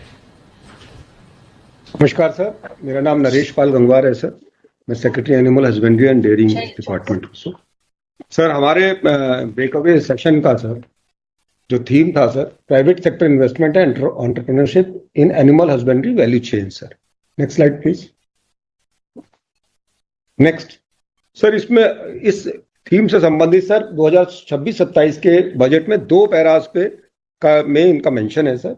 दोनों बहुत स्पेसिफिक हैं सर। एक तो सर प्राइवेट सेक्टर इन्वेस्टमेंट पर आधारित है वेटनरी इंफ्रास्ट्रक्चर में सर, और दूसरा पैरा एंटरप्रेन्योरशिप डेवलपमेंट पर है जिसमें क्रेडिट लिंक सब्सिडी प्रोग्राम का जिक्र है सर, और scaling up and modernisation of livestock enterprise का जिक्र है सर, और इसके साथ साथ इंटीग्रेटेड वैल्यू चेन को बढ़ावा देना और साथ में लाइव स्टॉक प्रोड्यूसर ऑर्गेनाइजेशंस को स्थापित करने के का जिक्र है सर। नेक्स्ट सर, 16वें वित्त आयोग, ये एक अनाउंसमेंट एक ऐसे टाइम पर आया है जब सर हम 15वें वित्त आयोग से 16वें वित्त आयोग के लिए अपनी योजनाओं को रिस्ट्रक्चर कर रहे हैं सर, और हमारा विभाग सर इस पर इन दोनों बजट अनाउंसमेंट्स पे काफी समय से इस रिस्ट्रक्चरिंग प्रोसेस में काम कर रहा था सर। तो सर हम लोगों ने जो हमारा सेशन था सर उसको 2 भागों में विभाजित किया सर, क्योंकि हम लोग काफी एडवांस स्टेज ऑफ प्रिपेयर्डनेस पे थे सर। तो हम लोगों ने डिपार्टमेंट की ओर से सबसे पहले जो 10 मेजर इंटरवेंशंस प्लान्ड हैं इन बजट पैरास को इम्प्लीमेंट करने के लिए, और उसको हम लोगों ने अलाइन किया है सर 2030 के टारगेट्स जो विकसित भारत के तहत हैं सर। उनका हमने सर एक बेसलाइन प्रेजेंटेशन डिपार्टमेंट की तरफ से हुआ सर। उसमें सर कुछ तो जो है हमारे ऑलरेडी चलते हुए इंटरवेंशंस हैं उनके रिफाइनमेंट और एक्सपेंशन करने का प्रस्ताव है सर, और कुछ नए इंटरवेंशंस इसमें हमने प्रस्तावित किए हैं जो क्रिटिकल गैप्स हैं इन दोनों बजट पैरास के चलते सर, उनको एड्रेस करने का हम लोगों ने किया है सर। इसके बाद सर 15 पैनलिस्ट ने इसमें भाग लिया सर, और जिसमें कि स्टेट गवर्नमेंट और सेंट्रल गवर्नमेंट के लोग थे sir, national dairy development board, veterinary institutions के लोग थे sir, private sector, cooperatives, banking institutions, producer organisations, इन सभी के लोग थे। इसके अतिरिक्त सर करीब 10 लाख से ज्यादा लोगों ने अभी तक जो सूचना आई है विभिन्न माध्यमों से इस प्रोग्राम में पार्टिसिपेट किया है सर। नेक्स्ट। तो सबसे पहले सर जो हम लोगों ने जो इंटरवेंशन प्लान किए जो हमने इस सेशन में प्रेजेंट किए थे उसके बारे में मैं ब्रीफली बताना चाहूंगा सर। इसमें सर एंटरप्राइज डेवलपमेंट में सर लाइव स्टॉक हेल्थ और डिजीज कंट्रोल का बहुत महत्वपूर्ण योगदान है सर, और खासतौर से productivity in live stock sector is also very important sir. हमारे ऑलरेडी चलते हुए प्रोग्राम्स हैं सर, उनको फर्दर बढ़ाने की बात थी सर। उनमें जो गैप्स थे सर जो पिछले हमने 15वीं वित्त आयोग की साइकिल में आइडेंटिफाई किए थे सर, इस 16th फाइनेंस कमीशन साइकिल में उन गैप्स को particularly strengthening of laboratory network और मोबाइल वेटरनरी यूनिट्स को स्ट्रेंथन करने को भी हमने इसमें इंक्लूड किया है सर। एक सर आर्टिफिशियल इंसेमिनेशन जो मेजर प्रोडक्टिविटी एनहांसमेंट का टूल था पिछले 10 सालों में सर, इसके माध्यम से बोवाइन एनिमल में एआई जो है 20% से बढ़ के 40% हो गया, बट इसका अभी तक पूरी तरह से कॉन्सेंट्रेशन जो है सर बोवाइन एनिमल पे ही था। लेकिन जो स्मॉल लिमिनेंट्स हैं, खासतौर से पिगरी है, गोट है, शीप है, इसमें अभी सर ये मॉडर्न ब्रीडिंग टेक्नोलॉजीज नहीं आई है। तो अभी इसमें हम लोगों ने नए जो 16th फाइनेंस कमीशन साइकिल में एक तो बोवाइन एनिमल में इसका पेनिट्रेशन बढ़ाने का सर एक प्रस्तावित किया है सर 40 से 70% बाय 2030, और साथ ही नॉन बोवाइन एनिमल में भी पिगरी, गोट और शीप में इसको एक्सटेंड करने का भी एक प्रस्ताव किया है सर। सीड प्रोडक्शन का सर एक प्रोग्राम हम लोगों ने 15वें वित्त आयोग की साइकिल में चलाया है सर, उसको बढ़ाने का भी इसमें हमने प्रस्तावित किया सर। एक सर करीब 1.5 लाख कोऑपरेटिव सोसाइटीज विलेजेस हमारे कोऑपरेटिव सोसाइटी से कवर है। 1 लाख विलेजेस जो हैं अभी भी सर कोऑपरेटिव सोसाइटीज से कवर्ड नहीं है सर। उसके कारण जो इंटीग्रेटेड वैल्यू चेन है सर डेयरी सेक्टर की, उसको वो एक्सेस नहीं कर रहे हैं और वो इनफॉर्मल सेक्टर में चल रहा है सर। उसको भी सर अभी हमारे जो व्हाइट रिवोल्यूशन 2.0 है सर, उसके तहत एक फेज्ड मैनर में अगले 3 साल में उन विलेजेस को भी मिल्क कोऑपरेटिव सोसाइटी से कवर करने का प्रस्ताव हम लोगों ने प्रस्तुत किया सर। और इसके अलावा सर कलेक्शन और चिलिंग इंफ्रास्ट्रक्चर को वो करने के लिए सर, और जैसा प्रधानमंत्री जी ने सुबह भी एक बताया था कि sir gobar can be a major source of earning for the farmer sir, उसको गोवर्धन योजना के तहत सर जो सीबीजी प्लांट्स हैं उनको हम लोगों ने कवर करने के लिए जायका का भी योजना प्रस्तावित किया है जो कि बहुत एडवांस स्टेज पे है सर। इसके अलावा सर एनडीएलएम भारत पशुधन स्टैक जो है सर विभाग द्वारा स्थापित किया गया है, इसमें करीब 36 करोड़ पशु ऑलरेडी रजिस्टर्ड है सर, और करीब 8 करोड़ पशुपालक उस पर रजिस्टर्ड है सर। इसको basically vehicle of delivering all the services, चाहे वो वैक्सीनेशन सर्विसेज हो चाहे एआई सर्विसेज हो, उसको हम लोग को इस्तेमाल करने का भी हम लोग प्रस्ताव कर रहे हैं सर। और साथ ही सर इसको अन्य सर्विसेज की डिलीवरी के लिए थ्रू एआई टेक्नोलॉजीज उस पर भी विभाग फोकस करेगा सर काम करने के लिए सर। और सर कुछ बहुत अनसर्व्ड एरियाज है, नॉर्थ ईस्ट है, हिली है, ट्राइबल रीजन्स है सर, पीएमडीडीकेवाई के जो डिस्ट्रिक्ट्स और पंचायत, ग्राम पंचायत और पंचायत समितिज हैं, उन सब के लिए भी हम लोगों ने विशेष प्रावधान सर इसमें वहां हमने आज प्रस्तुत किया सर। नेक्स्ट एक सर नेक्स्ट सर ये जो पैरा 55 है जो पर्टिकुलरली प्राइवेट सेक्टर को इंसेंटिवाइज करने के बारे में है सर, उसको हम लोगों ने प्राइवेट सेक्टर का पार्टिसिपेशन बढ़ाने के लिए सर कुछ हमने लगभग 6 कंपोनेंट सर इंटरवेंशन इसमें प्लान किए हैं सर, जिसमें animal husbandry infrastructure development fund ये ऑलरेडी चल रहा है सर, इसमें 3% इंटरेस्ट सबवेंशन कुछ एक्टिविटीज के लिए जा जाता है, तो इसमें सर कुछ नई एक्टिविटीज भी जोड़ने का प्रावधान है, और साथ ही ताकि ये और अधिक गतिविधियों को इसमें हम ये 3% इंटरेस्ट सबवेंशन की व्यवस्था को लागू कर सकें सर। दूसरा ये नया कंपोनेंट सर हम लोगों ने प्रस्तावित किया है जिसमें कि 10% back ended subsidy for critical infrastructure veterinary education में, प्राइवेट कॉलेजेस में sir, private and vet colleges में, वेटनरी हॉस्पिटल्स में सर, डायग्नोस्टिक लेबोरेटरीज में, सीमेन स्टेशन, IVF सर, इन सभी गतिविधियों में सर प्राइवेट सेक्टर को बढ़ावा देने के लिए नॉर्मल एरियाज में 10% capital grant with a ceiling of 5 crores with 3% interest subvention from HIDF, और जो सर अंडर सर्व्ड एरिया है north east and hilly regions and other underserved area, उसमें 25% तक sir capital grant and 3% interest subvention का प्रावधान किया, ताकि ज्यादा से ज्यादा प्राइवेट सेक्टर में, अभी ये सर ज्यादातर सुविधाएं ये सब पब्लिक सेक्टर में है सर, अगर प्राइवेट सेक्टर पार्टिसिपेशन आता है तो जो पब्लिक सेक्टर की सुविधाएं हैं उन वो सप्लीमेंट होंगी और हम सर्विस डिलीवरी बेटर कर पाएंगे sir. Next slide please sir. एक एंटरप्रेन्योरशिप डेवलपमेंट का ऑलरेडी सर हमारे यहाँ एक प्रोग्राम चल रहा है सर, जो 15 फाइनेंस कमीशन साइकिल में था, उसमें लगभग 1100 न्यूक्लियस ब्रीडिंग फार्म्स और फीड एंड फॉडर्स यूनिट्स स्थापित हुई हैं सर, 2000 पे काम चल रहा है सर। इसको स्केल अप करने का सर पैराग्राफ 77 में मेंशन है सर, तो इसको सर हम बढ़ाकर इस अगले 5 साल में करीब 10,000 का टारगेट लेके चल रहे हैं, और इसकी भी कुछ गाइडलाइंस में सर हम प्रोसेस इंजीनियरिंग भी कर रहे हैं सर, और ताकि आसानी से फार्मर जो लाइव स्टॉक न्यू एंटरप्रेन्योर्स हैं इसको अवेल कर सकें सर। इस स्कीम के बेनिफिट को अवेल करने के लिए नए एंटरप्रेन्योर्स के लिए सबसे बड़ी डिफिकल्टी जो हम लोगों ने जब इनसे कंसल्टेशंस किए थे सर, तो उसमें आया कि sir credit availability to the new entrepreneurs is very difficult sir, और उसके लिए सर अभी हम 75% तक क्रेडिट गारंटी का स्कीम, जैसा कि MSME को CGT MSE के तहत उपलब्ध है सर, हम लोगों ने इसके लिए भी एक अलग से सेक्टर स्पेसिफिक कंपोनेंट प्रस्तावित किया है सर। सर एक और बहुत बड़ी डिफिकल्टी है सर, ये एग्रीगेशन का काम सर डेयरी और पोल्ट्री में काफी हद तक हो रहा है sir. Around 50% of dairy surplus milk is getting channelised through aggregation by the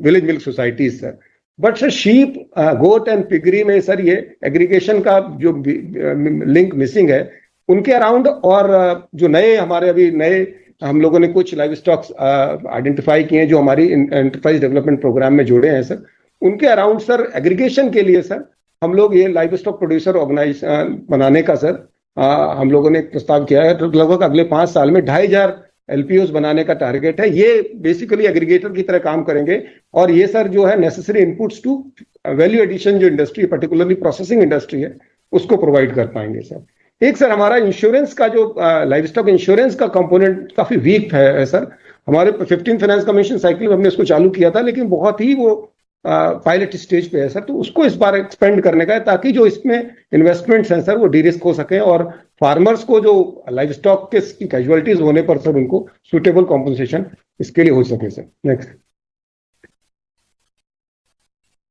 sir, जैसा मैंने पहले बताया सर 15 पैनल में different aspects of these proposal sir उन्होंने हमें इनपुट दिए सर, तो कुछ स्टेट्स से ये बात आई सर, स्टेट्स को अपनी PPP पॉलिसी फ्रेमवर्क बनाना चाहिए ताकि वो भारत सरकार की योजनाओं से लाभ लेके और कुछ एडिशनल बेनिफिट्स देके सर इन योजनाओं को लिवरेज करके प्राइवेट सेक्टर पार्टिसिपेशन बढ़ा सकें।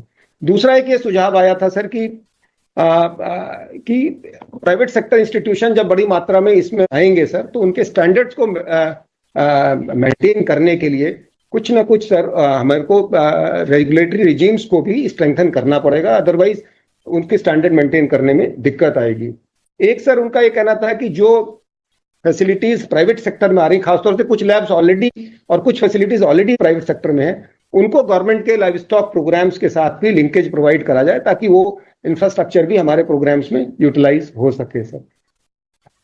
Particularly for educational institution sir ये कुछ सुझाव आया कि सेंट्रलाइज अटेंडेंस सिस्टम, कुछ आईटी डिप्लॉयमेंट का भी आया कि सर सेंट्रलाइज अगर हम आईटी सिस्टम्स डेवलप कर सकें तो इनमें काफी सारी क्वालिटी इनकी सुधारी जा सकती है। साथ ही सर ये भी एक सुझाव आया था सर कि स्किल्ड फैकल्टी का बहुत कमी है सर, तो कैसे इन प्राइवेट इंस्टीट्यूशंस जब आएंगे तो इनको किस प्रकार से स्किल्ड फैकल्टी की व्यवस्था की जा सके, उसके बारे में भी हमको कुछ ना कुछ सोचना पड़ेगा सर। एक बहुत इंपॉर्टेंट सुझाव इसमें ये आया था सर कि जो हमारा वेटरनरी एजुकेशन का करिकुलम है ये बहुत पुराना है सर, और बहुत ही जो मॉडर्न टेक्नोलॉजीज पे के आते चलते सर, एआई और बहुत सारी टेक्नोलॉजी इसमें नई आ गई, बट हमारे करिकुलम अभी भी पुराने टेक्नोलॉजीज पे आधारित है। तो ये था कि हमारे पूरे के पूरे जो वेटनरी एजुकेशन के करिकुलम को भी हमको देखना पड़ेगा, उसको रिवैम्प करना पड़ेगा, और पूरा का पूरा वीसीआई का जो आर्किटेक्चर है सर, उसको भी हम लोगों को एक बार रिवैम्प करना पड़ेगा सर। इसमें मैं ये बताना चाहूंगा कि सर पृथक से विभाग इस पूरे के पूरे वेटनरी एजुकेशन के सिस्टम को रिवैम्प करने के लिए अलग से रेगुलेटरी साइड पर भी काम कर रहा है sir. Sir veterinary service delivery में फिलिंग ऑफ वेकेंट पोस्ट के बारे में आया, फिर ये भी आया है सर कुछ जगह पर कुछ राज्यों में बहुत कम पोस्ट क्रिएटेड है, उसके कारण से ग्राउंड लेवल पे सर्विस डिलीवरी के लिए सफिशिएंट मैन पावर उपलब्ध नहीं है। दूसरा सर ये भी आया एक सुझाव की rather than depending on stationary centres, हम लोग को mobile centres, AI based service delivery and technology driven service delivery, mobile diagnostic services in place of stationary labs, इस पर भी इसके बारे में भी विचार करना चाहिए सर। एक सर पैरावेट एजुकेशन के बारे में भी ये सुझाव आया कि पैरावेट एजुकेशन टोटली अनरेगुलेटेड है सर, इसका कोई रेगुलेशन नहीं है सर। तो जिस तरह से नर्सिंग काउंसिल है उसी आधार पे इनकी क्वालिटी इंश्योर करने के लिए भी सर पैरावेट काउंसिल से स्थापित की जाए, इस पर भी सर विभाग एक अलग से एक रेगुलेशन पे काम कर रहा है सर। Next slide sir. एक और बहुत अच्छा सुझाव आया कि सर हम लोगों को produce for the market sir, तो कुछ डोमेस्टिक मार्केट के लिए प्रोडक्शन हो सकता है, कुछ प्रोडक्शन एक्सपोर्ट मार्केट्स के लिए हो सकता है। तो प्रोड्यूसर नो दैट किस मार्केट के लिए वो प्रोड्यूस कर रहा है, उसके लिए integrated traceability mechanism through NDLM Bharat Pashudhan बहुत इंपॉर्टेंट है, क्योंकि एक्सपोर्ट मार्केट को एक्सेस करने के लिए traceability is a big requirement. तो भारत पशुधन पोर्टल को रीओरिएंट करके सर उसमें इंटीग्रेटेड ट्रेसेबिलिटी मैकेनिज्म को भी स्थापित करने के बारे में सुझाव आया सर। एक sir laboratory network for disease surveillance and product certification भी स्थापित करने की आवश्यकता है। इसमें सर जैसा मैंने शुरू में अपने प्रेजेंटेशन में बताया था सर, लेबोरेटरी नेटवर्क को स्ट्रेंथन करने के लिए हम लोग अभी काम इस 16 फाइनेंस कमीशन में हम लोग इस पर काम करेंगे सर। बट एक सुझाव ये भी आया था कि प्राइवेट सेक्टर की बहुत सारी लेबोरेटरीज हैं, उनको भी अगर हम अपने नेटवर्क में रोप इन करेंगे तो हमारी जो डिजीज सर्विलांस और प्रोडक्ट सर्टिफिकेशन बेहतर हो सकता है sir. Disease free export oriented zones के बारे में सुझाव आया सर। हमारे यहाँ सर पोल्ट्री इंडस्ट्री में छोटे छोटे जोन्स, करीब 44 जोन्स को डिजीज फ्री जोन्स के रूप में नोटिफाई किया हुआ है सर, वहां से exports can be made sir. इसी लाइंस पे सर अन्य लाइव स्टॉक के बारे में भी ये सुझाव आया कि एक्सपोर्ट फ्री जोन्स को स्थापित करने पर भी हमको विचार करना चाहिए सर। एक सर ये भी सुझाव आया कि एक्सपोर्ट लॉजिस्टिक्स में बहुत बड़ी अपॉर्चुनिटी है प्राइवेट सेक्टर इन्वेस्टमेंट के लिए, उसको भी हमको एक्सप्लोर करना चाहिए।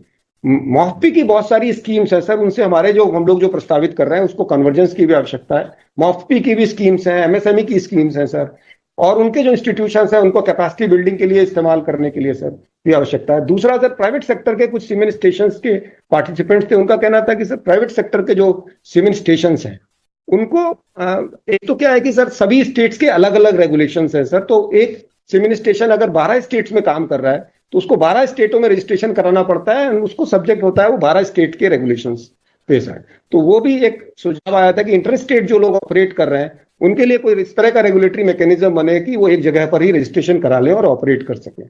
दूसरा सर प्राइवेट सीमेंट स्टेशन वालों का सुझाव ये था कि सर जेनेटिक मेरिट के एनिमल्स जो हैं सर वो आप गवर्नमेंट के सीमेंट स्टेशन को उपलब्ध कराते हैं, प्राइवेट सेक्टर के सीमेंट स्टेशन को genetic merit animals are not being made available by the government system sir. तो उनका कहना था सर जब जेनेटिक मेरिट के एनिमल्स हमको नहीं मिलेंगे तो हमारी क्वालिटी ऑफ सीमेन वो उतनी अच्छी नहीं रहेगी, तो हमको भी at par with government semen station consider करके हमको भी जेनेटिक मेरिट के एनिमल्स उपलब्ध कराए जाने चाहिए सर। एक सर कैपेसिटी बिल्डिंग पे भी था कि सर मॉफ्पी और एमएसएमई के इंस्टीट्यूशंस उनको हम रोप इन करके हम हमारे इंस्टीट्यूशंस की कैपेसिटी बिल्ड करने का इस्तेमाल करें। Next slide sir. D risking mechanism पे खासतौर से हमारी जो इंश्योरेंस की स्कीम है और क्रेडिट गारंटी स्कीम है, इसमें sir department of financial services के द्वारा सुझाव था कि ये एक अच्छा स्टेप है कि हम इस sector specific credit guarantee scheme लेके आए, क्योंकि उससे जो न्यूएंसेज है सेक्टर की सर वो एड्रेस हो सकते हैं। एक जेनरिक स्कीम में सर वो न्यूएंसेज कभी कभी एड्रेस नहीं हो पाती है। दूसरा ये सुझाव आया कि आप 75% जो हम लोग नरेश एक रिक्वेस्ट है, थोड़ा सा मंत्री जी चाह रहे हैं, थोड़ा ब्रीफ में आप आगे कर लें इसको कंक्लूड। बस ये लास्ट स्लाइड है, this is the last slide I think. So sir एक सुझाव ये भी आया सर कि नॉर्थ ईस्ट और अंडर रिजर्व्ड एरियाज में सर हम कुछ क्रेडिट गारंटी को क्या बढ़ा सकते हैं। फॉर एग्जांपल हम लोगों ने 75% of the loan credit guarantee प्रस्तावित किया था, तो नॉर्थ ईस्ट और अंडर सर्व्ड एरिया के लिए ये भी आया कि इसको कुछ बढ़ाया जा सकता है सर। और जो केसीसी है सर एनिमल हस्बेंड्री में, उसके लिए सुझाव आया कि सेक्टर स्पेसिफिक केसीपी हो सकते हैं, केसीसी हो सकता है क्या, जैसे पोल्ट्री के लिए अलग केसीसी हो सकता है, गोट्री के लिए अलग हो सकता है, क्योंकि सभी सेक्टर्स की वर्किंग कैपिटल रिक्वायरमेंट्स अलग अलग हैं सर। दूसरा सर, एक बैंकिंग क्रेडिट के संबंध में सुझाव आया कि बैंकों की सर कैपेसिटी बिल्डिंग और अवेयरनेस एंड आउटरीच के लिए बहुत जरूरी है कि हम उनके साथ काम किया जाए, क्योंकि बहुत सारे मामलों में बैंकों की जानकारी के अभाव में भी एंटरप्रेन्योर्स को क्रेडिट फैसिलिटी एक्सपैंड नहीं हो पाती। दूसरा एक और सुझाव भी आया कि सर क्रेडिट वर्दीनेस का जो अभी पैमाना है मोस्टली वो उनका हार्ड इंफ्रास्ट्रक्चर है, सॉफ्ट एस्पेक्ट जैसे उनका whether they are meeting the standards, compliances, quality and project design, ये सब पे भी उनकी क्रेडिट वर्दीनेस को असेस किया जाना चाहिए। सर हमारे जितने भी प्रोग्राम है उसमें मोस्टली नेशनलाइज बैंक ही पार्टिसिपेट करते हैं। एक सुझाव ये भी आया कि NBFC and small financing institution को भी हम इसमें जोड़ सकते हैं ताकि ज्यादा मात्रा में क्रेडिट उपलब्ध कराया जा सके।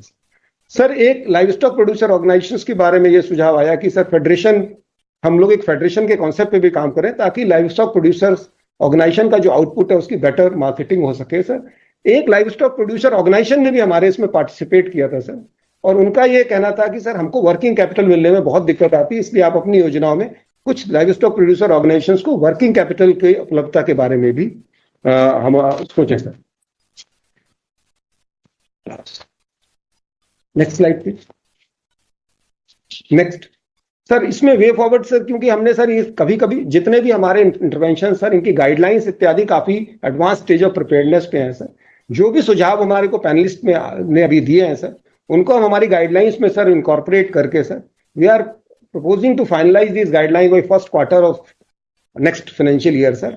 और उसके बाद सर हम लोग इसको रोल आउट करने का हमारा प्लान है सर, पूरे इंटीग्रेटेड इंटरवेंशन को सर। और साथ ही सर जो हमारे डीएफएस की स्कीम्स है, मॉफ्टी की स्कीम्स है, एमएसएमई और नाबार्ड की स्कीम्स है, इनके साथ विभाग क्लोजली काम करके जो कन्वर्जेंस उनके साथ हो सकता है उसको हम लोग काम करेंगे। थैंक यू सर, धन्यवाद sir. Thank you Naresh sir. अब मैं अनुरोध करूंगा सेक्रेटरी रूरल डेवलपमेंट, आप अपना प्रस्तुत करें। नमस्कार सर, रूरल डेवलपमेंट का स्लाइड कृपया लगा दें। सर ये हमारा जो विषय है she mart sir, self help entrepreneurs marketing avenues for rural transformation. Next sir, ये हमारे जो प्रतिभागी थे लगभग 40 लाख से ऊपर लोग थे सर, इसमें 40,000 से अधिक DNRLM और SRLM के स्टाफ थे सर। 35 लाख से अधिक हमारे SHG के मेंबर्स और प्रोड्यूसर कलेक्टिव्स के मेंबर्स थे, और 5 लाख से अधिक कम्युनिटी रिसोर्स पर्सन्स थे। नेक्स्ट सर, ये हमारे 10 पैनलिस्ट और 10 इंटरवीनर थे। ये हमारे कई तरह के जो पार्टनर्स हैं वो सारे थे इसमें सर, कुछ राज्य सरकार के भी सीनियर ऑफिसर्स थे सर। नेक्स्ट सर, ये हमारा बजट अनाउंसमेंट था। ये है sir, building on the success of the Lakhpati Didi programme, I propose to help women take the next step from credit led livelihoods to being owners of enterprises. Self help entrepreneur she marts will be set up as community owned retail outlets within the cluster level federations through enhanced and innovative financing instruments. Next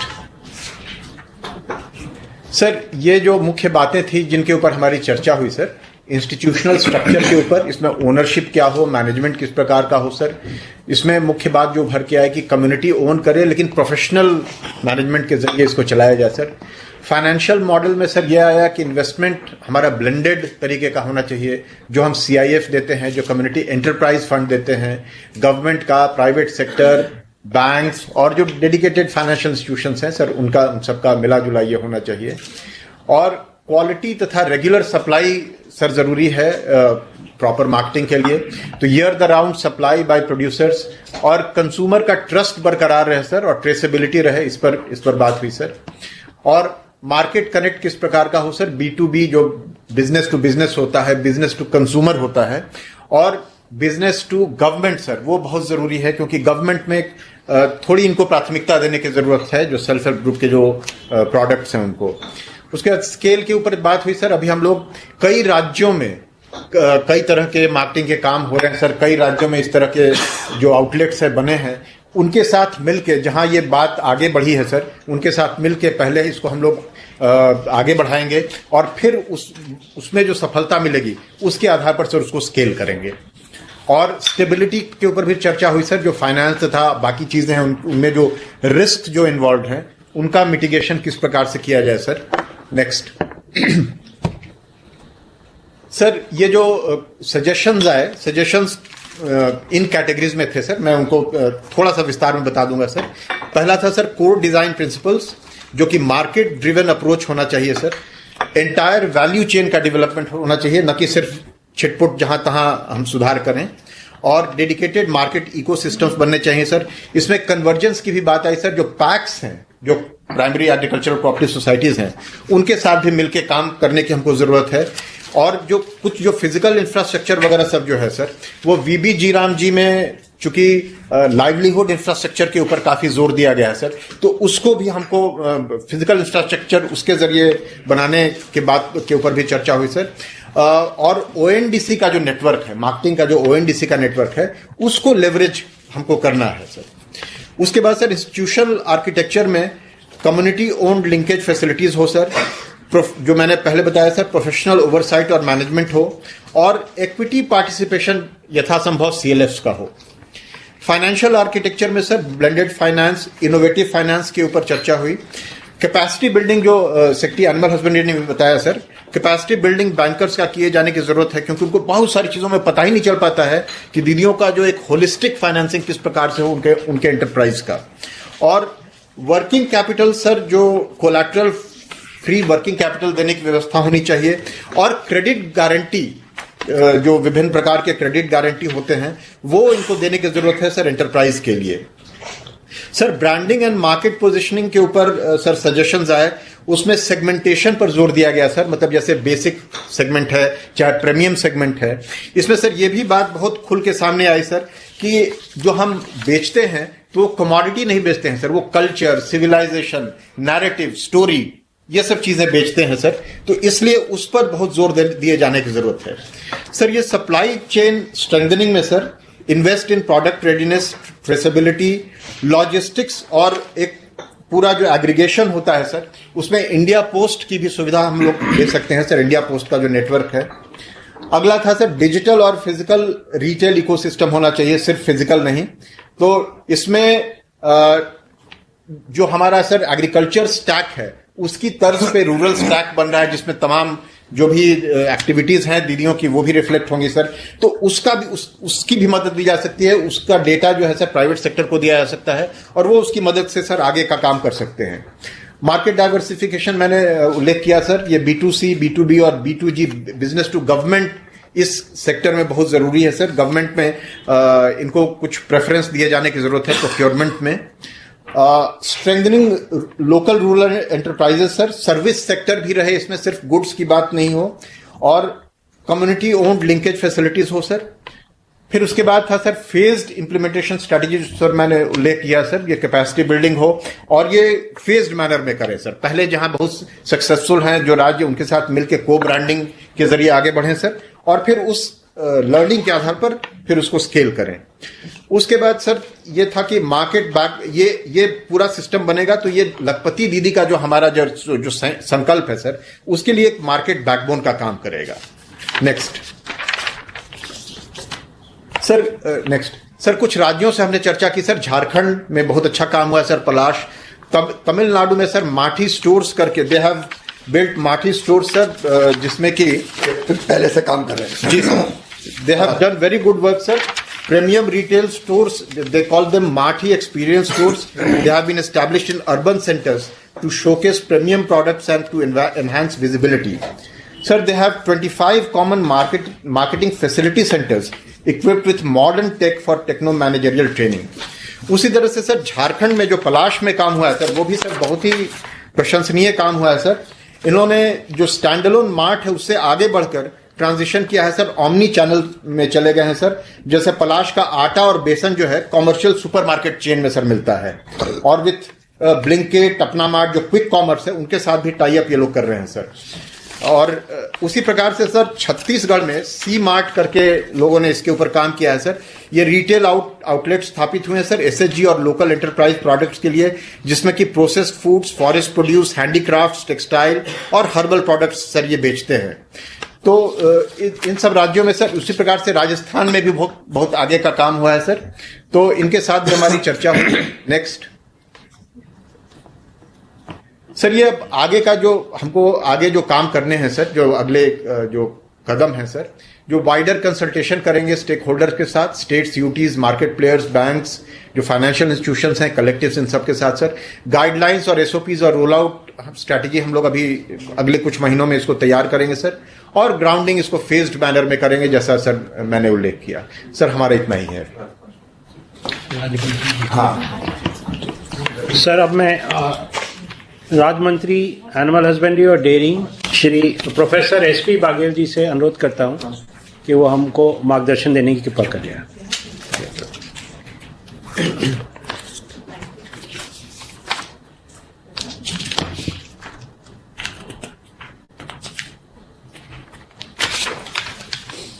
sir संभवतः आपका mic on नहीं है sir, उसको mic on कर दीजिएगा, आवाज आपकी नहीं आ रही।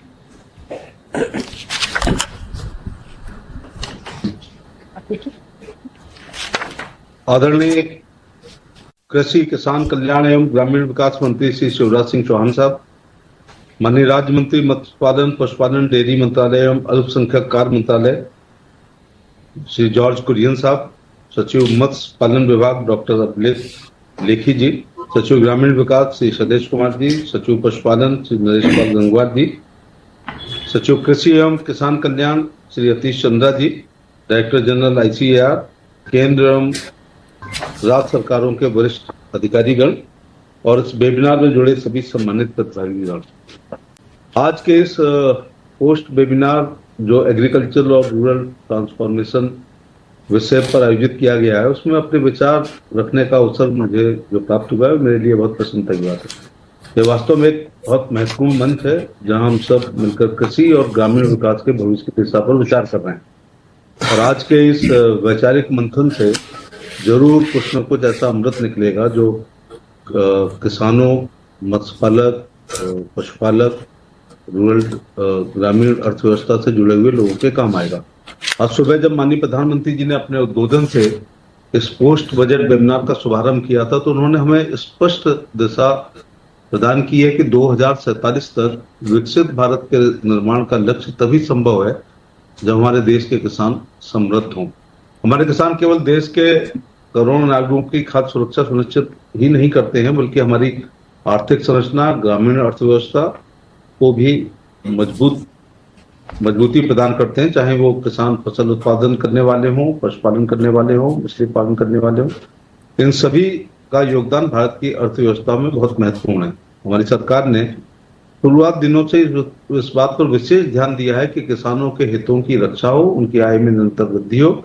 माननीय प्रधानमंत्री जी द्वारा जो किसानों की आय को दुगना करने का जो आह्वान किया है, वो आज जो वेबिनार में विभाग हैं, चाहे वो कृषि हो या पशुपालन हो, फिशरी हो, एनिमल हस्बेंड्री हो, उन्नत किस्म के पशुपालन, मुर्गी पालन, बकरी पालन, भेड़ पालन, इसके अलावा भेड़ पालन, फूलों की खेती, फलों की खेती, ड्रिप इरिगेशन, स्प्रिंकलर इरिगेशन, जैविक खेती, प्राकृतिक खेती और उसके अलावा औषधि खेती, इन्हीं के द्वारा ही हम किसानों की आय को दुगना कर सकते हैं, जिस पर आज चारों विभागों ने बहुत महत्वपूर्ण विचार विमर्श किया है।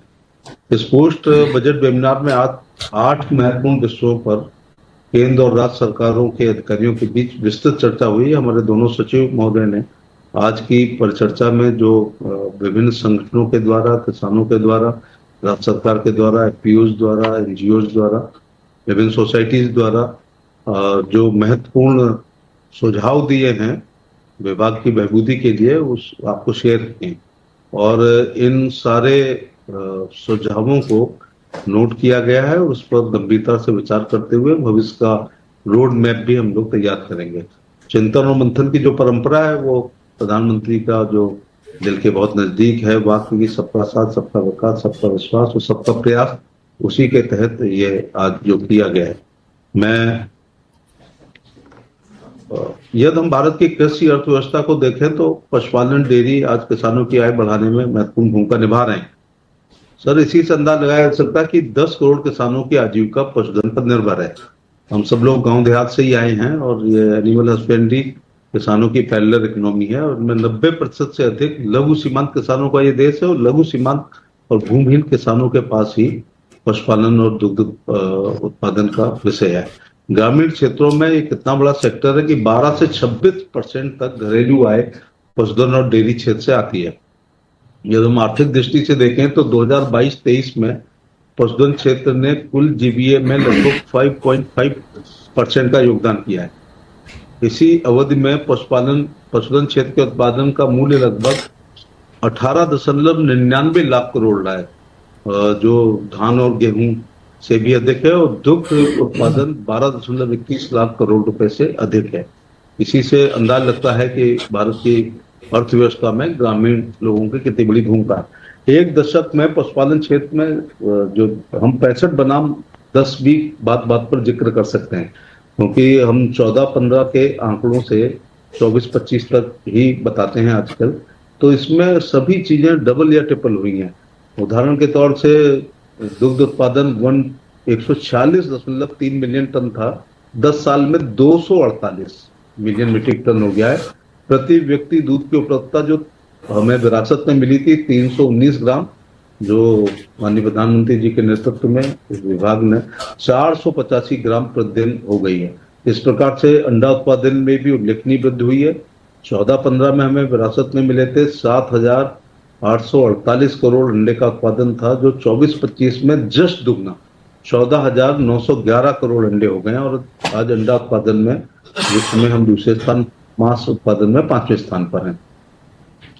डेयरी सहकारी प्रणाली विश्व की सबसे बड़ी प्रणाली, आज लगभग 2 करोड़ पशुपालक इससे जुड़े हुए हैं और कोशिश कर रहे हैं कि दुग्ध उत्पादन ऑर्गेनाइज सेक्टर में ज्यादा से ज्यादा जुड़े। सहकारी डेयरियों की दूध प्रसंस्करण क्षमता 24-25 में 1,175 लाख लीटर प्रतिदिन हो गई है। ये एक, जब से कोऑपरेटिव विभाग बना है उससे भी हमको कोऑपरेटिव सोसाइटी बनाने में, डेयरी सोसाइटी बनाने में सहायता मिल रही है। आरजीएम के अंतर्गत नई प्रजनन तकनीकों को बढ़ावा मिल रहा है। सेक्स सॉर्टेड सीमन का प्रयोग हो रहा है, आईवीएफ तकनीकी इस्तेमाल हो रही है, जीनोमिक्स आधारित प्रजनन। 24 आईवीएफ प्रयोगशालाएं स्थापित की जा चुकी हैं और राष्ट्रीय डिजिटल पशुधन मिशन के अंतर्गत 35 करोड़ पशुओं को डिजिटल ट्रैकिंग की जा चुकी है। सर, जो महत्वपूर्ण जो गेम चेंजर होगा, आप मध्य प्रदेश के मुख्यमंत्री के रूप में ज्यादा देख ही चुके हैं अन्ना प्रथा को, जो छतरपुर, दमोह, टीकमगढ़, रीवा, सतना, सीधी और भिंड, मुरैना, ग्वालियर, शिवपुरी, दतिया में खासतौर से, और हमारा भी जालौन, हमीरपुर, झांसी, ललितपुर में अन्ना प्रथा, इसलिए कि ब्रीड अच्छी नहीं है गायों की और कम दूध देने वाली वो ब्रीड है, उसकी वजह से किसान छोड़ देता है। और आजकल आप देख ही रहे होंगे, ना हल चल रहा है, ना रहट चल रही है, ना कोल्हू चल रहा है, ना बैलगाड़ी चल रही है और ना दाएं हो रही है। इसलिए मेन जो है वो नंदी महाराज यूजलेस हैं, इसलिए वो प्राइसलेस हैं। इसलिए हमारे विभाग ने पूरी कोशिश की है कि कृत्रिम गर्भाधान हो, कृत्रिम गर्भाधान भी सेक्स सॉर्टेड सीमन से हो। उसके रिजल्ट आ रहे हैं कि 90% बच्चियां पैदा हो रही है, वो भी साहिवाल, थारपारकर, हरियाणवी या गिर गाय का बच्चा है। तो वो पैदा होगा तो 10-20 हजार की होगी, और नंदी महाराज पैदा होंगे तो पूर्ण परजीवी होंगे, उनकी कोई यूजलेस है, इसलिए प्राइसलेस है। तो इस पर नेशनल डेयरी डेवलपमेंट बोर्ड ने भी कम पैसे पर सेक्स सॉर्टेड सीमन उपलब्ध करा रहा है।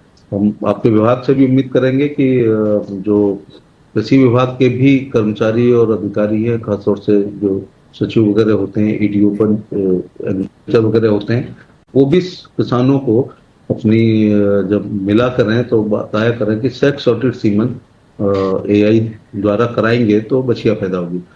आज प्रधानमंत्री जी ने जैसे जिक्र किया है कि हम एफएमडी मुक्त भारत चाहते हैं, तो 130 करोड़ से अधिक टीके लगाए जा चुके हैं। मैं देश में जहां भी जाता हूं तो ये जरूर पूछता हूं कि क्या टीकाकरण हुआ, तो किसान एक बात जरूर कहते हैं कि हाँ, साल में 2 बार जो है पशु चिकित्सक या पैरावेट्स उनके घर आते हैं और उसके द्वारा वो एफएमडी, और अलग अलग राज्यों में अलग अलग फेजेज में चल रहे हैं। संतोषजनक स्थिति है। इसी प्रकार से सर कई घोषणाएं की गई हैं कि बजट में 20,000 से अधिक, जैसा सचिव महोदय ने बताया था कि अतिरिक्त पशु चिकित्सक पैरावेट पेशेवर की आवश्यकता को देखते हुए सरकार ने निजी क्षेत्र में भी पशु चिकित्सा कॉलेज, अस्पताल, डायग्नोस्टिक लैब स्थापित करने के लिए ऋण आधारित पूंजी सब्सिडी सहायता योजना प्रस्तावित की है। उद्यमता को बढ़ाने के लिए क्रेडिट लिंक सब्सिडी कार्यक्रम चल रहा है। पशुधन उद्योगों का आधुनिकीकरण, डेयरी पोल्ट्री आधारित एकीकृत value chain, livestock farmer producer organisation को प्रोत्साहित कर रहे हैं। जैसा सचिव पशुपालन एवं डेयरी विभाग द्वारा दी गई अभी प्रस्तुति जो आपके सामने थी, और इस सेमिनार में प्रतिभागियों द्वारा पशुपालन क्षेत्र से संबंधित कई महत्वपूर्ण सुझाव दिए हैं। और रिपीटिशन है, फिर भी कहना चाहूंगा कि आज की चर्चा में यह स्पष्ट हुआ है कि भेड़, बकरी और सुअर पालन में संगठित मूल्य श्रृंखला अभी स्थापित नहीं हो पाई है, इसलिए इसे प्राथमिकता के साथ विकसित करना आवश्यक है। भेड़ और बकरी जैसे छोटे जुगाली करने वाले पशुओं की उत्पादकता बढ़ाने के लिए आधुनिक प्रजनन तकनीकों को, जैसे एआई है, आईवीएफ है आदि, भ्रूण ट्रांसप्लांट है, इस पर हम लोग जोर दे रहे हैं। पशुधन उत्पाद के निर्यात को बढ़ाने के लिए प्रभावी और निरंतर टीकाकरण कार्यक्रम महत्वपूर्ण है। पशु चिकित्सा अवसंरचना को भी सुदृढ़ कर रहे हैं। ग्रामीण क्षेत्रों में प्रशिक्षित पशु चिकित्सकों की उपलब्धता सुनिश्चित की जानी है। उत्पादन लागत कम करने और पशुपालन की आय बढ़ाने के लिए उच्च गुणवत्ता वाले चारा एक बहुत महत्वपूर्ण सेक्टर है। पशु स्वस्थ होगा, प्रोटीन प्रॉपर होगी, सब मिनरल्स होंगे, तभी मांस की भी वृद्धि होगी और दुग्ध की भी वृद्धि होगी। पशुपालकों के जोखिम कम करने के लिए इधर कम रुझान है किसानों का। अभी स्वयं इंसान अपना 20 रुपए वाला बीमा, 436 रुपए वाला बीमा 11 साल हो गए नहीं करा पा रहा है, इसलिए बहुत दिक्कत होती है कि जब उसके पशुओं के बीमा की बात की जाती है। लेकिन लगातार विभाग प्रयासरत है कि ज्यादा से ज्यादा बीमे के द्वारा कवरेज हो। गोबर से बायोगैस, जैसा माननीय प्रधानमंत्री ने सुबह जिक्र किया था कि सीएनजी उत्पादन को बढ़ावा देने के लिए तेजी से कार्य करना आवश्यक है, इससे ग्रामीण अर्थव्यवस्था को मजबूती मिलेगी। मत्स्य पालन में मैं कहना चाहूंगा कि ये 65 बनाम 10 में, ये 65 साल माने 13-14 में 95 लाख टन मछली उत्पादन था। सर अब 197 हो गया है, माने दुगने से भी ज्यादा मछली उत्पादन हुआ है। इसके पीछे जो हम बचपन से व्हाइट रिवोल्यूशन और ग्रीन रिवोल्यूशन पढ़ते आए थे, लेकिन माननीय प्रधानमंत्री जी ने 2014-15 में जब ब्लू रिवोल्यूशन एक शब्द दिया और उसमें तमाम योजनाएं बनाई, और खासतौर से प्रधानमंत्री मत्स्य संपदा योजना जब लागू की है, उसके रिजल्ट आप देखिए कि लगभग दुगना उत्पादन हो गया है। सी फूड के प्रति लोगों की बहुत आजकल रुचि बढ़ी है। मैंने भी इस विभाग में नहीं आता तो ये शब्द ही नहीं सुना था, सी फूड भी कोई चीज होती है। तो दुगने से अधिक हो गया। 13-14 में 30,213 करोड़ से बढ़कर 24-25 में 62,000, ठीक दुगना 408 करोड़ हो गया। वर्तमान अवधि में निर्यात में मात्रा के आधार पर लगभग 15% और मूल्य के आधार पर 23% की वृद्धि हुई है। ये तमाम अभी अमेरिका के जो हमारे पर प्रतिबंध थे उसके बावजूद भी एक्सपोर्ट में कोई कमी नहीं आई थी, बल्कि 12% बढ़ा भी था। मत्स्य क्षेत्र का हमने नए मार्केट ढूंढे थे। मत्स्य क्षेत्र का सकल मूल्य वर्धन जीबीए उल्लेखनीय रूप से बढ़ा है। 13-14 में 98,190 करोड़ था और जो अब 3 गुना 3.41 लाख करोड़ हो गया। इस दिशा में माननीय प्रधानमंत्री जी के नेतृत्व में सरकार द्वारा लागू प्रमुख योजनाएं blue revolution, fisheries and aquaculture, infrastructure development fund, प्रधानमंत्री मत्स्य संपदा योजना, प्रधानमंत्री मत्स्य किसान समृद्धि सह योजना। सरकार ने मत्स्य क्षेत्र के विकास के लिए पिछले दशक में लगभग 38,000 से लेकर 39,000 करोड़ रुपए विभिन्न योजनाओं के माध्यम से निवेश किया है। हमने अभी लक्षद्वीप में एक मीटिंग करी, एक अंडमान निकोबार में, और टूना के बारे में जो विश्व में इसकी बड़ी मांग है, टूना फिशरीज के क्लस्टर के रूप में भी काम किया है और तमाम एक्सपोर्टर्स को बुलाया था और लोगों ने बहुत रुचि ली है। मत्स्य क्षेत्र में अभी भी अपार संभावनाएं हैं। जैसा प्रधानमंत्री जी ने स्वयं कहा कि इसको 5 गुना तक कैचिंग हो सकती है। भारत के पास लगभग 32 लाख हेक्टेयर जलाशय है, जिसे अक्सर स्लीपिंग जाइंट कहा जाता है। आज हम लगभग 4.5 लाख टन उत्पादन कर रहे हैं और इसकी क्षमता, आज प्रधानमंत्री जी ने भी जो संभावना व्यक्त की है, इसको 20 लाख टन से अधिक की जा सकती है। उसके लिए हम लोग प्रयास करेंगे। अमृत सरोवर जो प्रधानमंत्री जी ने पूरे देश में पिछले साल काम किया है, तो ऐसे इस बजट में भी कहा गया है कि 500 जलाशयों को अमृत सरोवर में, जहां साल भर पानी रहता है, पानी की क्वालिटी ठीक रहती है, रिजर्वायर्स हैं, और एकीकृत विकास की घोषणा की गई है। इससे भी फिशरी उत्पादन। मैं यहाँ ये भी बताना चाहूंगा कि भारत 3 तरफ से समुद्र से घिरा है। इसके पास अरब सागर, हिंद महासागर और बंगाल की खाड़ी है, लेकिन मरीन फिशरी केवल 25% है। अब अभी भी 75% इनलैंड तब है जब हमारे तालाब इंक्रोच हो गए हैं, नदियां दूषित हो गई हैं, लगभग मर चुकी हैं या मृतप्राय है। लेकिन फिर भी इतना समुद्री तटीय क्षेत्र होने के बावजूद 75% इनलैंड फिशरी है। इसमें ये अमृत सरोवर एक बहुत बड़ी भूमिका निभाएंगे। जलाशयों को क्लस्टर मॉडल भी विकसित किया जाएगा और landing centre, cold room, hatchery, field unit और डिजिटल मॉनिटरिंग के द्वारा हम ये वृद्धि कर सकते हैं। सर, निर्यात बढ़ाने के लिए coastal value chain mission Bharat के समुद्री खाद्य निर्यात के बढ़ाने में सहायक होगा। इसका एक बड़ा सिस्टम है कि मछली पकड़े, फिर उसको सेग्रीगेट किया जाए, उसके काटा जाए, आइस प्लांट में रखा जाए, पैकेजिंग की जाए, प्रोसेसिंग करने के बाद, और ब्रांडिंग करते हुए, और फिर मेनलैंड तक पहुंचाई जाए। तो एक पूरा चेन है। और एक्सक्लूसिव इकोनॉमिक जोन में भारतीय मछली पकड़ने वाले जहाजों द्वारा पकड़ी गई मछलियों पर ये बहुत अच्छा हुआ है कि कस्टम ड्यूटी से छूट देने की महत्वपूर्ण घोषणा की गई है। इससे भी एक्सपोर्ट में बहुत बड़ा बढ़ावा मिलेगा।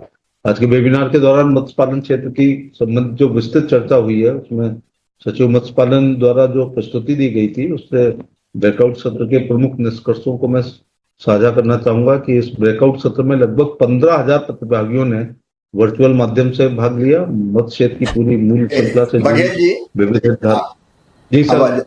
Yes, मैं केवल इतना निवेदन कर रहा था कि बहुत गंभीरता से और उपयोगी विचार विमर्श आपने किया है पूरी टीम ने, उसके लिए मैं अभिनंदन करता हूं। मेरी दिक्कत केवल एक कनाडा के एक प्रतिनिधिमंडल को 6 बजे मैंने समय दिया था।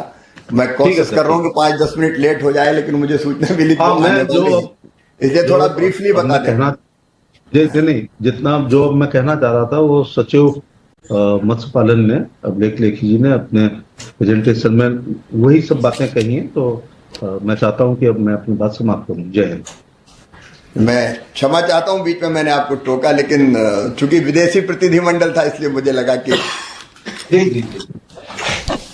सर, अब मैं आदरणीय मंत्री कृषि एवं किसान कल्याण और ग्रामीण विकास से अनुरोध करना चाहूंगा कि सर हम लोग को मार्गदर्शन देने की कृपा करें। अभी हम जिनको बड़े ध्यान पूर्वक सुन रहे थे, हमारे पशुपालन और मत्स्य पालन और दुग्ध उत्पादन के हमारे राज्य मंत्री आदरणीय एसपी सिंह बघेल जी, डॉक्टर चंद्रशेखर पेमासानी जी, सहयोगी मंत्री मेरे जॉर्ज कुरियन जी, कमलेश पासवान जी, भागीरथ चौधरी जी, हमारे सभी सचिवगण और जुड़े हुए सभी मित्रों, सचमुच में बहुत उपयोगी चर्चा इस वेबिनार के माध्यम से हुई है। प्रधानमंत्री जी का प्रारंभिक उद्बोधन हमारे लिए एक मार्गदर्शन था, और हमने देखा कि जो सचिवगणों ने चर्चा का सार बताया, उसमें प्रधानमंत्री जी ने जो लक्ष्य तय किए थे और बजट में जिन लक्ष्यों का उल्लेख था, लगभग उसी के आसपास हम सबने विचार विमर्श किया है। पार्टिसिपेशन अद्भुत था। अब ये मुझे लगता है कि प्रधानमंत्री जी का विजनरी सोच है कि ऐसे चिंतन मंथन में लाखों लोग जुड़ जाए। पहले तो हम लोग टीम बनाते थे कि छोटी टीम ज्यादा अच्छा विचार विमर्श करेगी, लेकिन जो अलग अलग सचिवगण बता रहे थे, कोई कह रहा था 40 लाख हमारे उसमें जुड़े थे, कोई कह रहा था 50 लाख जुड़े थे। एक जगह तो किसानों वाले में आए कि नहीं, लाखों में नहीं करोड़ों में मामला पहुंच गया। तो ये चर्चा बहुत व्यापक हुई है। अब चर्चा जो हुई है वो हमारे सामने आई है, उसके विस्तार में मैं नहीं जाना चाहता, समय भी इसकी इजाजत नहीं दे रहा। लेकिन एग्रीकल्चर की दृष्टि से अगर देखा जाए तो जो हमारे सभी विषय है, भारत विस्तार को मैं थोड़ा अलग रखूंगा, लेकिन कोकोनट हो, कैजू हो, कोको हो, कॉफी हो, चंदन हो, अगर हो, इन सब पर जो विचार किया तो हमको 5-6 चीजें करने की जरूरत है। एक, प्रोडक्शन और प्रोडक्टिविटी बढ़ाना है। अभी भी हम अगर एवरेज प्रोडक्शन देखें तो दुनिया के बाकी देशों से हम पीछे हैं। तो एक तो हमको बढ़ाना है, उसके लिए कई तरह के उपायों की यहां बातचीत हुई है।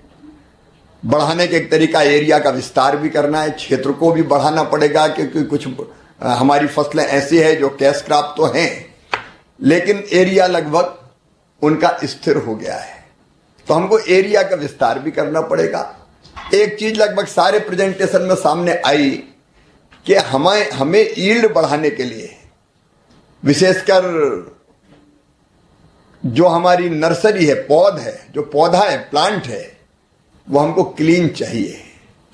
रूट बिल्ड जैसी बीमारी जो कोकोनट में लगती है उसने ये सिद्ध किया, और पुराने बाग जिनमें उत्पादन लगातार घटता जा रहा है, तो हम नए बाग जो लगाएं उनमें हमको क्लीन प्लांट की जरूरत है, क्योंकि एक बार प्लांट लगा दिया तब तो किसान को पता नहीं रहता कैसा है। 3, 4, 5 साल बाद जब उत्पादन देना उसने शुरू किया तब पता चलता कोई बीमारी लग गई।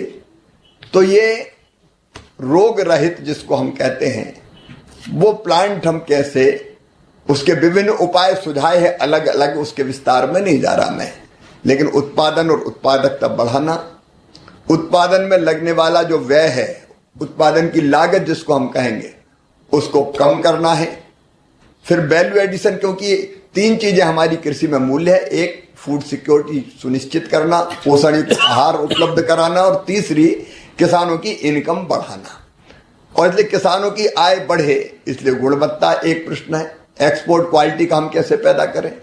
एक बात बार बार आई कि हम इंपोर्ट क्यों करें, एक्सपोर्ट हमारा बढ़ना चाहिए, हम घर की मांग तो पूरी करें।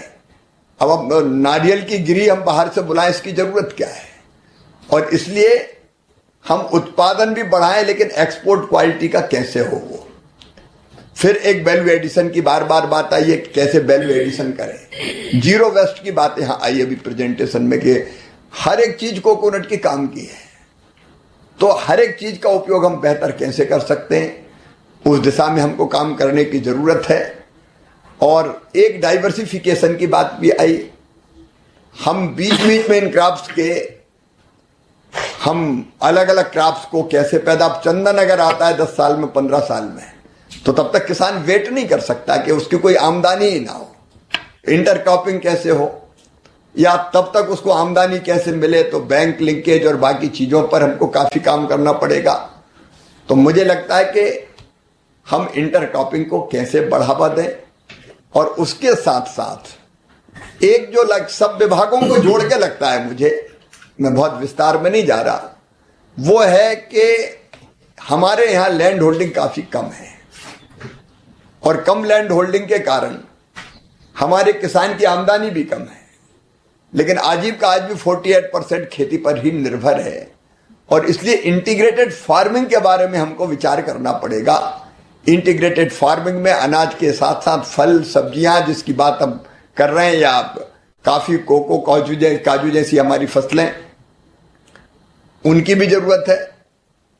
उनके साथ साथ हमको जरूरत इस बात की पे पशुपालन भी किसान करे, मछली पालन भी करे, मधुमक्खी पालन भी करे, और कृषि वानिकी की तरफ भी बढ़े। हालांकि रेगुलेशन संबंधी कई दिक्कतों के कारण लोग चंदन अगर जैसी चीज लगाने में डरते हैं। आप जानते हैं प्रधानमंत्री जी ने एक क्रांतिकारी फैसला किया कि बांस तो घास है, वो लकड़ी है ही नहीं, क्योंकि जब फॉरेस्ट का नाम आ गया तो रेंजर डेंजर बन जाता है। फिर किसान काट के ले जाए, इसी में बड़ी दिक्कत होती है।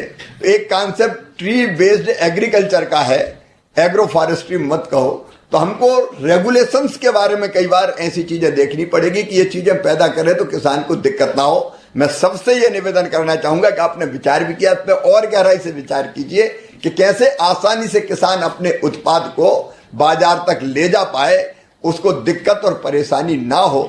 इसका विचार मुझे लगता है अत्यंत आवश्यक है। बाकी तो बहुत गहराई से एक एक सुझाव में बताऊं कि ये कहा, ये कहा, ये कहा, इसकी यहाँ आवश्यकता नहीं है। बहुत गहराई से विचार हुआ है। हमको जो प्लानिंग करनी पड़ेगी, रूरल डेवलपमेंट के हमारे सचिव सी मार्ट की बात बता रहे थे, तो तेजी से हमने लखपति दीदी के टारगेट को अभी पूरा किया है। आप जानते हैं प्रधानमंत्री जी ने 3 करोड़ लखपति दीदी बनाने का लक्ष्य दिया था, वो 1.25 साल पहले ही हमने हासिल कर लिया। लेकिन प्रधानमंत्री जी ने फिर कहा कि नहीं, अब 3 करोड़ नहीं 6 करोड़ बनाना है। चिंता हमारी ये है कि ग्रुप तो जो सेल्फ हेल्प ग्रुप है वो समुदाय के रूप में तो अच्छी आय कमा रहा है, लेकिन इंडिविजुअल दीदी को बैंक लोन देने में आज भी हिचकते हैं, उनको मिलता नहीं है। अभी एक बैंकर्स के साथ जब ये 6 करोड़ का टारगेट हमारा तय किया माननीय प्रधानमंत्री जी ने, तो हमने हैदराबाद में एक बैठक करके कई विषयों पर विस्तार पूर्वक विचार विमर्श किया और हमारे जो सरस मेले अब तक लगते हैं वो बहुत सफल हैं।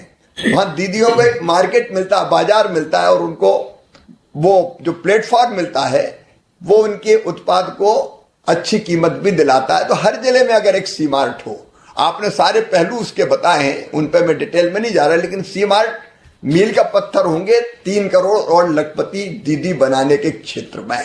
अब दीदियों को केवल चटनी, पापड़, अचार या केवल बकरी पालन ये नहीं करनी, ये काम खराब नहीं है, अच्छे हैं, लेकिन उद्यमी बनाने की दिशा में बढ़ना है। तो उस दिशा में आपने बहुत अच्छा विचार विमर्श यहाँ किया है, उसमें हम लोग तेजी से आगे बढ़ेंगे। और एसपी सिंह बघेल साहब ने कई चीजों के बारे में बहुत विस्तार से, पशुपालन और मछली पालन का क्षेत्र इतना विस्तृत है और उपलब्धियां इतनी अनंत है अपनी कि हम घंटों भी कहते जाए तो कम नहीं पड़ेगी। उपलब्धियां बहुत है हमारी, सब हर सेक्टर में, हर क्षेत्र में। इसलिए जो उपलब्धियां अब तक है, मैं उसके लिए सबको धन्यवाद देता हूं, बधाई भी देता हूं। बघेल साहब और उनकी टीम को भी मैं बहुत बधाई देता हूं, क्योंकि पिछले वर्षों में पशुपालन और मछली पालन के क्षेत्र में बहुत जबरदस्त हमने वृद्धि दर हासिल की है, लेकिन फिर भी कई काम अभी करने की जरूरत है, जिसकी योजना हमने बनाई है। एक तो हम शॉर्ट टर्म प्लानिंग करेंगे, कुछ चीजें जो हम तत्काल लागू कर सकते हैं।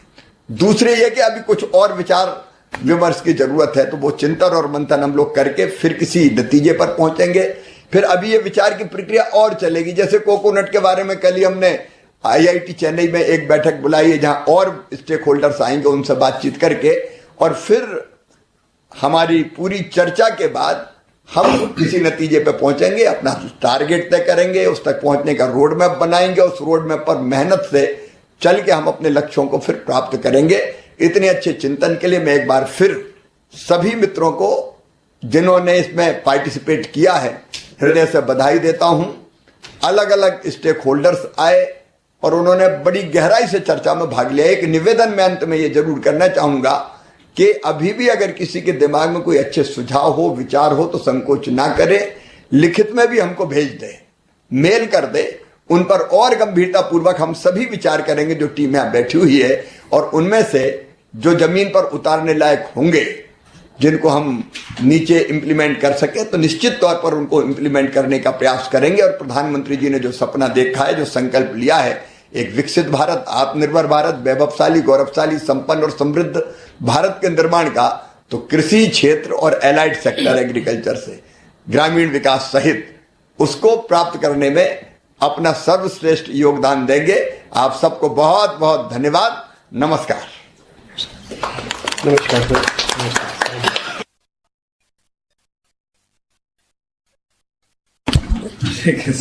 हम लोग इस वेबिनार की कार्रवाई यहीं पे समाप्त करते हैं। बहुत बहुत धन्यवाद।